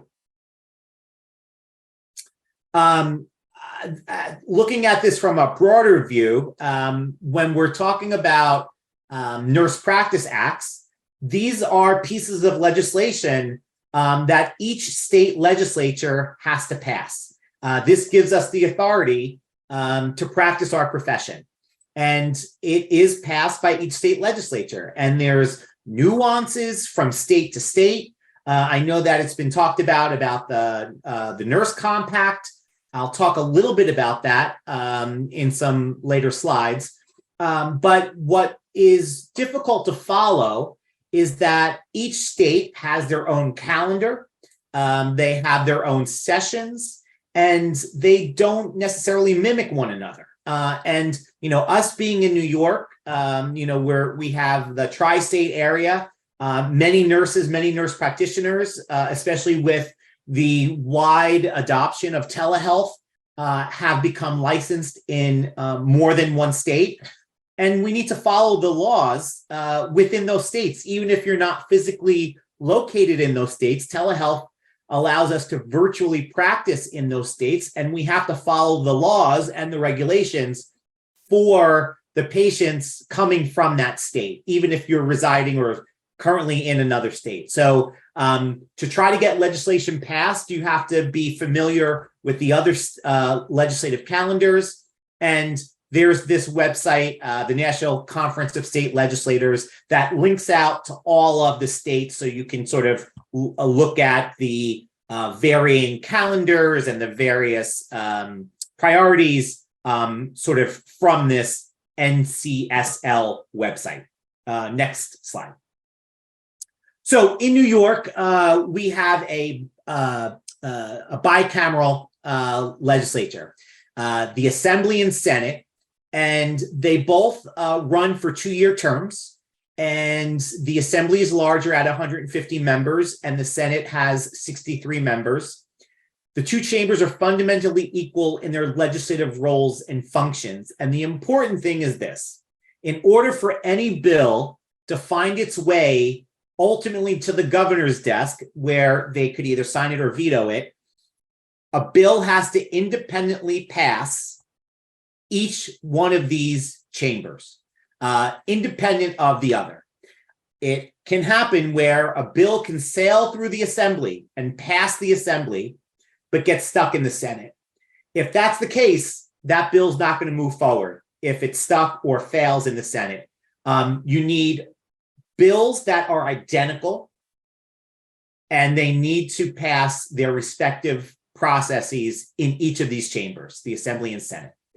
So everybody in New York State, living in New York State, is going to have one Assembly person, and everybody is going to have one state senator that are the folks that we want to reach out to when we want legislation that we are encouraging them to support or sometimes oppose, right? We don't always ask them to support everything. There are some things out there that may not be good for our patients, may not be good for our profession. So you want to know who your state legislators are, and really establish a relationship with them. It's not always good to always ask for something from these folks. It's okay to just send a generic message to them saying, I'm a nurse practitioner, I live in your district. If there are any healthcare issues you'd like help on, or you need to speak about with someone, I'd be more than happy to speak with you about it. And we all know, right, from the Gallup poll that comes out, and it's been 22 years in a row, that nurses are the most trusted profession. We hear this all the time. We also hear that there are, anywhere between 4 and 5 million nurses in this country, but I don't think we necessarily leverage our numbers and our the public's trust in us to push certain advocacy efforts forward. So that's what I'm hoping we all do today. Next slide. So there is a session in New York State that when the legislature actually is working and when they're actually hearing and processing bills. I always like to put this in there, and you don't have to answer this question out loud, but when is the legislative session in New York State? Is it January to December, January to June, or July to December? So think about that in your mind for a second, and go to the next slide. And the answer is B. It's January to June. So many people, when they hear this and they haven't been familiar with it, are surprised to learn that our legislature is only in session for the first 6 months of the year. And that's the only time when bills can be heard and can be debated. So we are past June 30th right now. Barring any special session of the legislature, which is not typically something that happens except in like extreme emergencies, like when COVID was in town, it's still in town, but when it was really at the beginning, there'll be no more passage or debate of bills for the remaining end of this calendar year. As Dr. Dollinger said, we are in the first of a 2-year legislative cycle. So any bills that weren't heard this session will automatically still be active when the legislature starts up back again in January of 2024.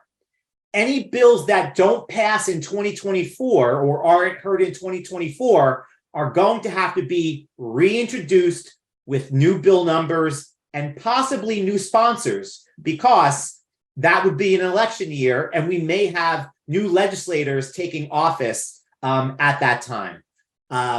One thing to note is that the governor has a certain amount of time after legislation passes both the Senate and the Assembly to actually sign those bills. So there still may be bills that have passed in the legislature this year, this calendar year, that haven't been signed yet.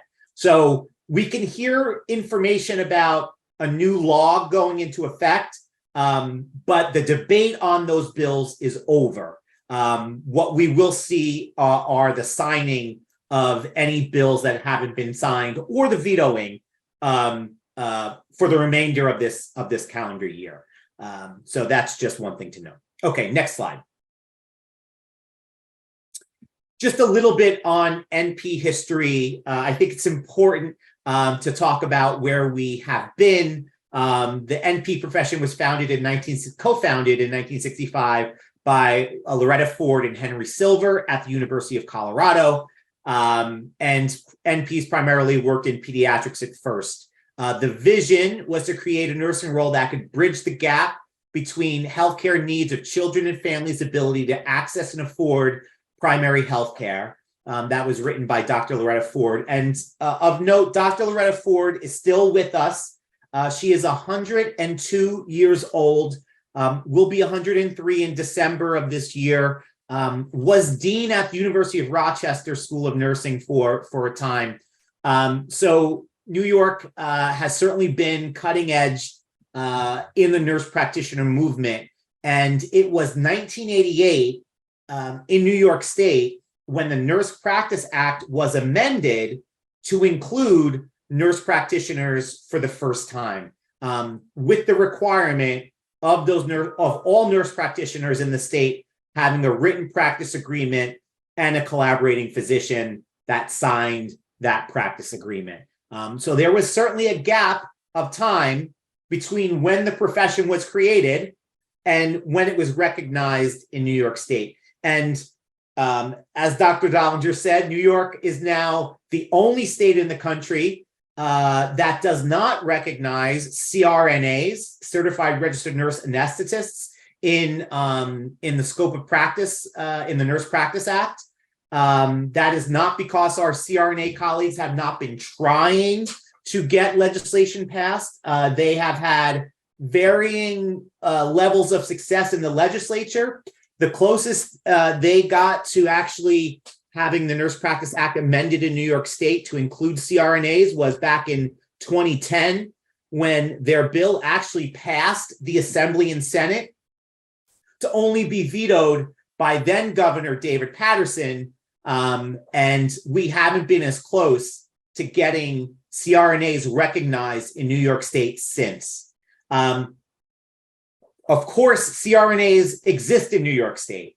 And they're really practicing under their RN license, and they're being endorsed by their facility that employs them, but there is no independent practice of CRNAs in New York State. And I've challenged anyone, go on the Office of Professions website in New York State, try and apply for a license as a CRNA, and you will not find that application because it does not exist. The way to change it is by getting a law passed and amending the Nurse Practice Act. New York recognizes clinical nurse specialists. New York recognizes midwifery. Of note, midwifery is under its own profession in New York State. There's a board of midwifery that is not the same as the board of nursing. So there's a little overlap there, but of the 4 advanced practice nursing roles, CRNAs, unfortunately, are not part of the landscape in New York. And I personally want to see this happen. And, I've reached out to my legislators and are telling them that they need to change this. And has been noted over the pandemic when emergency regulations were in effect in New York State, CRNAs were recognized as practitioners in the state and were allowed to practice. So, and guess what? Nothing bad happened, right? Like, we learned so much from the pandemic of sort of easing up some of these overly restrictive, outdated laws. So that's where we are. On next slide. Next slide. Next slide. Next slide. Okay. So I happen to work at one of the locations at Columbia University that actually we were able to gather some evidence on nurse practitioner practice. And this was one of the first studies that have been published that was done by Mary Mundinger at the time, where where patients were randomized to either nurse practitioner follow-up or physician follow-up. And, this was done back in 2000. So this is now 23-year-old paper. But the main conclusion, which is on the next slide, was that there were no significant differences found between nurse practitioner managed patients and physician managed patients. Patient outcomes were comparable. And I can tell you that there has not been a study done since that has shown nurse practitioners providing inferior care than any other healthcare provider.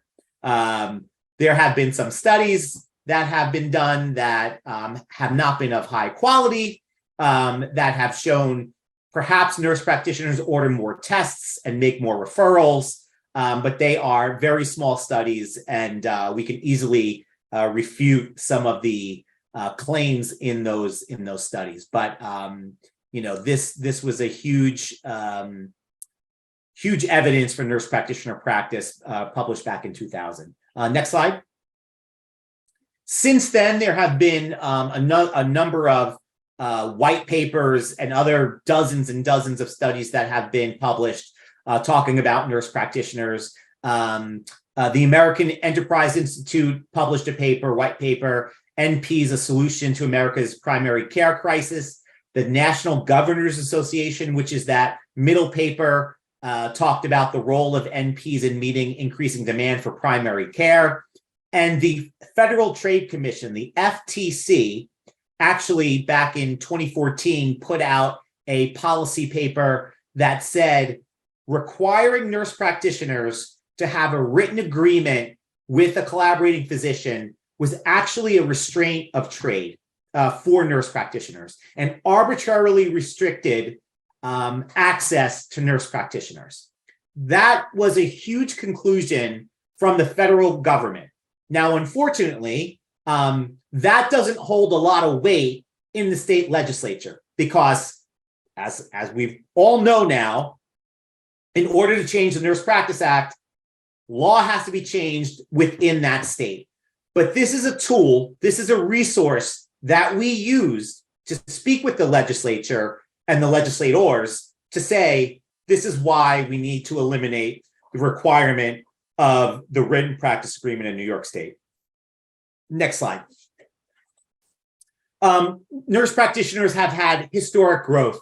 And as far back as I could find was 15,000 nurse practitioners back in 1979.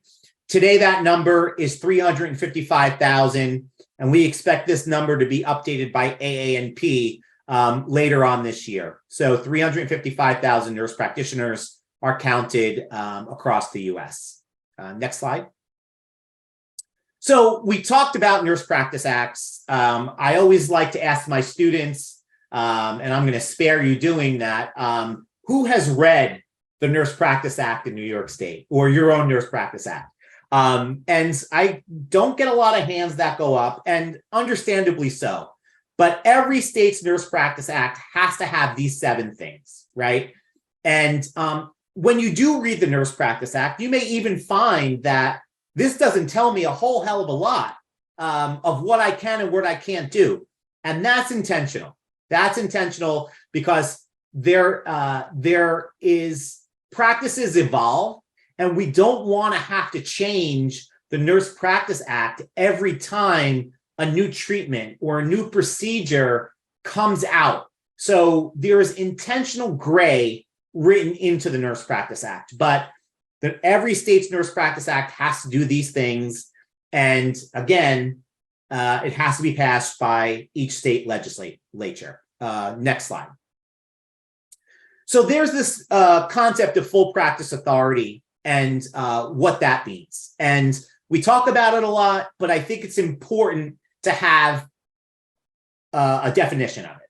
And this is the term used to refer to licensure of nurse practitioners. Just as individuals must have a license to drive, healthcare providers must get a license to provide care to patients. And this is about nurse practitioner authority being under the exclusive domain of the State Board of Nursing, right? Nursing regulates nursing, medicine regulates medicine, pharmacy regulates pharmacists. That's the concept.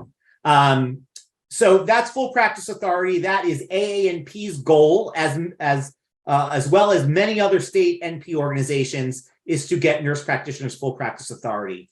Reduced and restricted practice is not full practice. And I'm not going to go into the nuances between what's reduced and what's restrictive, because at the end of the day, they both require a physician or another healthcare provider outside of nursing to have some aspect in the provision of that nurse practitioner's ability to practice as a nurse practitioner. So it's either a written agreement or co-location or some other type of approval from an outside profession. That is anything but full practice authority. Next slide. And that's restricted practice, and you can go to the next slide. So this is the state NP practice environment map that AANP puts out in updates when a state becomes full practice authority. If you count up the green, there are 27 states and 2 territories that allow for full practice authority for nurse practitioners in this country. So we've hit, we passed the midway point in this country. We have 27 states that are full practice authority. And a few things I like to point out about this map. One is, I would look at this map and see all the green and assume that that's the same everywhere, that all the green is identically the same. And that's not the case, sadly. There are still nuances in those states' nurse practice acts, but they reach the criteria of falling under the Board of Nursing and allowing those NPs to practice to the full extent of our preparation and education. All the other states that are not green do not allow that. And I wanted to clarify something that was mentioned earlier. New York State, as of right now, is a full practice authority state. However, and I'll get into this in a few slides, we do require the 3,600 hours of clinical experience under a written practice agreement before you can practice with full practice authority. That is not a distinguishing factor of whether a state is full practice or not. As long as, and we call these transition to practice hours, as long as the transition to practice hours terminate in full practice authority at some point, then that's a full practice authority state. Now, some people ask, why 3,600 hours? And that's a really good question. And there's really no good answer to that. There are some states that have 0 transition to practice hours. There are some states that have 750, all the way up to 3,600. There is no rhyme or reason as to why those numbers are picked. But, you know, it's certainly AANP's position that there should be 0 transition to practice hours. NPs graduate from accredited programs. They pass accrediting board certification exams, we should have full practice authority at the beginning. That certainly is up for debate, right? Like, does everybody agree with that? Of course not. And that's a discussion we can have. But the main thing to understand is that if there are transition to practice hours that terminate in full practice authority, then that is indeed a full practice authority state. And there are states that are on this map in green that never had transition to practice hours. They were full practice authority states from day one for those nurse practitioners. Okay, next slide. So why full practice authority? And I think these three bullets really encapsulate it very well. It improves access to care. It creates greater access to care and more choice for patients and healthcare systems. It decreases costs. It avoids duplication of services and billing costs associated with unnecessary and outdated physician oversight of NP practice. It reduces unnecessary repetition of orders, office visits, and care services, which we know happens. We see it all the time, that if I did something as a nurse practitioner in a state that's not full practice authority, I'm going to have to refer that patient to a physician who's going to do the same thing I just did and bill that patient accordingly for the provision of those services. And finally, it protects patient choice. It allows patients to see their healthcare provider of their choice. It removes anti-competitive licensing restrictions that interfere with patient-centered health. Next slide. There have been notable achievements in various states in the country. Florida and California are two examples of legislation that has moved forward for nurse practitioners, but unfortunately have not been qualified to be full practice authority because of the way the language was passed. I'll give you an example. Florida limited nurse practitioners from practicing only in primary care type settings. They could then have full practice authority after you meet whatever requirements they also wrote into that law. So because that is setting specific, that does not qualify under that term of full practice authority because it only covers nurse practitioners in primary care. What about mental health? What about acute care? What about, these nuanced practices that don't fit into a bucket of primary care?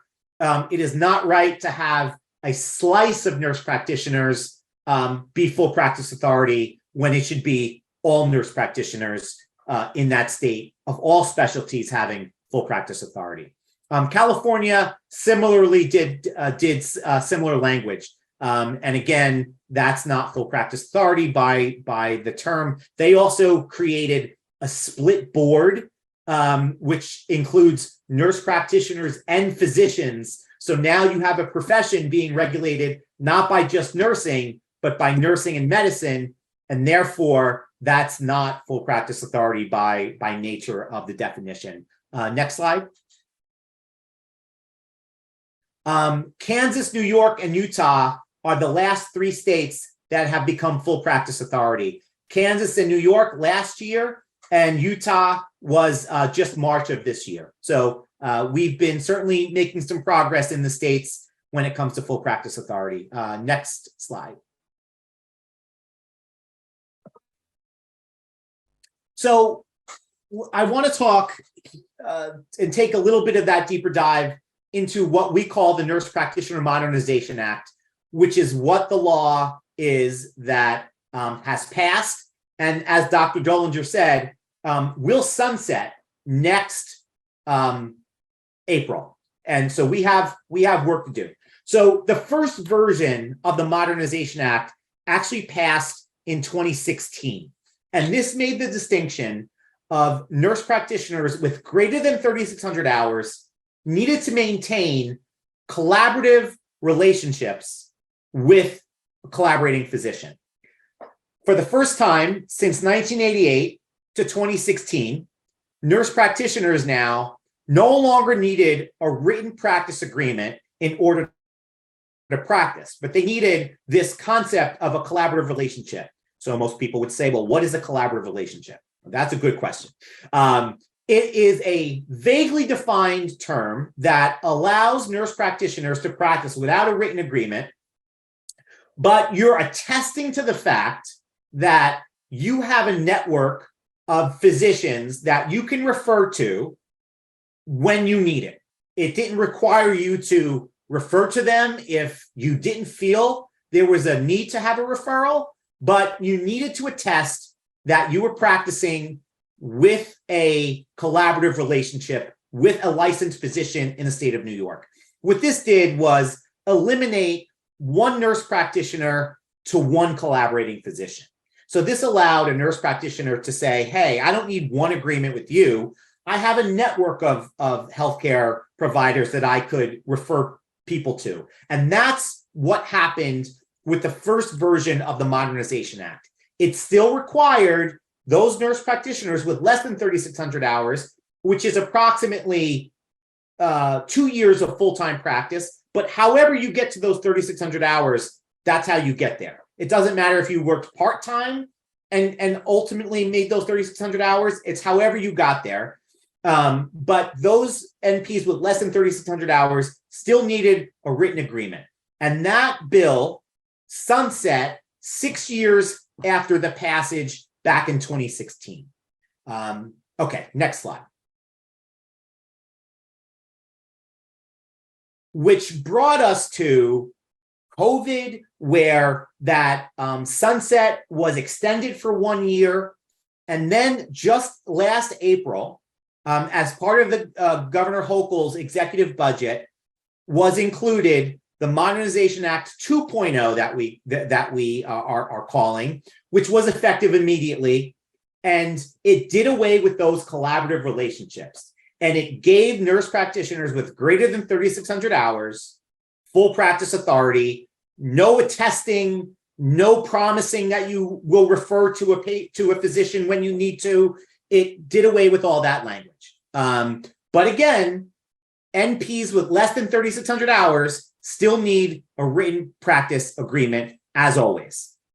This law sunsets 2 years after passage. So we need to make this permanent. Our work in New York State is not finished because it will be, now we know, right, from what I said earlier, that the legislature will not be back in session until January.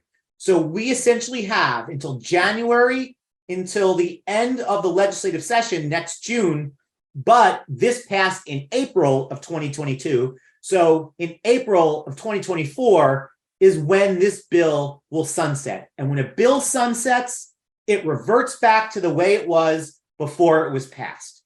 We do not want this to sunset. In fact, there are opportunity to make further enhancements to this bill. And I'll tell you what some of those enhancements are on the next slide. So these are the New York State bill numbers that I'd like for you to note. Assembly number 6645, sponsored by Amy Paulin, and Senate Bill 6800 by Gustave Rivera, relates to the supervision by certain nurse practitioners. What this will do is make the Modernization Act permanent, so we never have to revisit this again. What it also will do is allow those experienced nurse practitioners to have written agreements with the junior nurse practitioners in the state. Right now, in New York State, an NP can only have a written agreement with a physician in the same specialty that they are in. That's it. And there's no provision for like a grace period, right? And this was always the problem when written practice agreements were required. If you lost your collaborating physician for any reason, you can't practice at all until you secure a new written practice agreement. So what this bill will do is not only make the Modernization Act permanent, but it will allow the junior nurse practitioners in the state to have written agreements with the senior nurse practitioners in the state with greater than 3,600 hours. Of course, the goal would be to have zero, transition to practice hours. But in my experience, in our experience, the legislature just doesn't have the appetite to do that at this point in time. They're comfortable with the 3,600 hours, so that's where we're kind of stuck right now. But we at least want to change that to be with an NP as well. These other bills also has some other components to it that will allow nurse practitioners to do other things that are what we're currently prevented from doing, signing off on certain forms. This would fix that, and those are the bills. So where we are with the first bill is that it passed the Higher Education Committee in the Senate and should be taking up on the Senate floor, hopefully sometime in January of 2024. And in the Assembly, it hasn't been heard yet. It's sitting in the Higher Ed Committee. So we are putting our efforts in the Higher Education Committee when they reconvene so that they get this bill on their agenda and they can pass it out of the committee so it can go to the Assembly floor, hopefully for a vote. So that's where these bills are right now. Next slide. I mentioned this already, transition to practice hours. They range from 0 to 5,000. They're not evidence-based, they're not standardized, and we're all across the board when we look at them. Next slide. We know from states that have transitioned to full practice authority have increased the NP workforce in those states. These are just a few examples. North Dakota, Arizona, Nevada, and Nebraska have all seen increased workforce in those states because the environment has become more attractive to live and work in those states as a nurse practitioner when you're not requiring a written agreement. Next slide. We also know that this is a health equity issue in New York State. And this report was done by the Centers for Healthcare Workforce Studies that we know that patients do better when providers are familiar with their backgrounds, similar cultures. We know that the percentage of Black nurse practitioners in New York State is comparable to their presence in the New York State population. But when we're talking about Hispanic nurse practitioners, Hispanic NPs are underrepresented in the workforce compared to the general population of New York State. Next slide.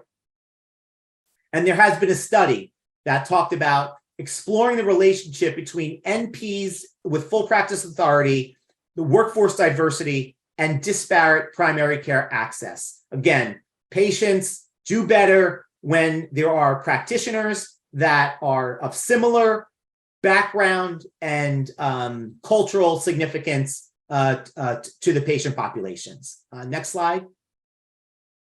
And this is if you want to read a great book, this was written by a non-nurse, but Dr. LaTanya Trotter, I believe she's a social worker, wrote this book of More Than Medicine. It talks about just what nurse practitioners do in the regular provision of our practice that goes beyond managing lab results, right? There's social determinants of health that we're constantly weaving into our treatment plans when it comes to our patients. And this is very much a health equity issue as it is a access to care issue for the nations.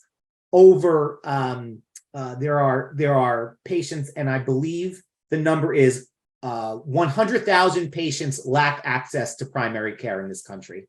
Next slide. All right, so that's everything from the state level, but there are also federal issues that affect practice in the states. And I'm going to briefly go over those. So next slide, 3 branches of government, legislative, executive, judicial. Next slide. I always make it a point that when I talk about health policy, and I try not to talk about health care politics. Sometimes those two issues are linked together. I'm going to be apolitical today, but we know that we have a bicameral Congress, House of Representatives, and the Senate. Next slide. There's differences between the House and the Senate. One difference being the House of Representatives run for 2-year terms. The Senate has 6-year overlapping terms. There are 435 districts across the US, and there's only 100 senators. And our 2 senators in New York, of course, are Chuck Schumer and Kirsten Gillibrand. I'm not going to read the rest of the slide, but again, like the earlier slide I showed you, for any bill to make its way to the president's desk, the bill has to pass each one of these chambers independently of the other. It's the only way legislation will pass. I do want to note, however, that the controlling party, you can go to the next slide. The controlling party is the one who controls the agenda. So in the House right now, there is a Republican majority, and in the Senate, there's essentially a Democratic majority. There are 3 independents who caucus with the Democrats. So there is a Republican House, Democrat Senate, and our president is Democrat. So we have mixed government right now. And I can bet you, if you follow the news, you can see that not a lot is happening on a bipartisan basis in Washington right now. Next slide. House leadership and Senate leadership. New York State is lucky. We have Minority Leader Hakeem Jeffries in the House. Speaker is Kevin McCarthy. And in the Senate, we have Majority Leader Chuck Schumer and Minority Leader Mitch McConnell. Next slide. Where can you find legislation? You can go to congress.gov. It's a very user-friendly website. You can type in any search term, and any bills that have any reference to those search terms will come up. I encourage you to visit that website. Next slide. This shows you how difficult or not easy it is to actually pass a bill into law. When you go back the last 11 years or so, 12 years or so, at any given year, only 2 to 3% of all bills that are introduced are actually passed into legislation. That's a small number. And we have a lot of bills that are over 17,000 bills were passed in the last 2-year Congress. So not easy to pass legislation. That's the bottom line. Next slide. I'm going to spend 30 seconds on this. Legislation versus regulation. At the end of the day, regulation has the same power as legislation. So if you don't follow a regulation, you're essentially not following the law. And the profession, so I'm going to give you an example of what a regulatory body is in New York State. In New York State, the regulatory body is the Board of Nursing. The Board of Nursing is not going to write laws. They're going to write the regulations in response to the law that the legislators passed. And that's the difference between legislation and regulation. Next slide. Regulations.gov is the website that to find federal regulations, and you could search on there, and you can comment on there as well. So Deb, is that my time? No, you've got about 5 more minutes. Okay, great. Okay. Awesome. You could go to the next slide from there. So here are some federal legislation that has passed that has affected nurse practitioners.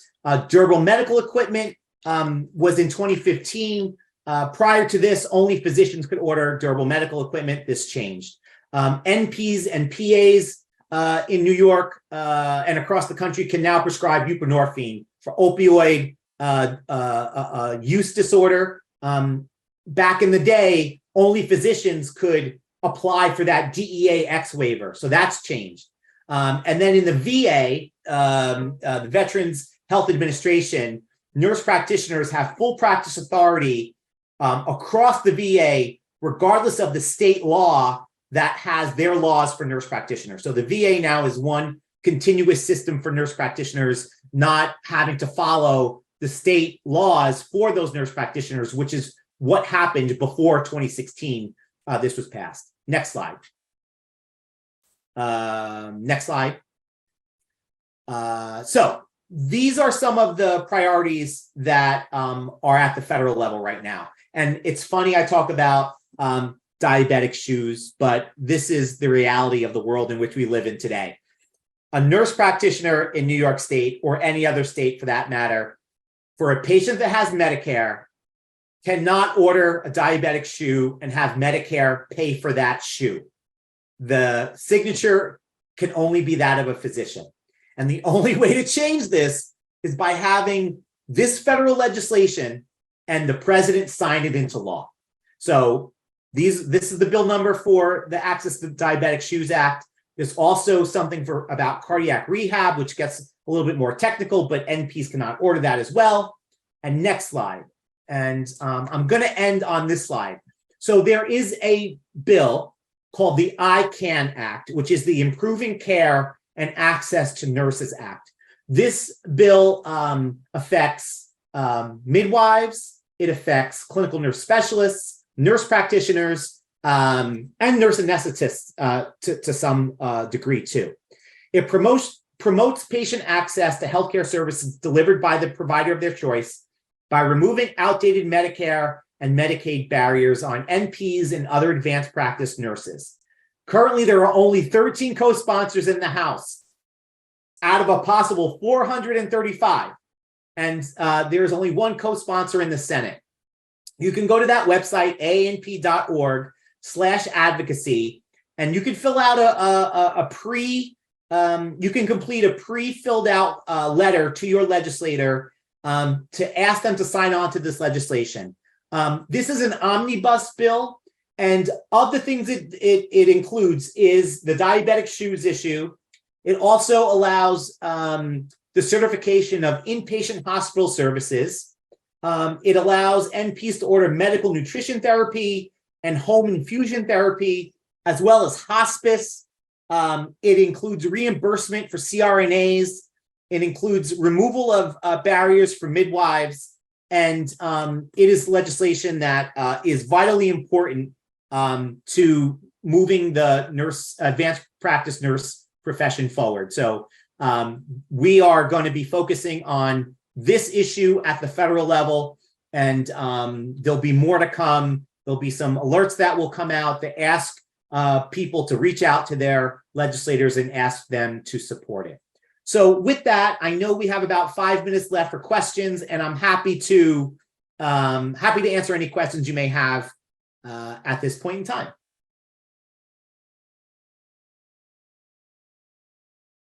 Thank you so much, Dr. for a lot of information and a lot of things that we didn't know. There are a couple questions in the chat.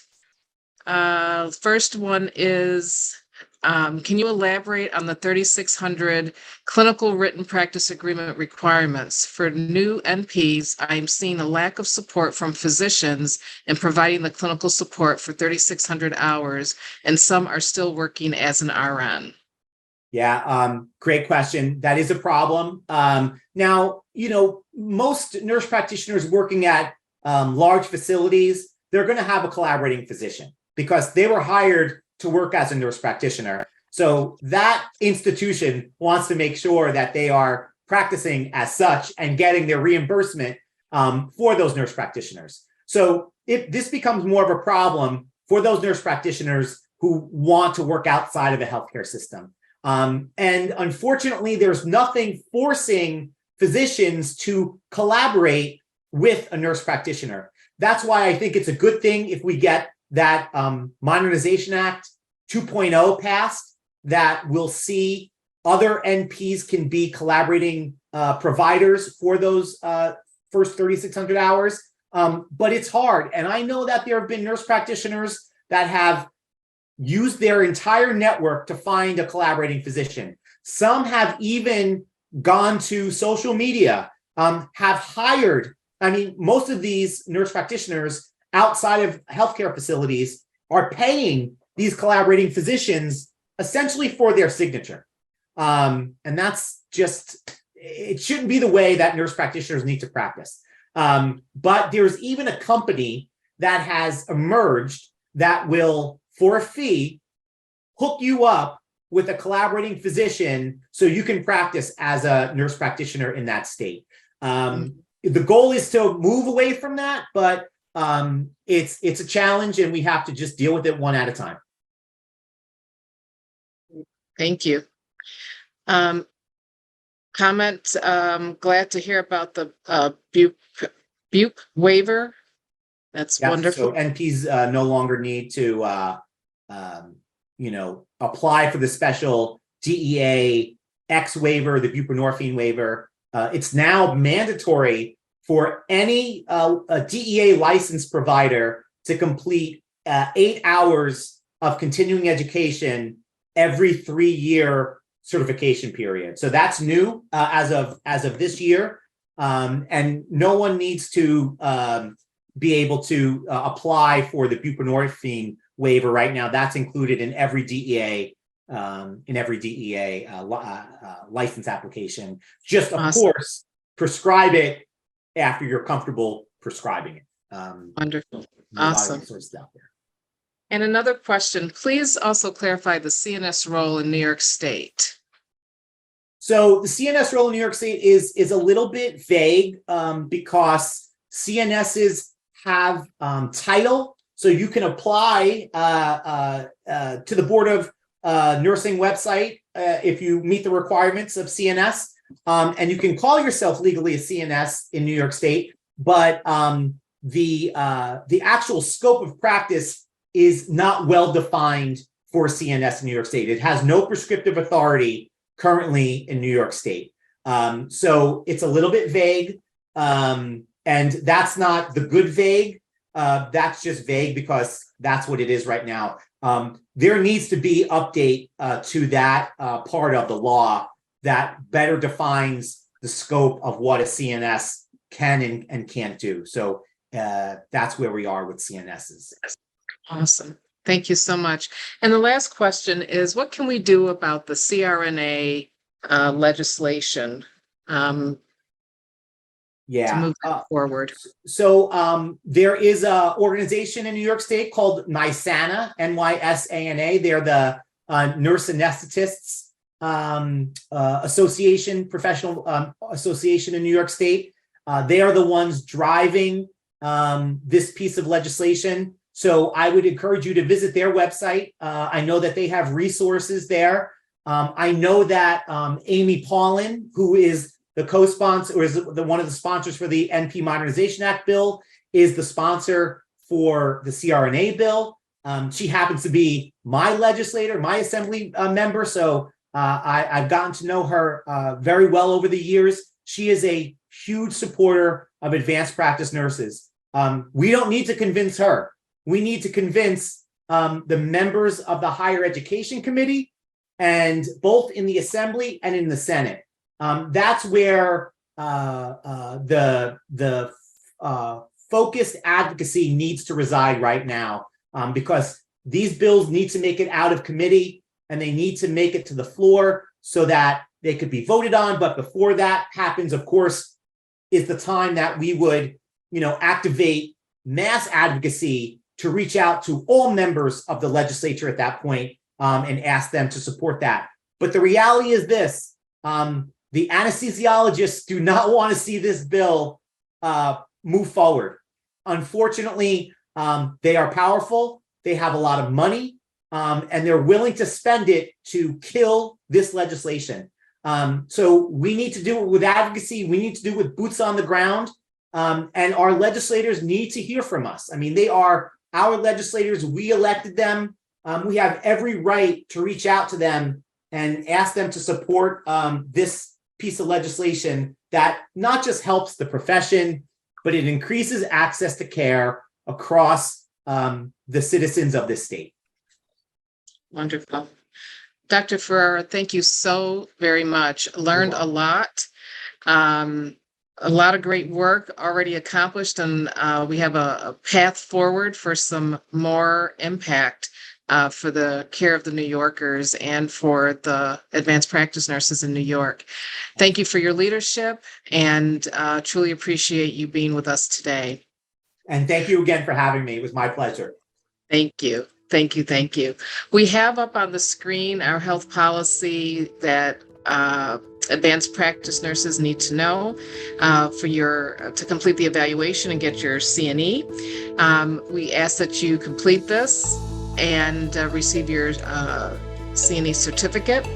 I'm going to also ask Deborah Elliott, my partner, on this Action Coalition journey, to please come forward and bring our closing greetings. I want to thank again all our sponsors, the ANA New York, Beta Chi Chi of Chi Phi Sorority, the Center for Nursing in New York, Deborah Stamps Consulting, and the New York State Action Coalition for the Supportive States program. I also want to give a shout out, hand applause to Jalen Webb, who is from Webistry Technology, who facilitated our smooth, see what happens when I touched it at the end, presentation all day.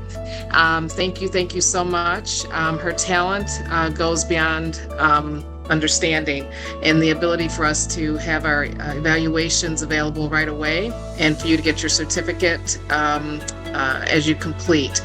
But at this time, I'll ask Deb to come forth and we'll have a closing and see you again next year. Thank you. Thanks, Deb. I just want to echo what Deb just said, and also, thank you for hanging in there with us. It's not easy to do a virtual meeting for this long period of time. And so hopefully you reaped the benefit of these amazing speakers and the wealth of information that they brought to us today. And we can't thank you enough for sharing in our day, and bid you all well. Enjoy the rest of your short summer and we will see you again next year. Thank you.